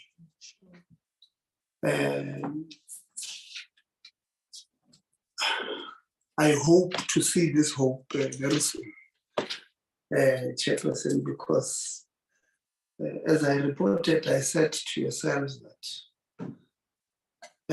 I'm worried about VUT. If you remember, I think immediately when I came back from VUT in October, I wrote to the minister and I asked the minister, what is it that the minister is doing to intervene when there are challenges? I cited VUT, UCT, Mangosuthu, and UNISA. And I said to the minister, please, tell us in writing what is it that when institutions, because I was worried, I even said, I believe that VUT is on the brink of collapse. If council members, some senior council, that's what senior council members behave as they behave towards our visit there, What about management? When we were there at VUT, colleagues there illustrated to us that the behavior of some council members with management in front of other management was appalling. Or you know, in front of other management. So what message and what culture you bring in? The culture of despondency, the culture of the culture of the culture of a wrong culture. So I was worried that VUT will take a nosedive into or towards administration again. I'm happy the unions and the students are saying there's hope. I hope to see that hope very soon. Chair, you see, one thing that we do, one thing that we did with TOT as this committee is that when there were problems there, we dedicated our time so that we finish all the problems at TOT until they were done, and then we could move. And I want to suggest we do the same with VUT. At VUT, we asked them a question this week. Hey, what is the issue here? They give us a response. 6 weeks later, we asked them the same question. They respond. 4 weeks after that, we asked them the question. They respond. When you look at their responses to the same question, their responses are different. And the difference in their responses are not time bound. It's not because after this they did this. It's a totally different situation. The reason I said, Chair, I think it was on the 16th, Chair Khade, I said in that meeting, I said, I'm worried about VUT. It's because some of them, I want to make an example. I don't want to open, like I said, in 2020, we went to VUT on the 4th of February. We arrived there, VUT, they told us that they can go to residences. We said, no, let's walk. We walked there, we were shocked. We were there with NSFAS, if you remember.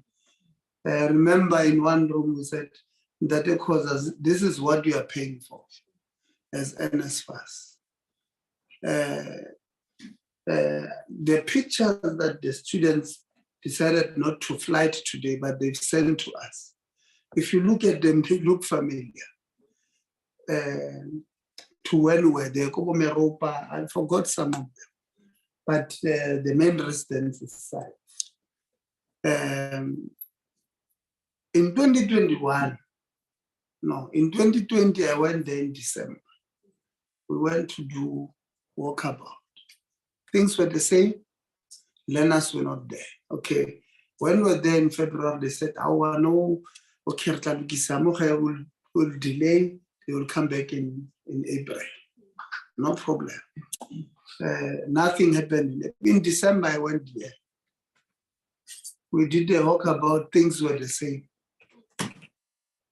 When I went there in December, they showed us pictures of on campus where toilets were broken in 2020. In February, I went again sometime in 2021, same story. They showed us a picture of the broken toilet of the previous time. I asked these colleagues, Kanti Arna supply chain. Now let's be serious. We don't have supply chain. No stories after stories. Main rest, no Wi-Fi. Okay. What's the issue? No, we're advertising. advertised. Later on, tender cancelled. At this time, whistleblowers, they are whistling on our emails with emails that this tender that has been advertised will be cancelled. We go to the university says, no, this one we cancelled because. Now we don't want to, because some people definitely they'll waste your time calling themselves whistleblowers. Some of them are genuine. So we don't want at every time you get an email, no whistleblower, what. So we test these things. No problem. We go at the end of 2021. And then now we re-advertised. Again, we cancelled. It's December. We got an email around September that even this one will be cancelled. Now you will respond to this, okay, why must this tender be advertised and cancelled, and re-advertised and cancelled? So they give you the modus operandi now. You start understanding their allegation. Their allegation, Chairperson, is that they are doing this because they've got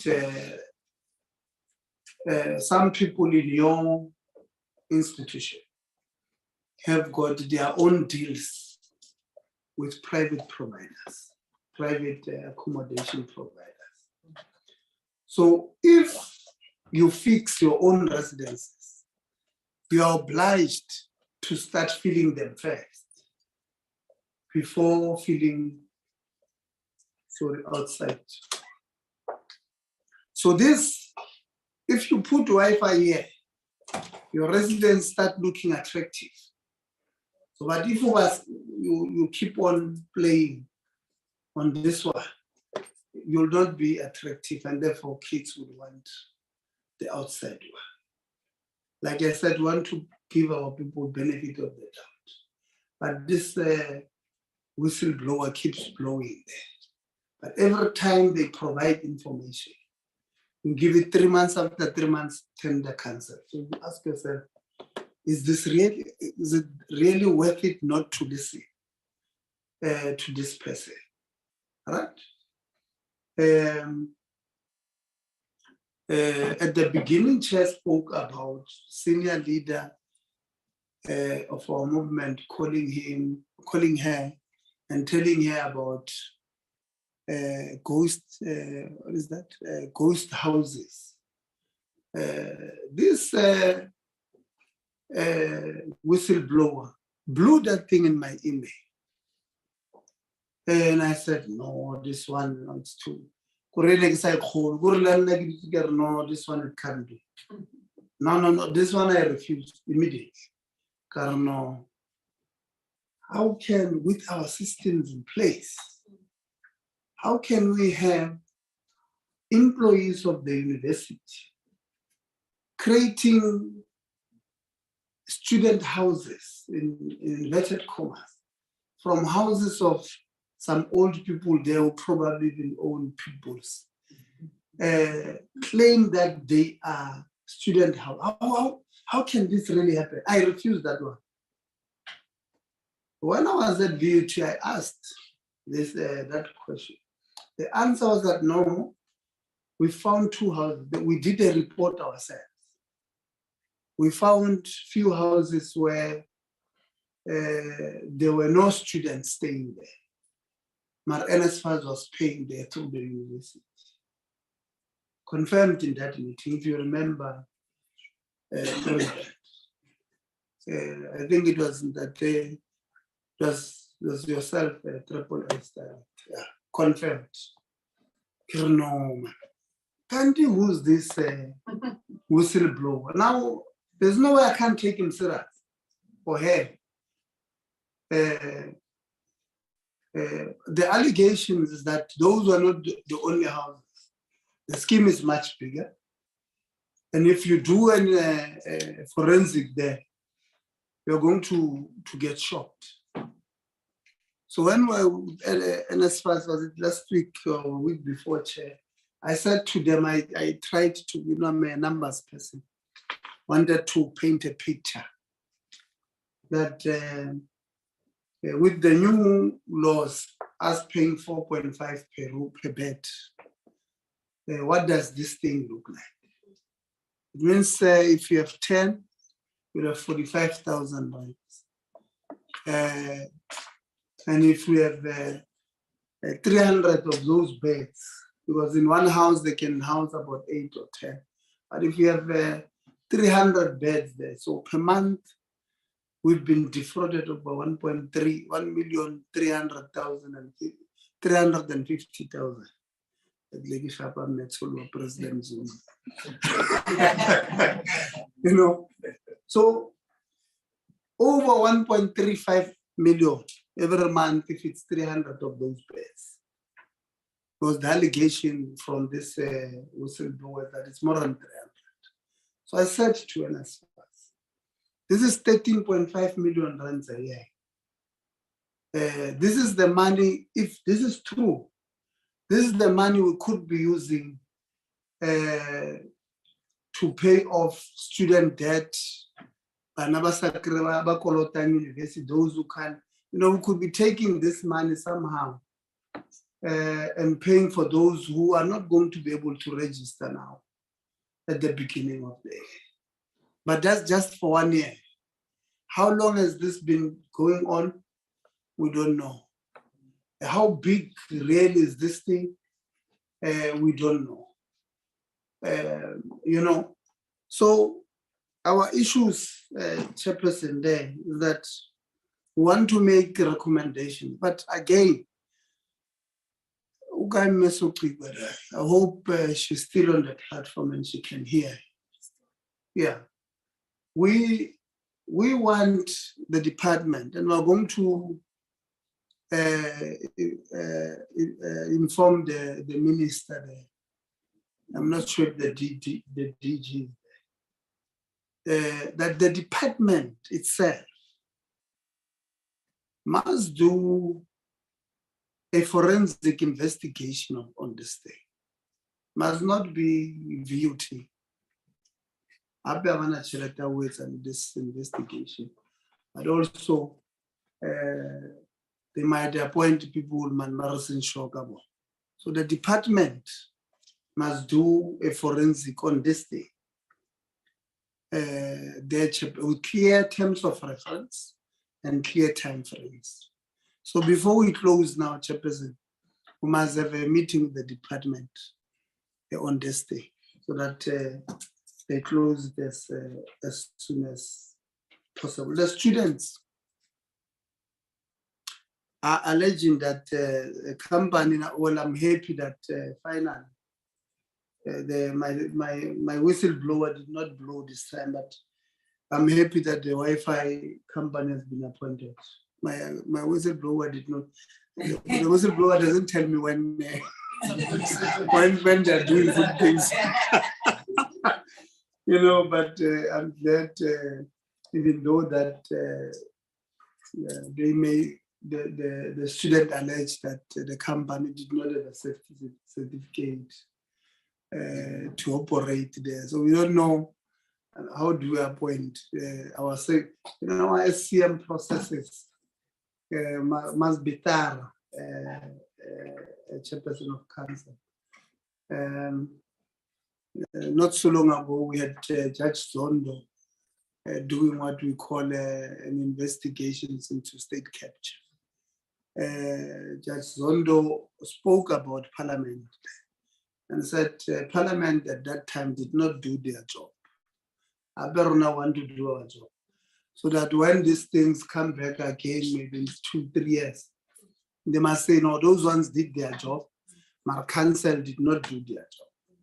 So we're going to do our job, Rona, and we hope that such small things, you close it.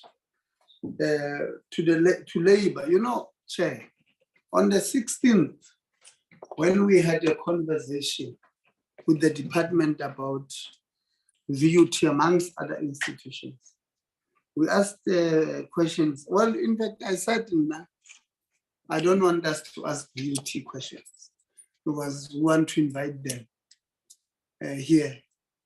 And then because I then made examples of that the unions and all of that.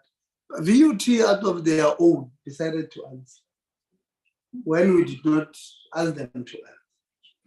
But this is what, you know, and this is a problem. This is what they're saying. When we ask about the allegation from how that VUT employees will not be getting salary increment for 2022, and the university did not have money to effect salary increase. This is their response. And I listened attentively when both Nehao and Deo presented in this day. The response of the university is this. This one, they sent it to us on time, Chair, on the 23rd. They're saying the university indeed could not offer a salary increase due to affordability. However, the university was able to raise funds from savings in the budgeted post and that were vacant and still in recruitment and selection phase, to award employees with a once-off offer in order to assist to set off the inflationary pressures. This offer was supplemented by a hybrid work policy, which is also aimed at assisting eligible employees to save costs on traveling. For this reason, employees at lower level who will not be eligible for hybrid work received a higher once-off offer. This policy is in the process of finalization. And this is what now I want you to concentrate on, Chair. Nteu accepted the offer. Whilst now this is their response. Nteu, not what you are saying here. Nteu, you accepted the offer. Whilst Nehao believed they could still obtain a percentage increase and did not sign. However, there was division within Nehao and employees and their employees agitated as a result. Management was eventually compelled to also pay Nehao members who were willing to individually sign if they did not want to participate in the strike. To date, all Nehao members, including the executive, have signed and received the once-off or award. Nteu signed on condition that the hybrid policy is expedited and the issue of contract appointments raised by both unions is addressed. So what this answer is saying to us, Chair, that the unions were accepted in a sense. They were accepted first. They had no issues except that at the end they want you to address that hybrid arrangement you spoke about. The chair of Nteu, when she was here, she raised different matters or different issues on this matter. And that is my frustration sometimes, Chair, that our institutions sometimes when you ask them questions, they respond. Mara, their responses are not always consistent with what they sometimes will say, you know, the next time. Obviously,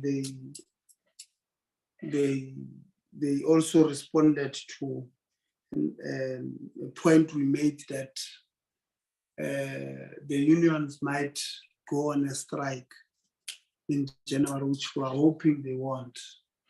And we want to lobby them that they must not go on strike. They rather be locked in offices negotiating with management now during this period, instead of going on strike in January, because every year we lose a lot of, we lose our buildings to strike because, you know, we could not agree.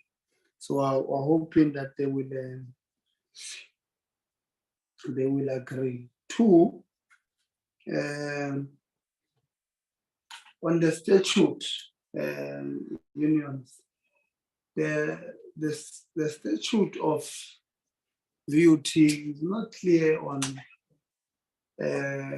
bringing in people from the municipality and all of that. If you look at, when you spoke, we looked at SMU, we looked at roads, we looked at Solplaki statute. They are very clear. They are saying 2 from this municipality, 2 must be. I know Solplaki, they are taking 1 in St. Francis Bart and 1 in the local municipality. So they are very clear on the statute. So if you are not clear on your statute, you're not going to win this thing. So maybe take the battle to the opening of that process of statute, open it and be clear there. Chair, we also looked at some policies of VUT, Chairperson, because for 2 years, we've been engaged with the sexual harassment policy of Univen SMU when we're doing a full inquiry on the fitness to hold office of Professor Mbati, the Vice Chancellor of SMU. We also looked at yours there. Now, your sexual harassment policy. In fact, many issues of our inquiry came from the sexual harassment policy of University of Venda. Yours was last updated in 2007,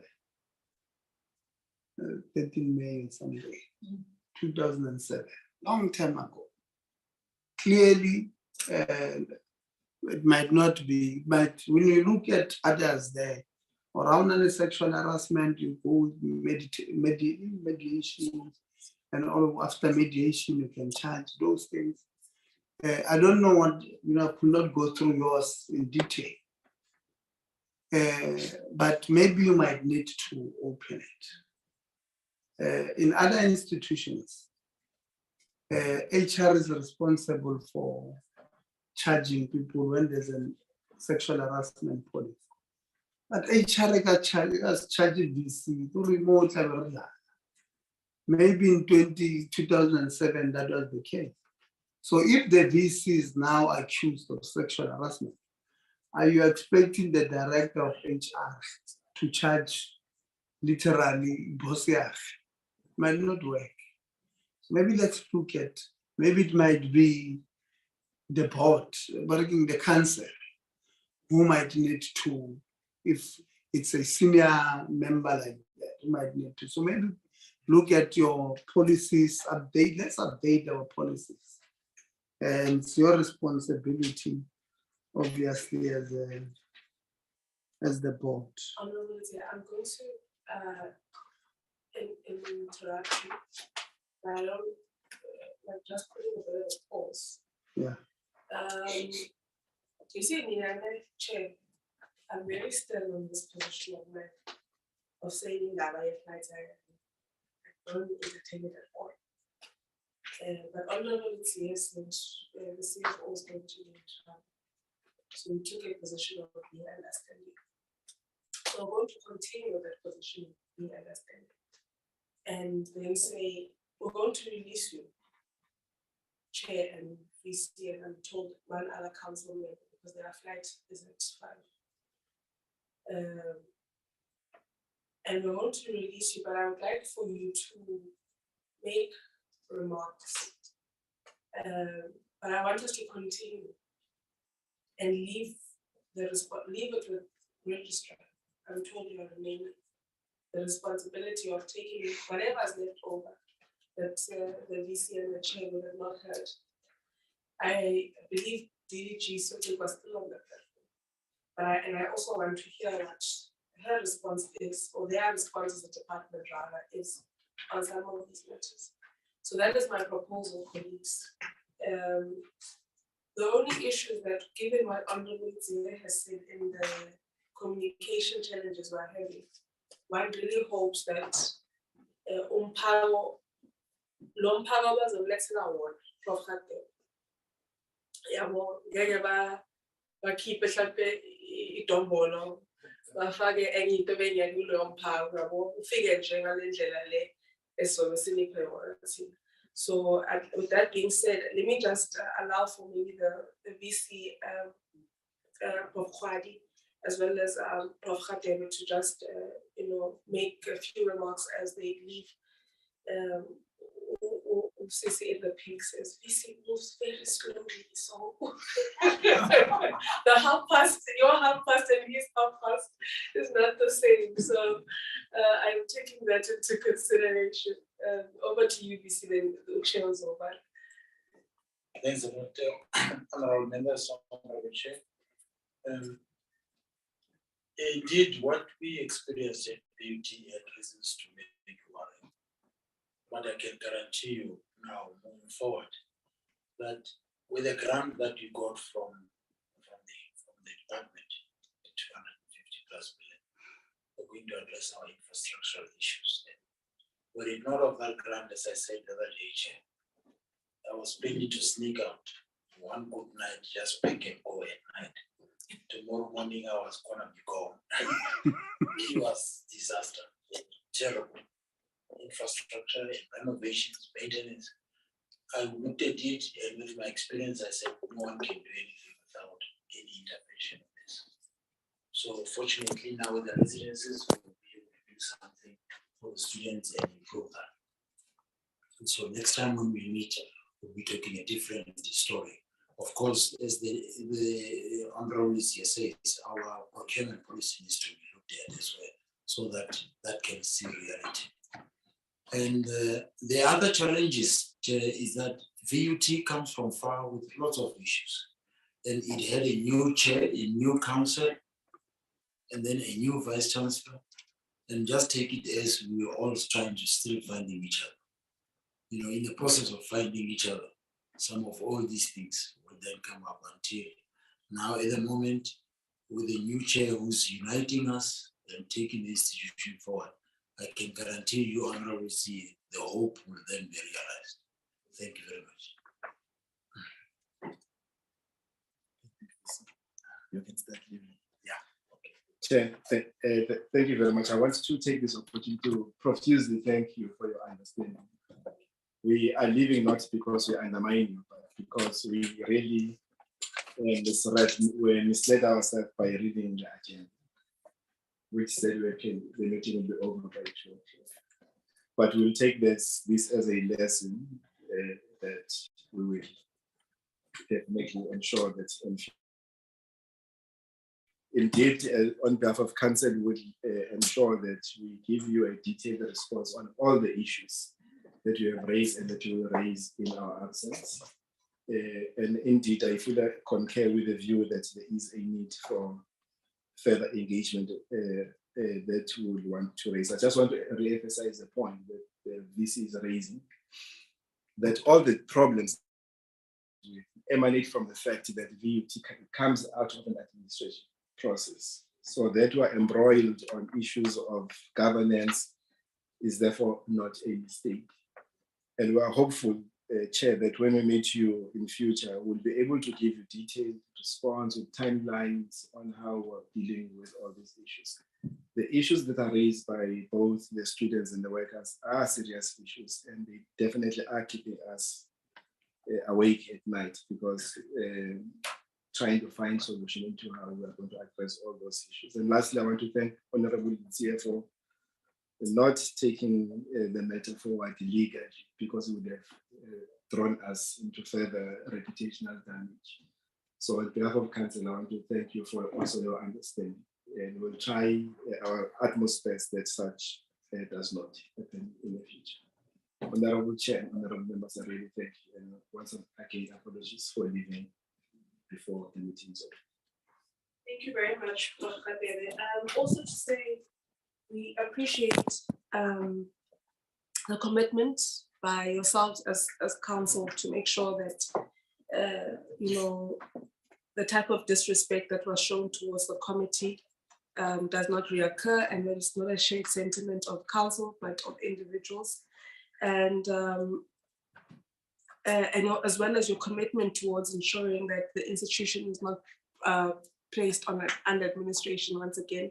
That type of commitment is appreciated. And as a committee, we just want to reiterate our commitment to supporting you as an institution in that regard. So thank you very much and travel safe. We'll be left with the rest of the team. Thank you. Honorable Itse, if I can then hand back to you. And, once you're done, we'll hand over directly to DDG Sotifa to make responses, and then we'll go back to the various stakeholders to make their responses, and then we'll pay our way forward. No, thank you very much. I hope they travel safe. I only would have had one question to them. The rest are to management, who I believe that should be in a position to respond. Maybe before that, Chair, emphasize the point that the core business of our universities are teaching and learning. And today we spend the whole day here. We've not spoken about teaching and learning. And there are 4 so different schools at the university. We don't know if examinations went well now. When will the results be out? We don't know if there are issues. Both labor and the students, not there is anything on that. We don't know, so whether there will be issues with the results, what was the kind of assessment that was done, So it's unfortunate that we spend the whole day doing these things. In fact, the register would have written to me because when I was at VUT, they would have raised an issue that the basic education release date of matric results affects them negatively because the when basic education has not even indicated when they are releasing their result. Now that affects them for planning purposes at the beginning of the year. I want to confirm that your letter we gave it to the Minister of Basic Education, explained to her the frustrations you might be going through. But we've also discussed it with the Minister of Higher Education, because we raised an issue that we can't have one country and 1 million plans. Must have one country, one plan. And this one country, one plan must encompass everything. So that one country, one plan document was awaiting cabinet approval. So this will be the last time. I want to assure the university at least that this will be the last time that you go to December, not sure when is your what is your back to campus program at the beginning of January.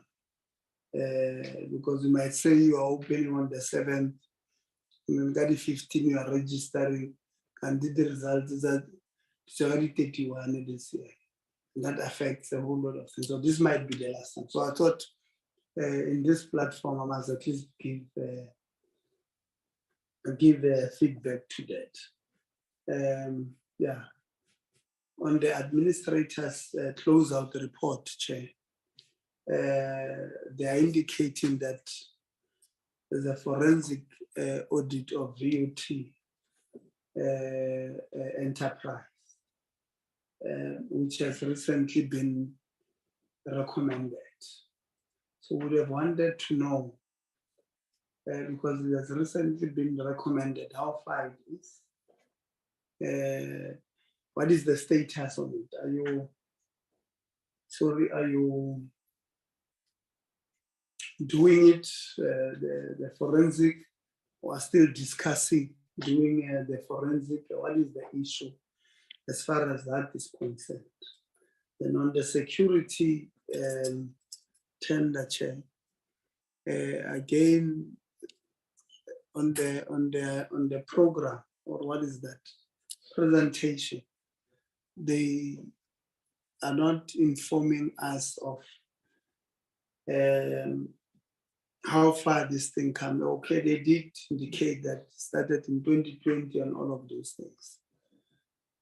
But when we've been to VUT, like with the student accommodation, the progress thereof, that we're not particularly happy or satisfied that the university, the university, is following up these things and following them well.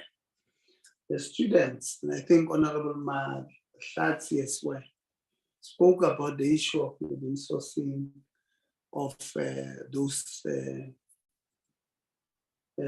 security guards. That contract, if remember, you guys said the contract was that you appoint for 3 or 4 or 5 years, I can't remember. But every year, a certain percentage must be insourced inside the university. Now, the reason, Chair, we asked them why are they not moving is because that process is stalled now. It's not moving. So the contract would have been 2 years now. The second phase of insourcing would have, or would be happening, or would have happened, and that has not happened. And we're asking them to follow this thing up so that it comes to an end. I generally, Chair, I'm sure you know, we have said we're not necessarily people of tenders. Because even tenders themselves create monsters out of our people. 1 year we went to TUT there. We arrived there, we were in a military base. Those people had serious securities, MI7s, serious people there. They did not want students and workers to interact with us. We refused, or no, man.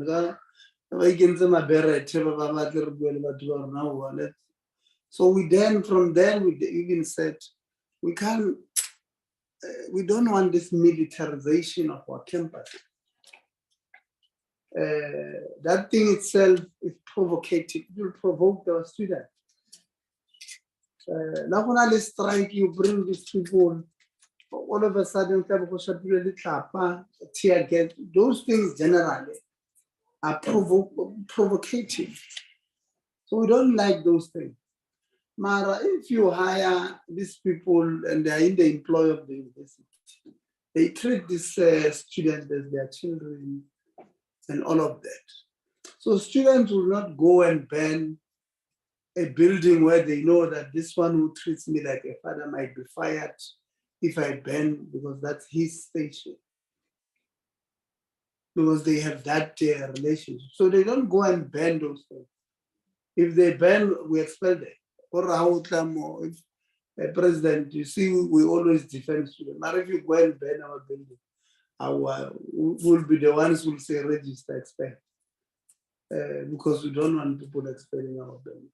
But with service providers, there are no relationships. Because even those people who are there, some of them are there in that post for 2 months, next thing it's somebody else. They always change people around. And that is why we're not fans of tenders, some of us. Now, President raised an issue on this thing of security. So when we were at VUT, we said, when they were giving us a feedback, we said, the problem here is that the university has appointed these people. If you don't appoint them and whatever, maybe find grounds after when they've not met their requirements after, and you just decide now you want to fire them, you will be putting the university at a serious financial risk because they will take you to court and they are most likely to win if you fire them without merit on the contract. They will tell you even now we have not even started the contract. So they are going to win. So the advice we then said there is that this thing has been taken almost 2 years now in court. And I saw the response of the university. They are saying they spoke to some Ms. Kumalo there, telling you the diary of the judges and all the space, you know, our comrades, codex, no. I think the university, if they were serious, they would have filed again in the court, or no, but this is the financial implication that you are subjecting us to as the court. There will be no court that will not grant your date. You write to them. This thing has got financial implications on the university. We've been waiting for this long, and you guys are not responding. So that if this company continues to do what the students are saying, you are able to then charge them on the contract. You are able there. You have grounds to even consider canceling the contract, but you can't at this stage. You will end up losing. So that my worry on this one, Chair, is that I don't think there's an appetite from the university to get to court and finalize. If we were to ask the CFO the financial implication of this thing in her desk, she will tell you she probably pays the lawyers. She'll tell you the value of that. I don't know how much is the value of that thing, whether it's more or less that one of a contract and all of those. So it has financial implications, and the students are not happy. If the students are not happy, they are going to keep fighting you. Security and all of that, you know. So that thing lying there, it's not going to assist us. And we are hoping, Chairman, that when they respond, when we're at VUT, that the villagers said, the following Friday, I'm going to give you time frames on what we are going to do. He forgot. He has not given them those things to the time frames he was talking about. Today is the 13th, 22, nothing. So maybe hopefully this time, Chair, they are going to give us. But I don't have confidence that they will. On I think the university relies, and the CFO must agree, the university relies heavily on grants or government grants there for their own operation, with very limited, if any, of third stream income. The question then, CFO, will be, has there been any initiatives for third stream income funding? either through the enterprise, whatever. If so, which are these initiatives? If not, why not?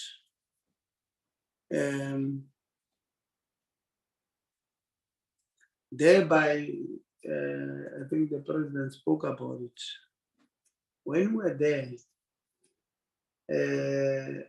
you had said, no, that is one, no?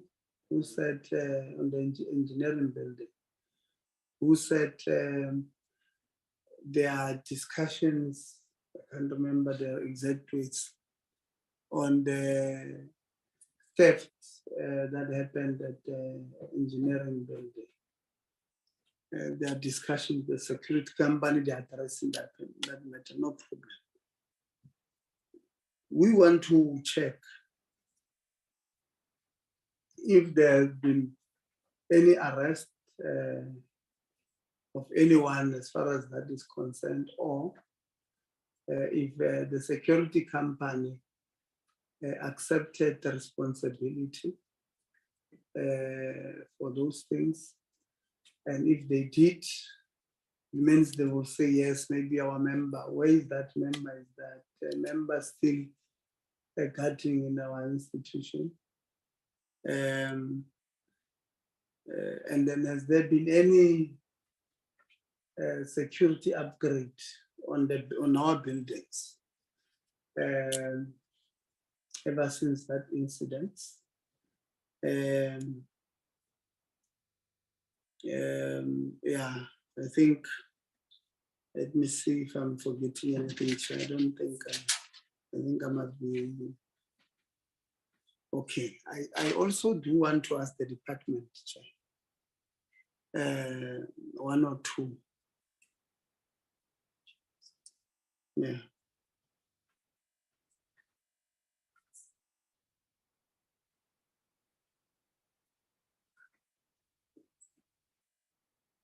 Are they there? Oh, okay. Mesut, no, thank you very much. Mesut Kigwa, I know that the DG would have said he will join, but the DDG, this one is for you. Your council members have left. Soon after resuming office, it is alleged that Prof. Radebe led council, they resolved in launching an independent investigations into the allegations surrounding the resignation of the previous chair of council. Department Mesut Kigwa is this too? If so, do you know what are the terms of reference? Do you know how far is the process? And well, if you don't know any of this thing, maybe register, you might need to take this one to council themselves. And do you know which company has been appointed to as independent investigators? Do you know what is the budget implications of this? Do you know what is the deadline of the investigation? And when can the committee expect to get a briefing or a feedback in this regard? And Mesut Kigwa, to yourself directly now, is the department of the opinion that the university has made progress in addressing issues that cause the governance and management instability at the institution before going into administration? And how is the institutional culture post the administration period? To what extent does the closeout report of the administrator being implemented? How far are they with implementing the closeout report? And kindly explain. I heard the chair of council when we were starting saying that they've responded in detail. The appointment of the VC, the chair, I'm sure you heard, but they've not, because if they had a chairperson, when we were there at VUT, they informed us that the VC has not been formally employed or confirmed. He was still on probation. Probation was extended in June, July. Well, it was supposed to be June, but the answer there said no, July, or was it the legal opinion? It said July. And then from July it went to October. From October, we don't know where we are. So the Vice Chancellor, according to their own report, has not been formally employed. So can they give us a full report on the appointment of the Vice Chancellor? And they must say, yes, he signed pending 1, 2, 3, 4. And the 1, 2, 3, 4 has not been met, so that we're not left. We don't want to wake up tomorrow, Chairperson, and we're told they were here on the 30th of November. And they told us that the Vice Chancellor was appointed, started work on the 1st of February. And next on Sunday, we are reading on newspapers that no, the Vice Chancellor did not conclude the probation period. We're all shocked. What are they talking about? So can they, when we're saying provide a full detail, that's what we are saying. So the chair of council, I think I made a mistake by agreeing that they must leave earlier.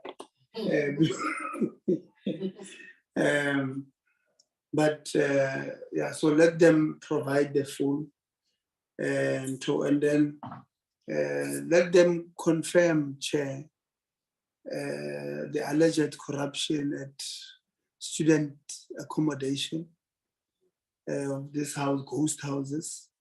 Let them tell us the extent. They have a report or 2 years. How far are they with everything else? On these questions that they responded to us, we had asked them about the allegations that some were having underhand Mexican deals, so under the table deals on student accommodation. Their answers was that they no longer have lease agreements with providers, private student accommodation providers, and therefore they don't have an answer. I don't think that was a very wise answer, Chair. They literally saying to us, no, those contracts are done, and we don't think we must explain what would have happened there. I mean, these are public funds we're talking about.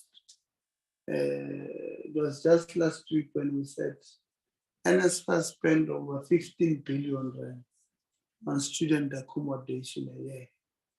And this is money, public funds. There are allegations here that some of these funds are going to private people, and the allegations of corruption. Asking VUT to respond. VUT says to us, no, we no longer have contracts with them, so we don't think we must answer. I don't think, Chair, we must. In fact, if we did not have an engagement with them today, I would have. I was going to write to the minister and ask, but what kind of an answer is this? because it's as if these colleagues of ours are more afraid of the ministry than parliament. Maybe they believe they are getting their money from the minister, and that's where the ministry and department, and that's where they must account. I get a feeling that this is the attitude coming from our colleagues at VUT. Chair, this one we're not going to let it die. We're going to, if possible, write to the minister to in our next session of question and answer session for the minister to answer in parliament. There are allegations of this nature. Maybe they will respond to him, but we're not going to keep quiet. It can't be. This is public funds. There are allegations. Colleagues are saying to us, no, we no longer have lease agreement with those people. So, nothing. No, they are like NSFAS earlier, no recommendation. That's what they are saying to us. So I actually read those things and I said, because today I'm in a good mood, I'm not going to fight, but we are just informing our colleagues that if they are not going to respond to us there properly, we're going to ask who they probably believe they must answer to. He must come answer to us as far as that is concerned. Thank you very much, Chair. We appreciate the few minutes given to us. Sure. You.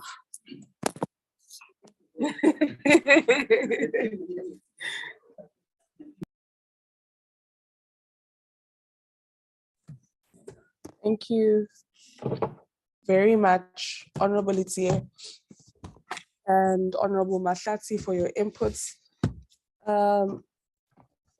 So what we're going to do in the responses, that I'd like to first hand over to DDG Socikwa. I don't see DG has not joined us, so I'm assuming that it's still just DDG Socikwa as well as Dr. Lewin, and I see representatives from Minister's Advisory Team. I think on my side, we must analyze or make an analysis of a shared sentiment of appreciation from workers and students in relation to the new leadership, both the chair and the VC.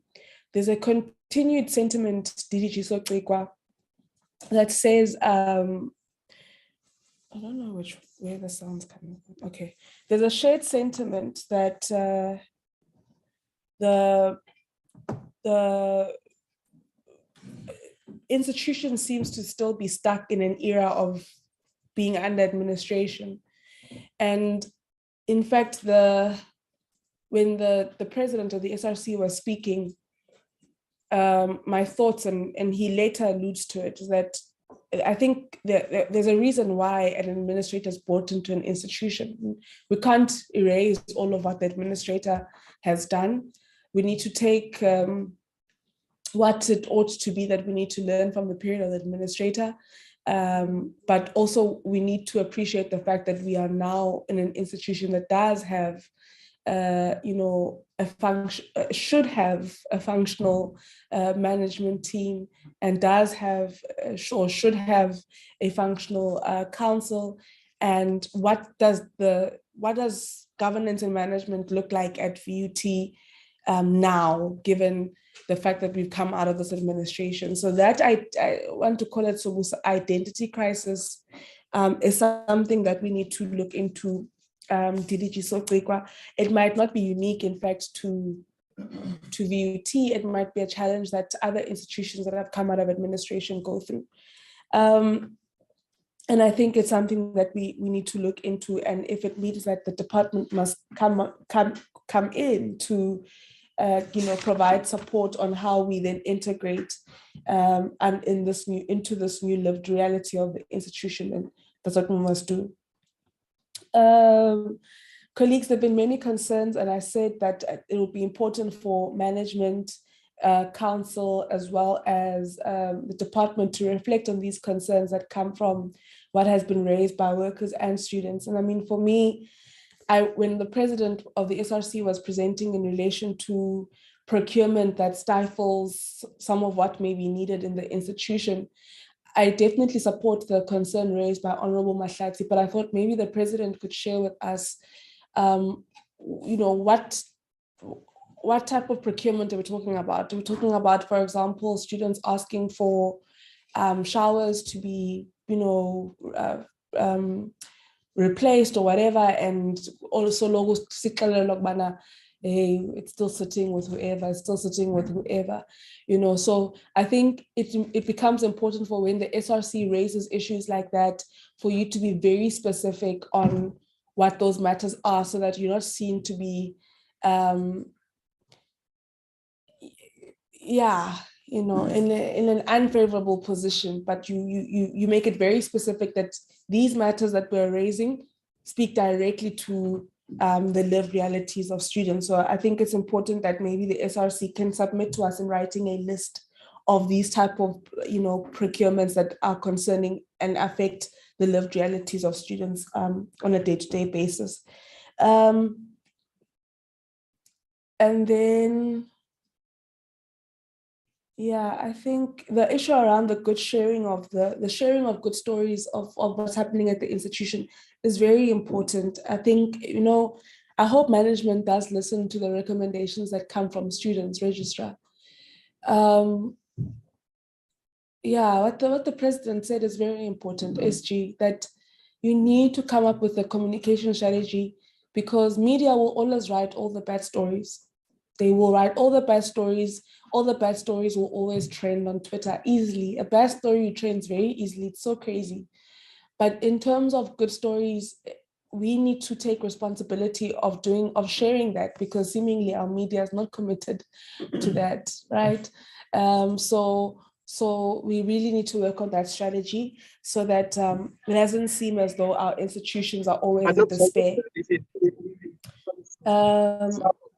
And then, there are also issues that I took concern on regarding these student levies that the SRC president was speaking to. The issue of security at VUT is not a new issue, colleagues. It's not a new issue. We were there 2 years ago when you told us about a fence that went towards this fence, but on the fence, if Mom Sibia was here, I should say Musa Nukgang. Simalia Nulena. Stop it. I don't even know what else to say, but to say stop it. Because what it then does is that it puts us in the same situation that students raised last time, to say campus is not safe. And I don't think I need to even reiterate what the SRC president said about equipment of the institution, investments of the institution being stolen, because we haven't put in place proper security measures. Partnership with industry, I think that's something that must just happen. It must happen. If the institution is failing, maybe they can speak to the department on how the department can support.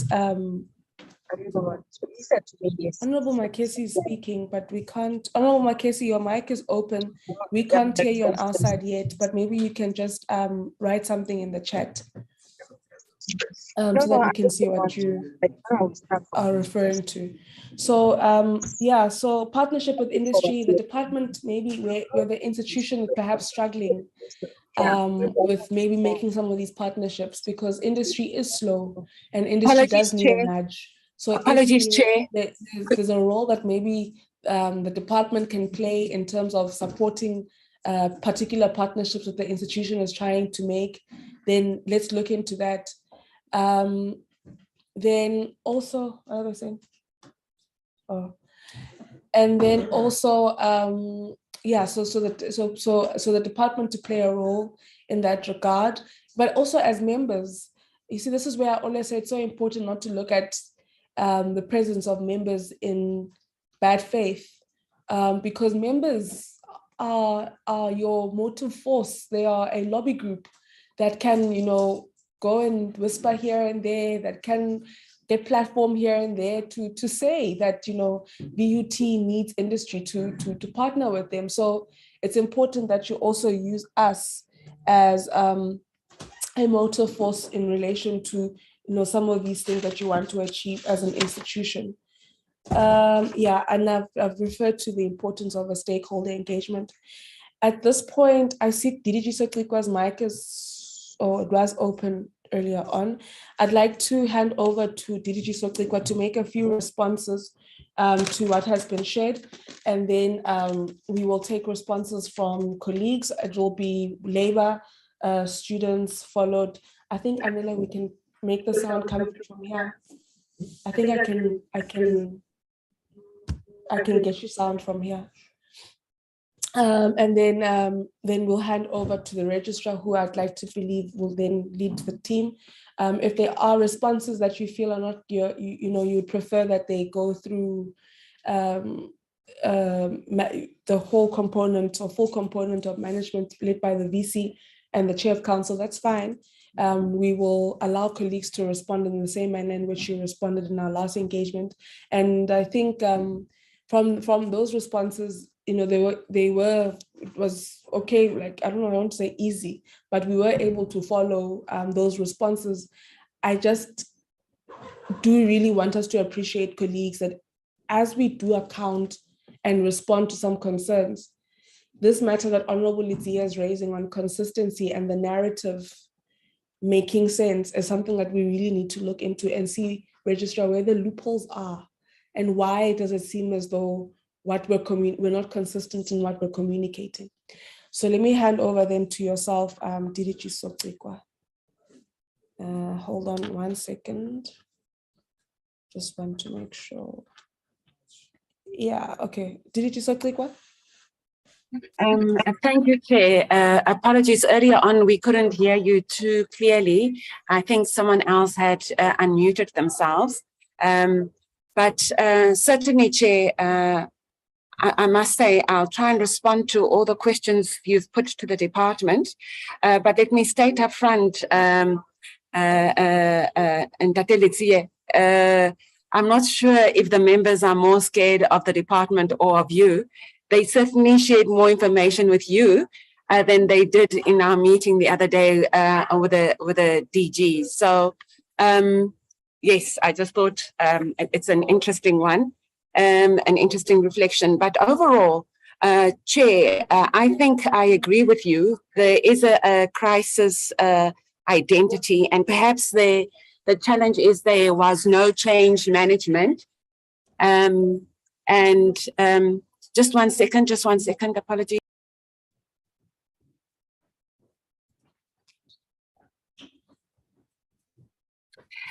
So I agree with you, and perhaps post administration, we should institute change management to help the university to adjust. And perhaps this omission is playing itself out, that there was no change management, therefore poor stakeholder engagement, therefore challenges around coherence between the VC's office and council, and other stakeholders and council. That is what one is sensing. I think Mayor Mahlatsi started off by saying perhaps VUT is in ICU. I think to the extent that they have, just lost their chairperson, who I think was starting to stabilize the institution. It may have, I think, caused a further knee-jerk reaction. On our side, Chair, I think as DG indicated some time back, we have started engaging with management, and we are going to have far more regular engagements until we are comfortable that VUT is in a going concern status, that it's able to apportion substantial funds towards human capital, that it's able to plan, that it's able to forecast its enrollments better. We are gathering that data to assist it going forward. But yes, there are challenges. And because the challenges are so severe, and I think today's meeting accentuated those challenges, we really will perhaps go as far as having monthly meetings with them to assist them. On the issues of procurement, I understand that they have commenced with an investigation, the question is, how far are they with that investigation, and what are the terms of reference? That they certainly have not shared with us, and we will, proceed to understand the details of that investigation, and assess whether we need to conduct our own and possibly an independent investigation, Chair. On the issue of the security and insourcing, again, we are a little surprised by the message presented here today, because we were informed that insourcing is proceeding seamlessly, and it is clear it is not, based on Ndateletie's message today, and one would also have to engage further with management. The promise that we did receive from the university, in fact, we had wanted to have a direct face-to-face meeting, but they were inundated with various other meetings, so that did not take place. So we engaged them on a virtual level. But I think the next meeting will be a face-to-face one, so that one would investigate the issues around the security status. Maybe we also need to do an audit of how secure the university is, and then work backwards and assess what interventions we need to make to assist them. So that we will certainly put on the cards. Particularly when both staff and students feel threatened. On the question of institutional culture, Chair, we are extremely concerned, because it would appear, and I think members picked up on that in the meeting, that there are tensions between management and council, and between certain stakeholders and council, and clearly also between council members themselves. And I think one would really have to proceed with direct engagements with council. I am aware that there were some council members who had wanted to resign, particularly the women in council. We tried to intervene there, so that we do not have almost a genderized response to the differences amongst the members of council. Just 1 second, Chair. Apologies.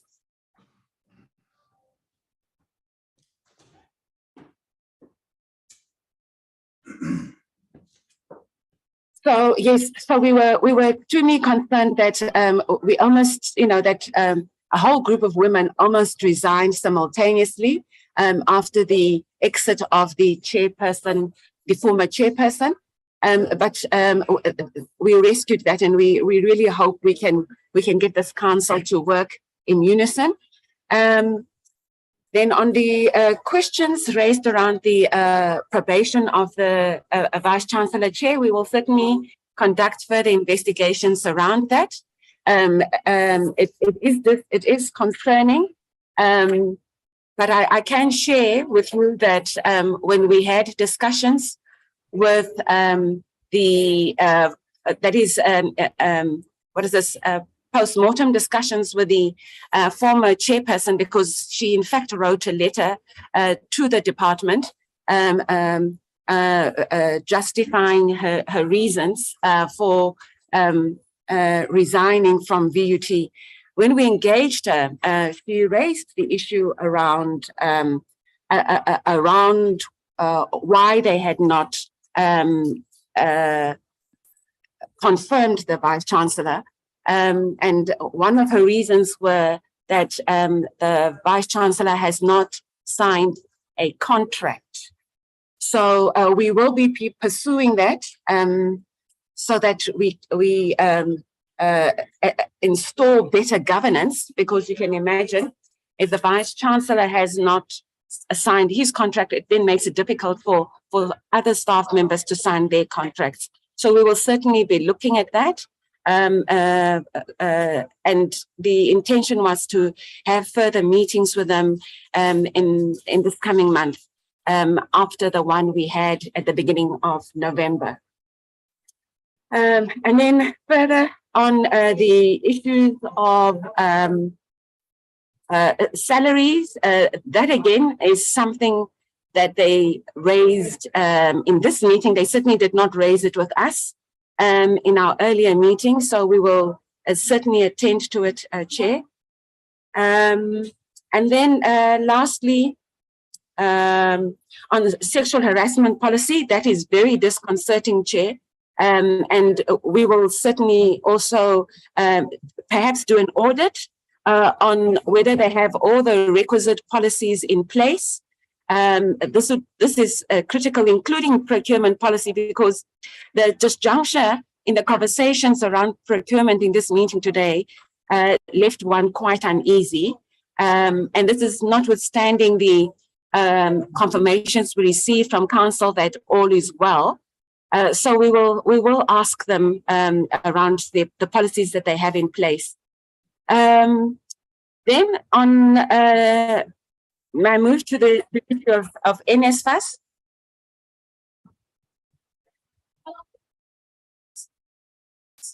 Sorry, Chair, can you still hear me? Yes, you may. Thank you. On the question of NSFAS, we instituted regular meetings with NSFAS on to discuss multiple issues, and they are coming to the table. One of them was the issue of the ICT systems, which we think are critical in ensuring readiness for 2023. So I must say we will continue with those discussions until we are satisfied that they are ready from an ICT perspective to support the level of transactions that are required come 2023. Then come the issues of the reports that they shared with you based on the pending SIU matter. We will also seek further clarification on how wide and deep the SIU probes are vis-a-vis the former NOCLA reports. And Chair, I want to say this is particularly important for us because, I mean, we do assign 45 billion or so of our budget, and that is the University Education branch, to NSFAS. And so, you know, confirming the administrative costs vis-a-vis the ICT costs are critical to us. And as far as we are concerned, the conversations that we've been having with them are bearing fruit, and hopefully by year end we would have confirmed the exact costs for administration. We have also set aside funds for their ICT systems, and we hope that will alleviate many of their concerns. On the question of the plans that you've asked, we will follow up with them, particularly on given the fact that they have indicated that the administrative costs have been impacted extensively because they have moved from a loan framework to a grant framework. Then on the mapping that you've asked for, Chair, I think that was an important point. We want to establish the differences between the two different probes, and we also are concerned about the timelines. As you know, Chair, SIU investigations are not cheap, and in this particular instance, I think the investigation is sitting at 70 million or so in NSFAS budget. So keeping a close eye on that expense would be very important. Overall, Chair, we agree with the timelines you've set for NSFAS and VUT, and we'll support them in meeting their timelines. NSFAS in particular, you've asked for a report in the first week of opening of Parliament. We'll support them in that regard. VUT, we will continue to engage with on a monthly basis until we are satisfied that they've stabilized. And I'll stop there. Thank you, Chair. Thank you very much, DDG Sotikwa, for those responses. I'd like to then hand over to Labour. I'm not sure which one of the colleagues would like to respond. Any closing remarks from yourselves?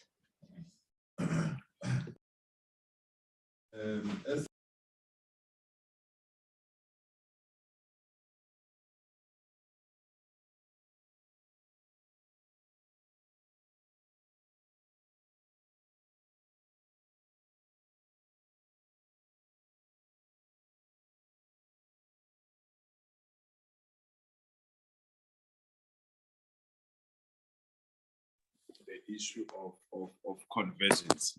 Convergence at VUT will be enabled through the injection of monetary means.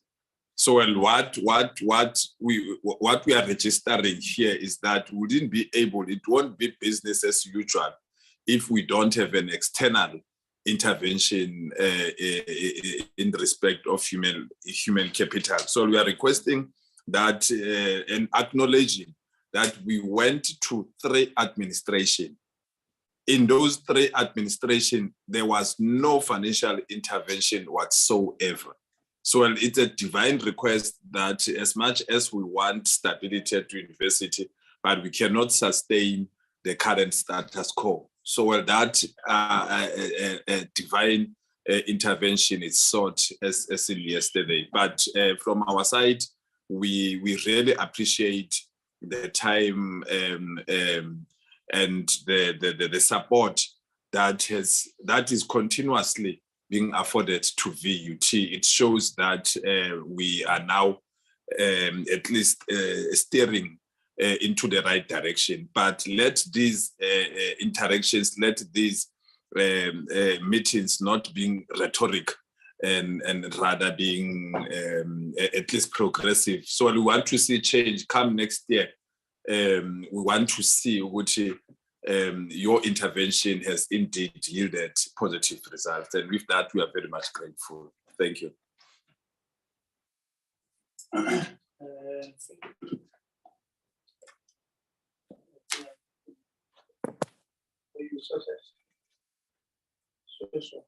Yes, thank you.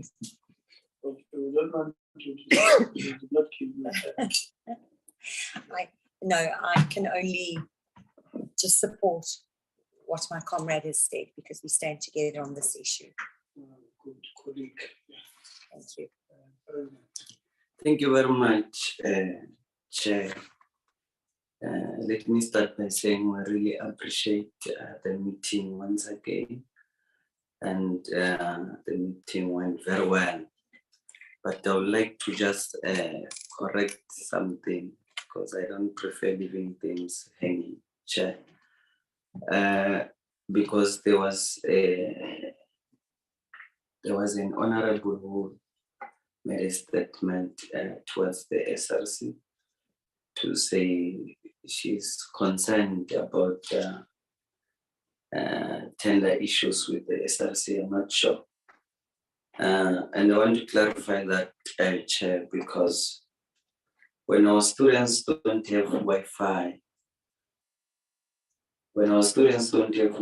Chair, it's our duty to approach the ED and also the director of IT. That's where we get to know whether someone does not have a certificate. When our students are being bullied and abused by the security employees, that's where we get to know their salaries. And when there is a switch which have blasted at Menrise, and we have to wait for 3 months of supply chain processes, that's where we get to know about supply chain.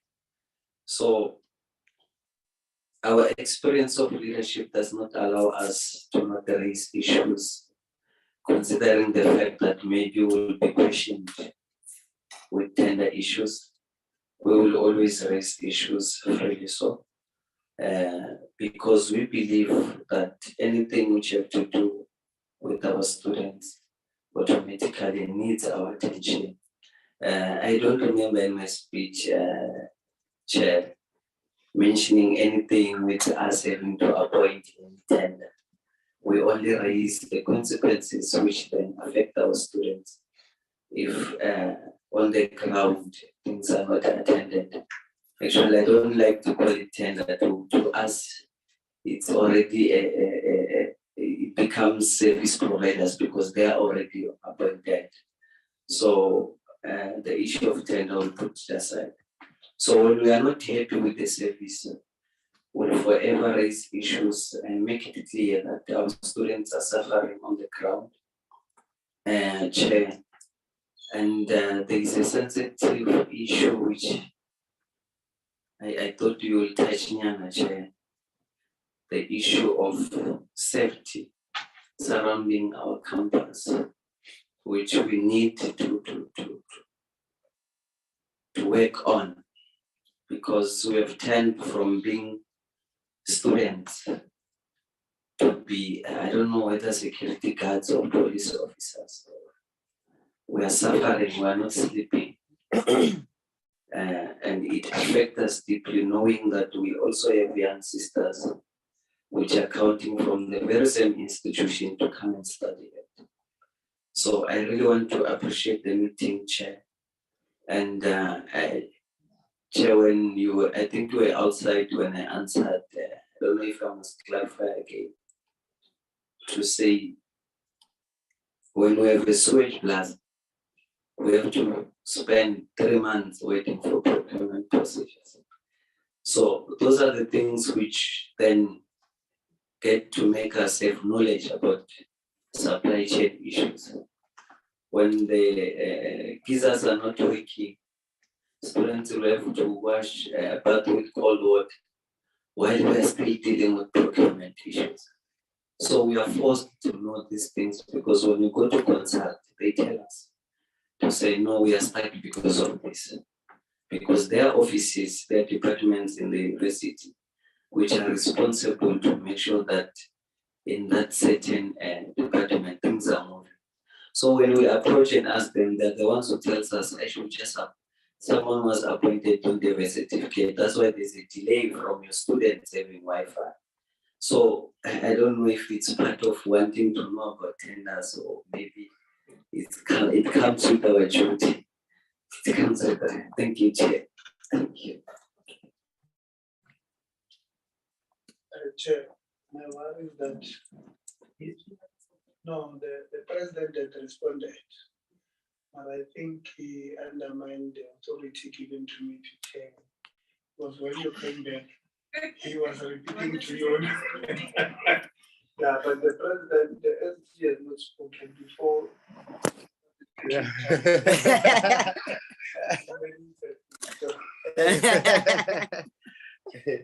Greetings. My name is Nzako Tsibi, the Secretary General of VT SRC. Yeah, whatever President has said, I was also gonna say it. Yeah, so we have covered everything. I'm his right hand, actually. Yeah, so thank you.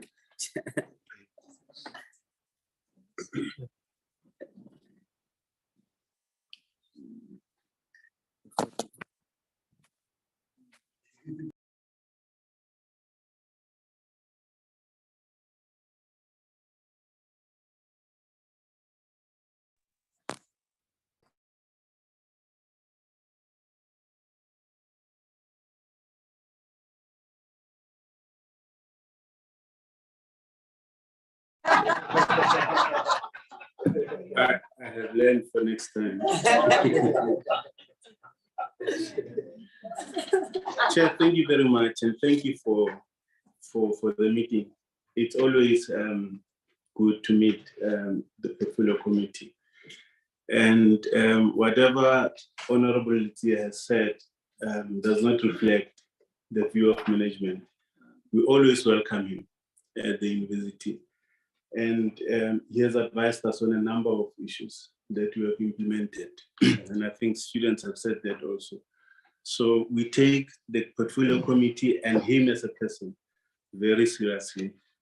This notion that we are cowboys that don't want to listen to anyone, I think I pray it should stop in this meeting with immediate effect, because we have always cooperated with the portfolio committee, at least as management. I'm talking for management. There's a number of issues that have been raised, Chairperson, and I think there's a number of issues that were raised by Honorable Mahlatsi, which I don't want us to leave without responding to some of. I've got 3 pages of notes here, and so we can't go through all that, but I think there are very important issues that I would like my colleagues to touch on very quickly. Each one of them know their area and they've heard the questions that relate to them. I just want to say that the perception that VUT might be in ICU is not right. I think we're internal.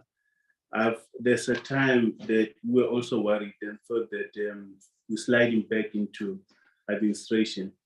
But I think we have seen how council and management have worked together to rescue the situation. Honorable Tia. So the notion that we're in ICU is not right. We're not there. We've moved from that point. We had problems before, we had crisis. We accept that. But I think we have come out of that crisis and we're rebuilding the institution. And what we can ask from yourselves and from the department is to support us.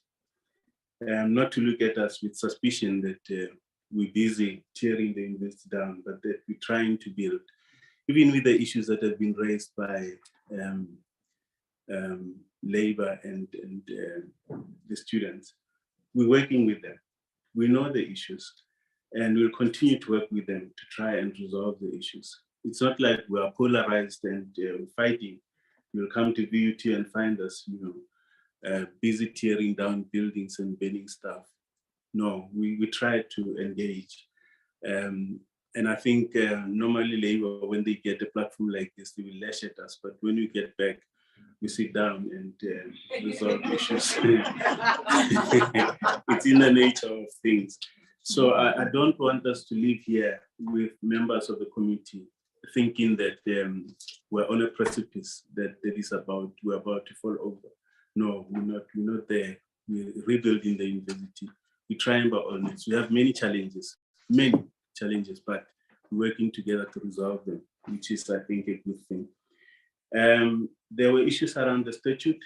I want to say that when we drafted the statute during administration, we consulted with all stakeholders. And unfortunately, the chair of IF was not the chair of IF then. So he signed off on it, not realizing that he's signing his powers off. So we take the issue, that we look at the statute, we look at the composition there and review it appropriately, try to address the issues that have been raised. We'll start the process probably early in the year next year. So that issue is one that I can assure the committee that will take care of. The inconsistent or seemingly inconsistent and false reporting, Honorable Zia, where you feel that at one stage we report like this, next time the report is different and so on. I think it's something that we need to look at, because we don't want it to seem like we're giving false reports to the committee. It's not like that. And I'm sure the members that compile the reports would attest to this, that there's no intention to either lie or give false information or anything like that.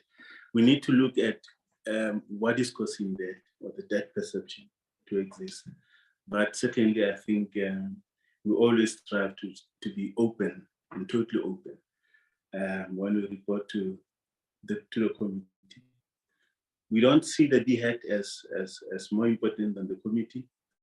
In fact, as it was said, sometimes we forget to report to the DHET, but always report to the committee. We need to correct that as well. I think we need to report wherever we need to equally. So yeah, that from my side, Chair, if you will allow me, I would like each one of my colleagues to quickly, just 1 minute, each one, to touch on the issues that are related to their area. And then I think we'll have done our part. I will start with Prof. Lennington, the DVC Teaching, Learning and Student Support Services. Thank you. Thanks, Dan. Thank you, Chair, honourable members. I'll be very quick, and I think we have a deeper conversation later today. Just to say to the students, I've heard what they said. We always hear what they say, and we work together. And I think, as Dan says, when organised labour get the chance, they raise their voices, and so do students. but it doesn't mean we don't hear them, and we are working together. So that's for that. Just to say very briefly, in terms of the teaching and learning, just so you know where we are, we're still in continuous assessment. Next year we go into blended. Most of the faculties are keeping continuous assessment, but currently we're in continuous assessment, so it's going quite well. We're closing off now. I know the students from the SLC that's here is missing some exams, but we're catching up on that.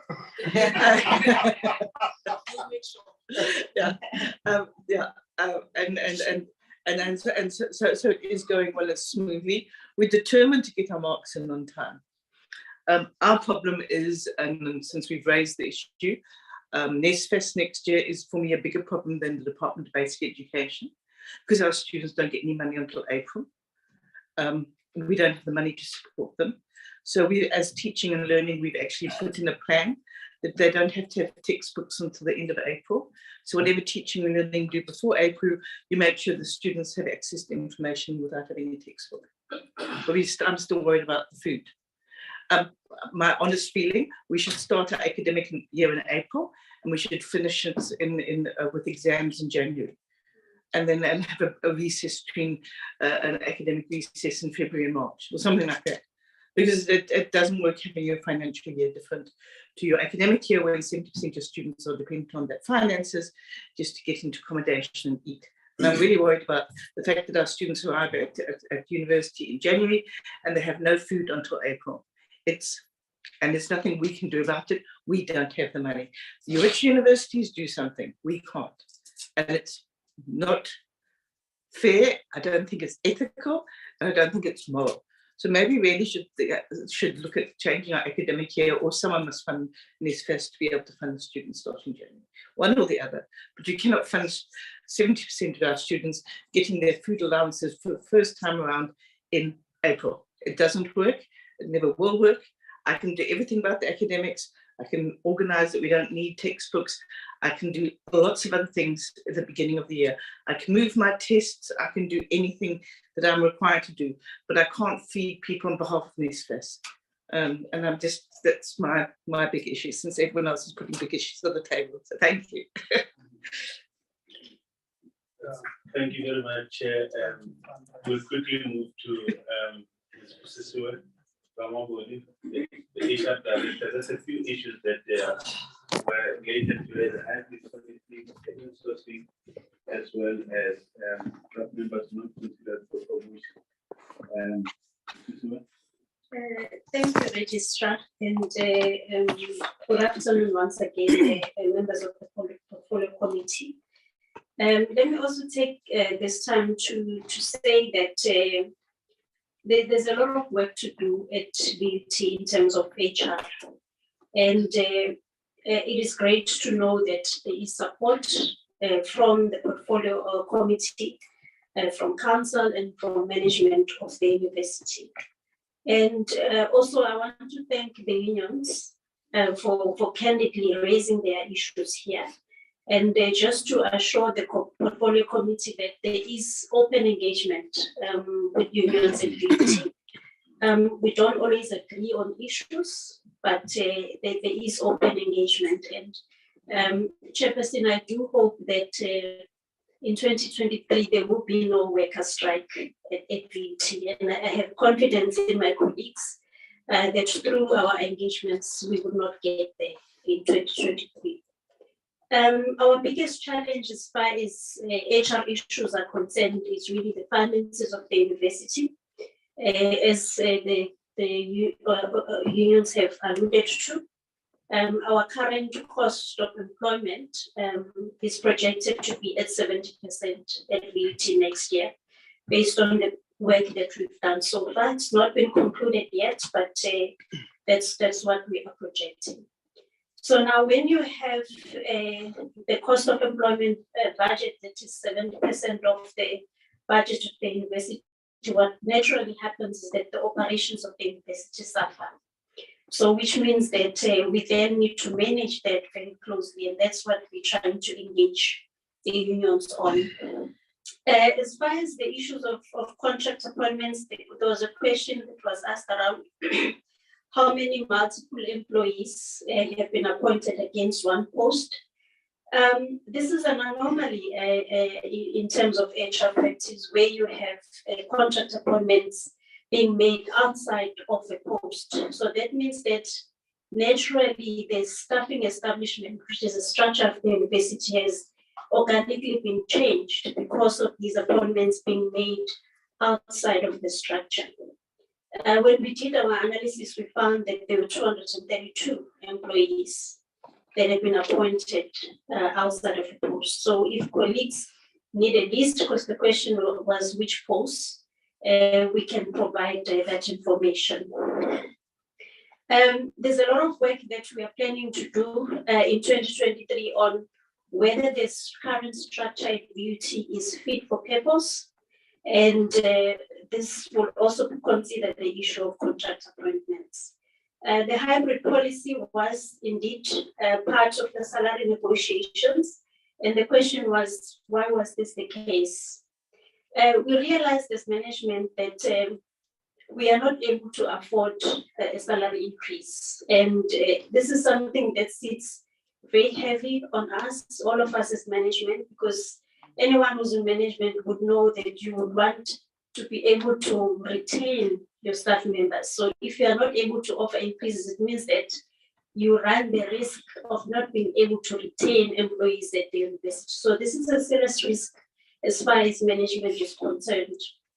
So that's why we had to dig deep and say, what can we afford?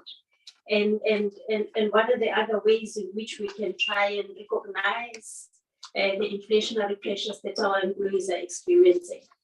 And hence, we felt that the hybrid policy was one of those policies that is going to assist our employees to offset those expenses. So that was the reason. The other question was around insourcing. And I was very happy to hear the member of the Portfolio Committee indicating the importance of assessing the situation. Yes, the university did commit to insourcing and the process was initiated. However, more recently, due to once again the financial constraints of the university, we are in a process where we are reassessing the situation. No key decisions have been made, but we have realized the need to reassess. And then the last one, Chairperson, had to do with why employees are not considered for promotion internally. It's the first time I heard this one, I must be honest, because we advertise our positions internally first, except for, of course, for senior management appointments. And we also have academic promotions. So academics do get to apply through the process and they receive promotions. So with that, let me stop there, Chairperson. Thank you. Thank you, Chair. Can I ask Advocate Vilakazi, the head of legal, to talk about the security tender? It has appeared so many times.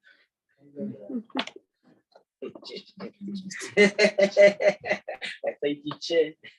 Good afternoon, honorable members and colleagues. I think, Chair, we need to start with there's a background that we gave. We're trying to make members understand where this case comes from, how it began. Because I think it's very important to understand that background, because now we ended up doing something very unusual in legal practice, where we are chasing the date as respondents, whereas in most cases it's the plaintiffs that are supposed to do that or undertake that process. As VUT, we are respondents in this case. So when Kaya Guards got an interdict against us, preventing us from continuing with the agreement that we had signed with PUP, they had to follow through with the second part of the application, which wherein they requested the court to set aside the decision that VUT had made to award the tender and set aside the agreement that we had signed at the time with a Piri, but over and above that, they also requested the court to substitute the decision that our committees had made to appoint this company and then appoint them as Kaya Guards. Then when the process stalled, then they couldn't go through with it. That is when then we took over. So I want the members to understand that the delay did not start with us, but it comes from at that time, because when the plaintiffs then decided to stop proceeding with the case, that is when then we decided that no, we're going to push to get this date. So the reason why I included this part, Honorable Letty, was just to indicate that after the meeting there we had, there's something there we did, because I visited that office personally of the register on 2 separate occasions. I have engaged our attorneys more than once. I have made follow-ups with the office, but we are also mindful of the fact that we don't want to be a nuisance to them and end up irritating them, because we know that that part of allocating cases is within their exclusive jurisdiction and purview. So in litigation matters, you will understand that you just wait and be patient. You just wait to be given your date, and then you will know that you will prepare. But I think I must also mention that there is another way that we have discussed internally. It's just that we have not shared it with our principals and the end user department, that maybe we think we can try and fast track the finality of this case. So we will try and maybe explore that other option, so that we if the court agrees with us and the other party agrees, then we can just try and settle this matter once and for all, Chair. But I just want to touch through you, Chair, on the other issue that was raised, the recovery of the losses, because as legal, we were also involved there. We had a meeting with the service provider together with the insurance. I think they are looking at that matter to recover the money that we lost through the stolen copper. So that process is underway, Chair, as we speak. So we're just waiting for the response from the service provider and their insurance company. Then we will take the matter from there if we're not satisfied with their response. But we are in the process of recovering the money that the university lost. I think the sexual harassment policy, because it's another area that falls under us, I think we, together with HR, we will make sure that the policy is reviewed. Chair, I really want to speak on other issues about the appointment of activists, because I think it's above my pay rate, So I don't want to touch on that, but we have appointed the firm. We were supposed to meet with them today, but the meeting was postponed because of this meeting. So we will rearrange that meeting. Hopefully, the senior counsel that we want to use will also be part of the meeting. And then we were very clear on the timeframes as well when we issued the request for quotation.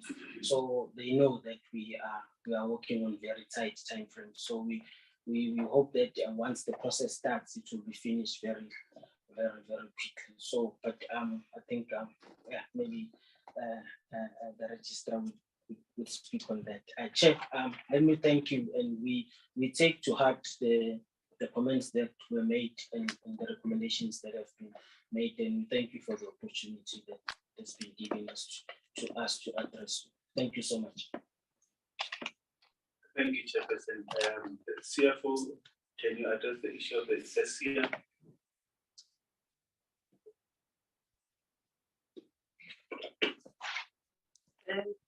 I think on the SCL, what was done was the review of the policy in consideration of balancing the issues of efficiency and being responsive to the needs of the community. The council approved the policy last week, Friday, so it's ready now for implementation in terms of making sure things they move a bit fast. I think the other issue that was raised concerning me was the issue of the, what is it called? The third stream income. There are initiatives from the university to ensure that there's less reliance from block grant as well as the tuition, even though it might not be the same as IEUCT, but then there's effort. I think what we did, one of the challenges we are currently facing, of course, is the negative budgets, which happened last year. Even this year, we are still faced with the same situation.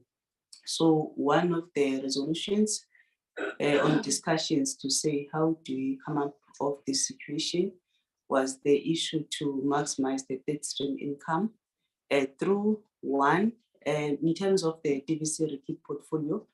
I think you are aware that in terms of the significant positions, that position was one of the positions that was challenged. Later this year, at least we had a director acting. Things have started to move. The strategy of that portfolio has been reviewed. I think it will be finalized by next year, March. Then it will have an impact in terms of maximizing the income that is coming from the funded research, not like the DHET research. Then other part of the third stream income is in developments and considerations of the science park, which is the Sebokeng campus of the university. Again, it's part of the strategy that's supposed to be approved next year. Then the other part is on the investment portfolio, which has been reviewed, and it was part of the submission of the council, which set last week. And then the other part now that we need to do is the issue of other programs that the university can offer, which are not part of the core business. We will be busy with that process next year and submit to council. So there are a lot of initiatives that we are doing. Hopefully they will start materializing as early as March 2023. Thank you, Chair. Thank you very much. Chair, can I request Dr. Mkuno to talk about the alleged corruption at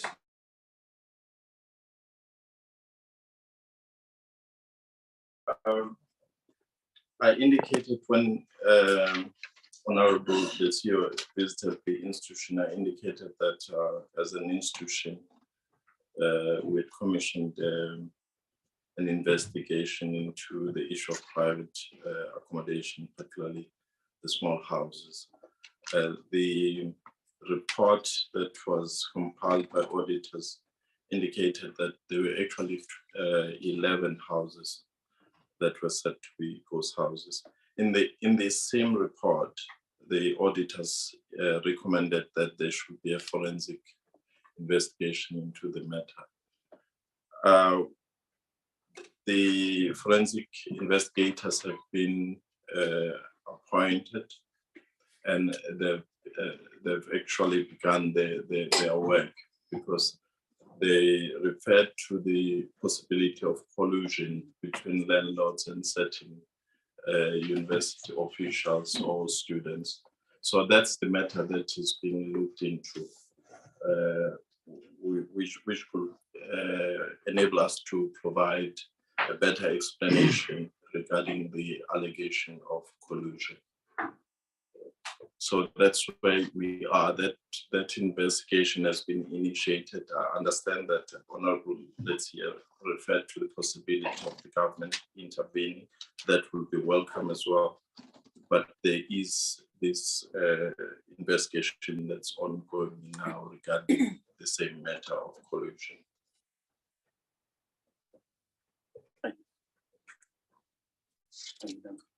Yes, I'm done. Thank you very much, Chair.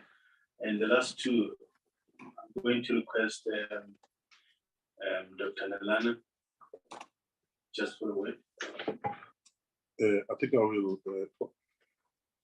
I'll touch on the issue of VUT Enterprise. I think Honorable Letsia actually mentioned it. And if you look at one of the issues that were handed over by the Minister to the new council, it has taken some time for it to be taken forward.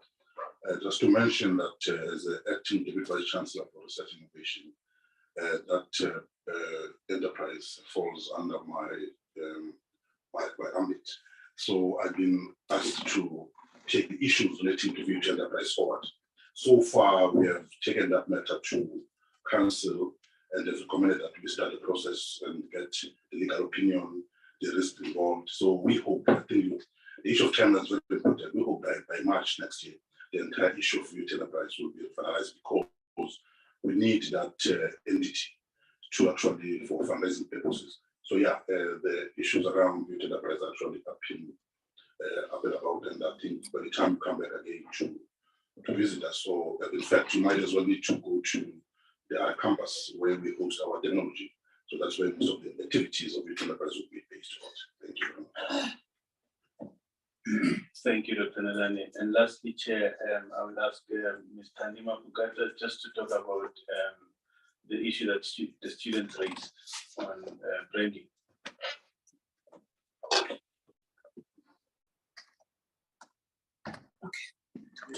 Thank you, Chair. Sorry, I was distracted by this feedback. I'm getting feedback from this. Is that from? What's this one? Is it the mic? Okay, let's try yours. Let's use yours. Let's use yours. Right. Sorry about that, Chairperson and members of the committee and colleagues. Yes, it is correct. We are under siege in terms of the perception that has already been put out there that VUT is a sinking ship. And the SRC president is correct to say we need to do a whole lot more to turn around, the perceptions. So we are doing quite a lot, but the challenge is that we're starting from a very, very low base, which means therefore that we need to venture into paid, communications and advertising sometimes, to make sure that we put our message across. It's always been an issue of funds. And I want to take Honorable Letsia to task here, because when he visited us on the 16th of that month, he promised that he was going to organize a operational budget, an addition Please, colleagues, I'm not lying. You know that.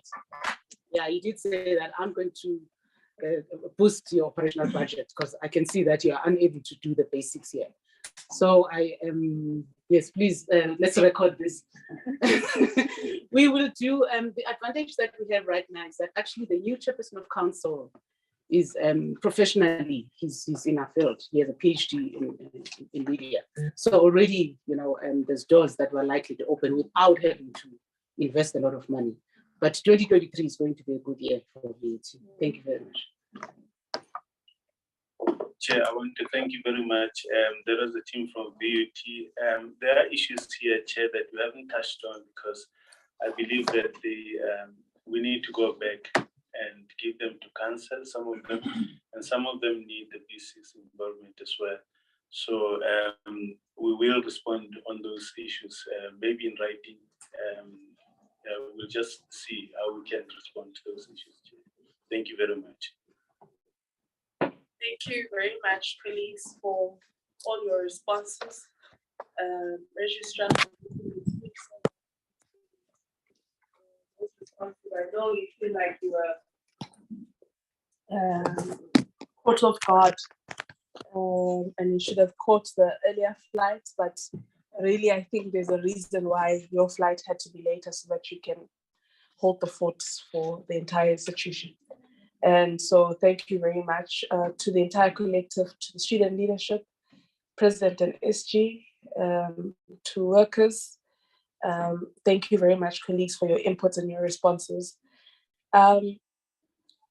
It's very nice when, Honorable Itie, people rise and defend their institution, their family name. Say, okay, that's not our truth.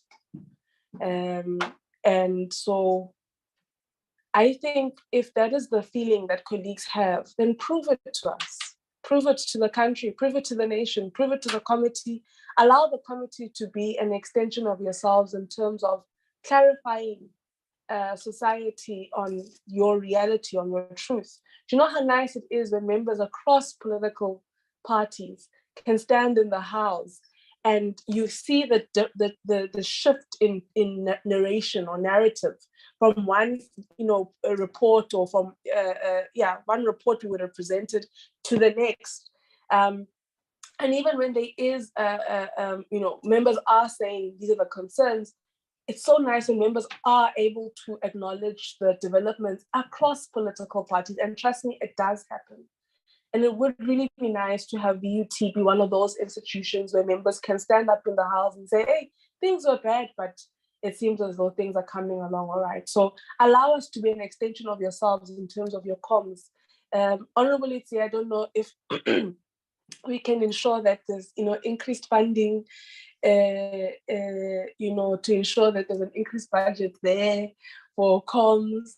But there's a budget here that doesn't need you to pay, which is ourselves, or there's a resource here in the committee, 11 voices. I think our portfolio committee has 11 members. Those are 11 voices that you can convince who, have many platforms to engage and speak about the sector, that you can convince that great work is taking place at VUT. Let's turn the tide, colleagues. Many of us have alluded to commitments that, either, for example, earlier on, I think the chair of the VC, the chair spoke to the fact that in relation to the concerns on the appointment of, the resignation of the previous council chair, there is an investigation of some sort that is being looked at, but the date said 25 November, and 25 November was a couple of days ago. But if I heard the chair correctly, I'm not sure if your colleagues were saying that matter was dealt with or we're looking into that matter, but my understanding is that we're looking into the matter. So we also would like, in your responses to ourselves, we would like commitment as to by when you would have looked into those matters or that investigation process would have concluded, and by when you will be able to share the findings of that process with us. There are a number of other commitments that have either come from the department. DG Sotikwa mentioned the fact that there's ongoing work between yourselves as the institution and with them. Can we be kept updated on those developments as a portfolio committee? We're not saying update us every week now, every after meeting, but there are certain issues that have come to our concern that colleagues have indicated are going to be worked on. And we would like to be kept updated in terms of the developments in that regard. I also look forward to the ironing out of narratives amongst the institution where workers, between workers themselves, colleagues need to sit down and hear each other out. So that when you go, sometimes you'll see SASCO and AFF and PASMA and DA come together because they know they have a common issue to fight. We also need to see that with workers so that at least your voice is the same and how we hear it and how there can't be too many stories. On free education, it's very clear across the board that young people want free education for the missing middle. We're on free education, then one will say for all, one will say for the poor, another one for the missing middle also, but there's a commonality in free education, and so we need to work in ensuring that we can also hear the voice of the workers coming out more clearly in that regard so that it makes your negotiations and deliberations with management a bit easier. And we look forward to the interventions of the department in that regard, and we'd like to be kept updated. Colleagues from all stakeholders are always open to reach out to us as a committee, not only workers and students. Even yourself, Registrar, when the VC is frustrating you, you're well within your rights as a citizen of this country to reach out to the portfolio committee. So if there are challenges that colleagues are having, maybe you're not seeing the intervention of the department to assist you, because colleagues, I think, are saying they do want an outsider in certain aspects to try and assist in finding resolve.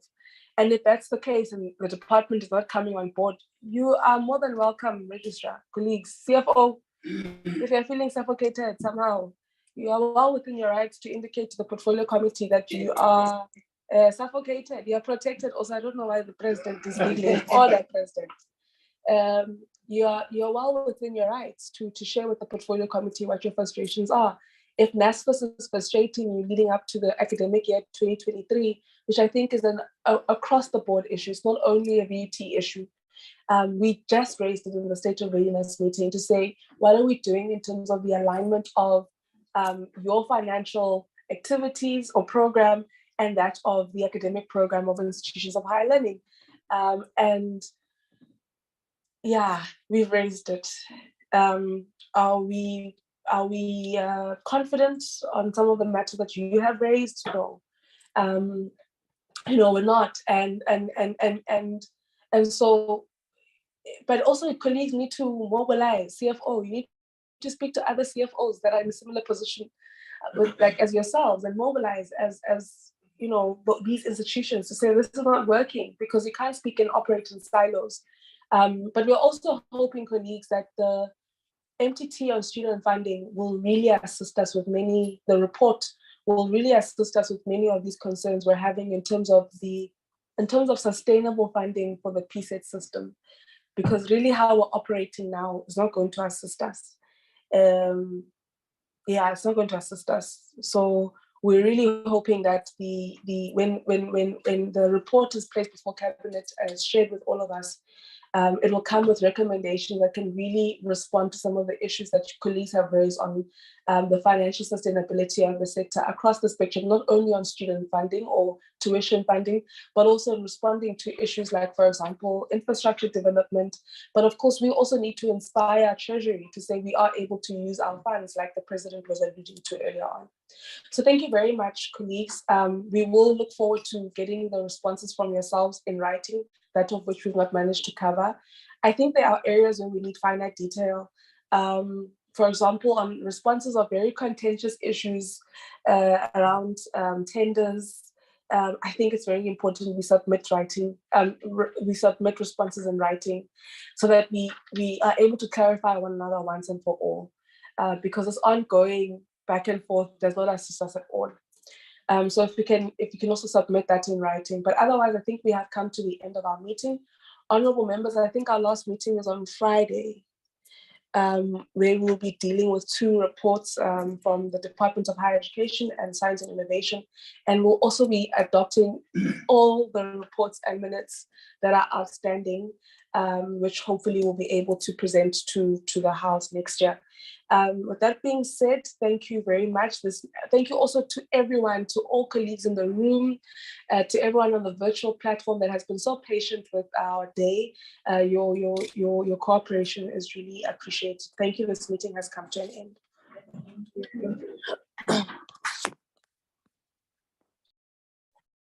Thank you, Chair.